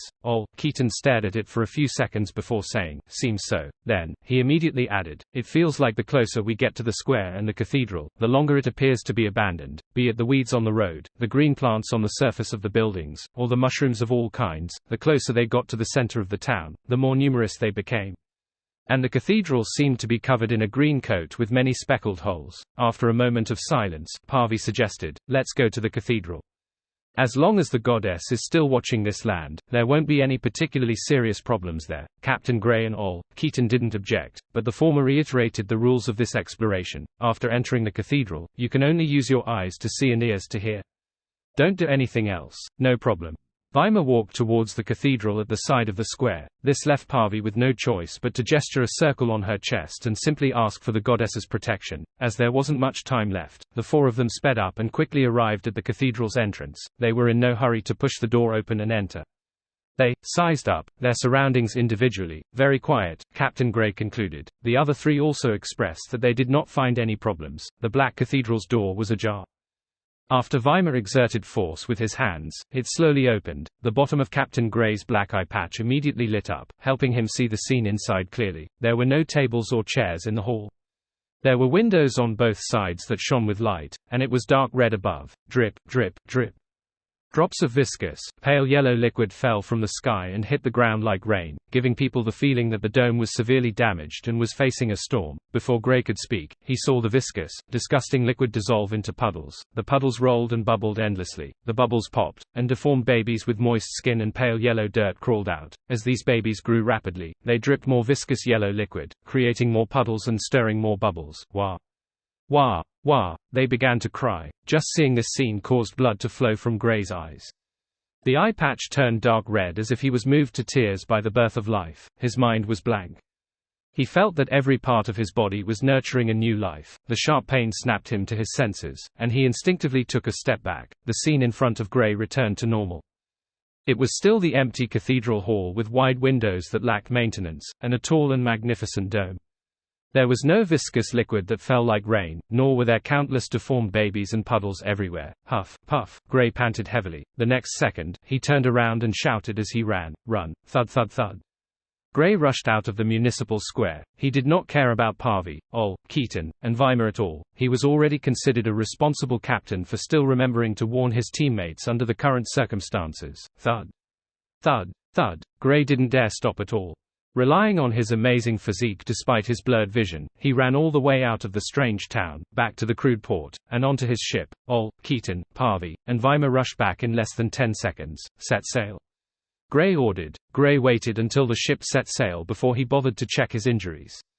He raised a hand to his eye and instantly felt moisture. However, when he brought his hand to his eyes, he realized that it was not blood, just tears. As he ran, he kept crying. Gray's brows knitted together, startled and suspicious. Soon, he confirmed that he was not injured at all. "What did you guys see?" He turned to look at Ol, Keaton and the others. Weimar looked at the captain. His eyes were red as if he had just cried. He said with lingering fear, "I saw fireball after fireball. They fell from the roof with a whoosh and then exploded. Light. My eyes were filled with light. I felt like I was going blind. No, I'm already blind. Then, I felt like I was melting. It hurt. It really hurt." Weimar heaved a sigh of relief. "Fortunately, Captain woke me up at that moment." He rubbed his eyes and said in confusion and relief, "I'm fine now. It's just that I kept crying at first, but then I got better." It was like a bad dream. What he meant was that the dream was very real. There was still lingering fears when he woke up, but he would be fine after a while. Captain Gray nodded and carefully examined Weimar's eyes. After confirming that there was really no problem, he looked at First Mate Ol, Keaton. "What about you?" Ol, Keaton looked at the distant coastline and the shrinking port and said in a reminiscent tone, "The entire cathedral collapsed. I fell to the ground with the surrounding pillars and stone bricks. It was bottomless. Moreover, my head, my flesh, and my skin fell at different speeds. They began to pull at each other. It hurt, it really hurt." The slightly loose skin and deep wrinkles on Ol, Keaton's face trembled as if he didn't want to recall any more of the incident. He exhaled and said after a while, "My entire body was about to be torn apart. Then, it was as if there were invisible hands around me. They pressed my hands, legs, head, skin, flesh, and bones to my internal organs with great force. I wished I could die as quickly as possible. Fortunately, I woke up the next second thanks to you, Captain." Weimar sighed with emotion. "This is even more painful than what happened to me. If you hadn't woken up in time, you might have seen yourself turn into a blood-colored meatball." Parvy listened quietly and said thankfully, "I wasn't in that much pain. I saw darkness that made me feel at ease. Then, I fell asleep.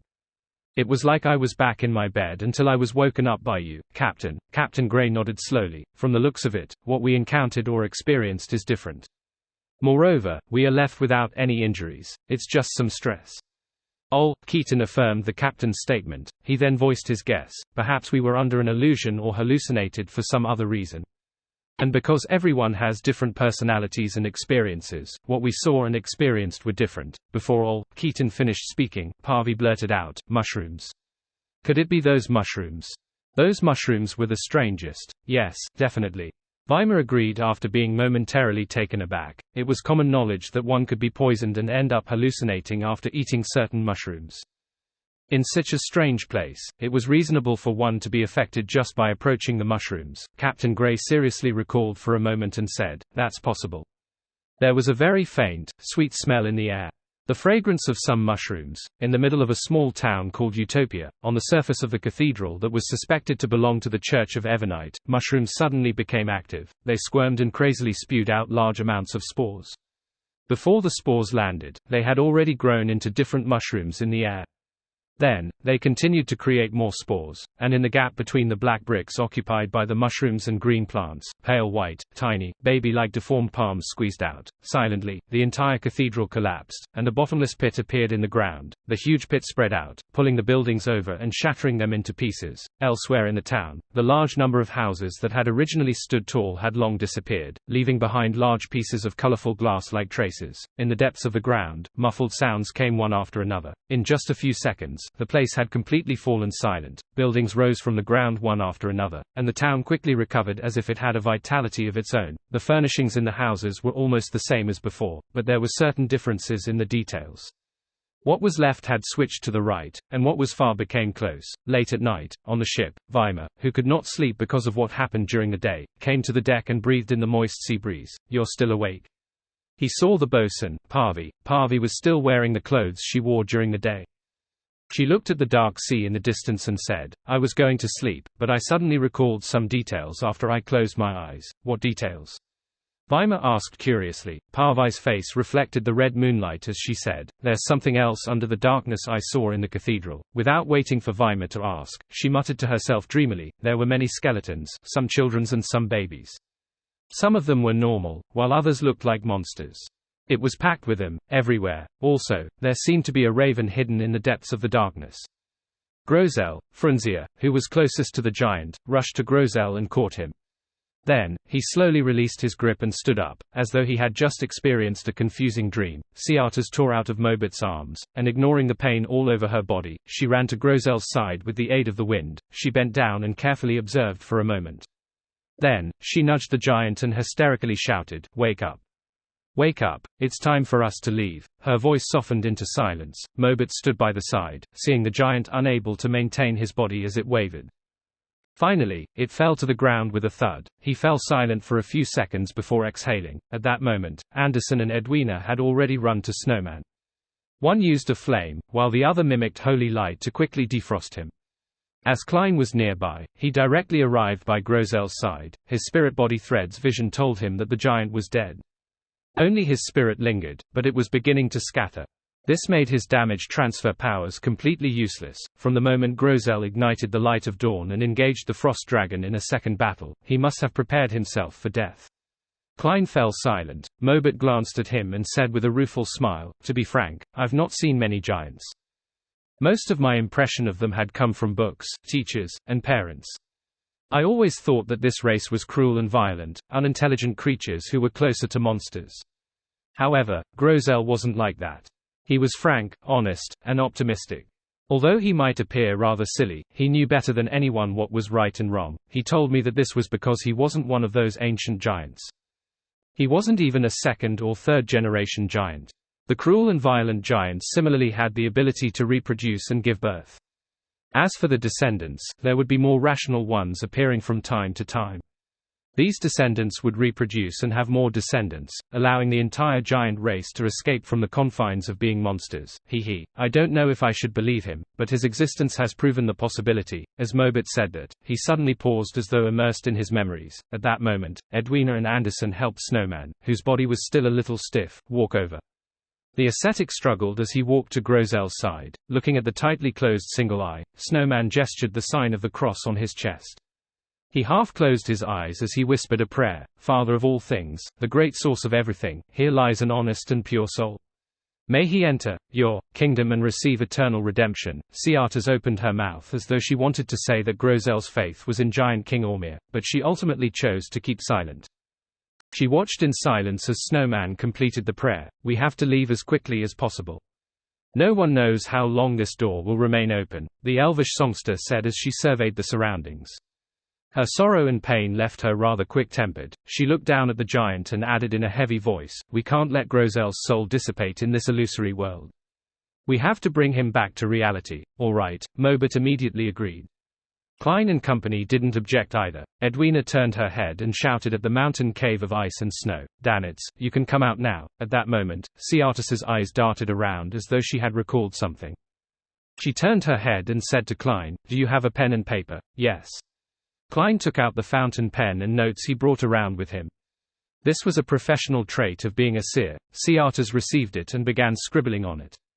She didn't stop, even when Danitz ran out of the cave. Danitz kept silent.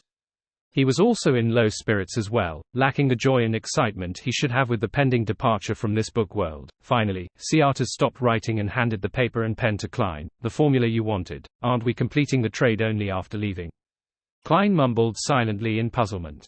He received the pen and the ocean songster potion formula. As though sensing his puzzlement, Seatas turned her head and looked at Grosel. She said with a heavy voice, "We are now companions, so you can give me the potion formula directly." Klein put the items away and nodded indiscernibly. "I'll give you the wine cup after we leave." Seatas didn't respond. Instead, she nudged Mobit. "Bring Grosel along." Mobit looked down at his body, which wasn't too muscular, and his sharp, curvy leather boots. He gave a bitter smile of helplessness and walked to Grosel's thigh. Frunzia silently followed as he bent down to embrace the giant's left shoulder. Anderson looked around and tsked. "All of you are injured or weak.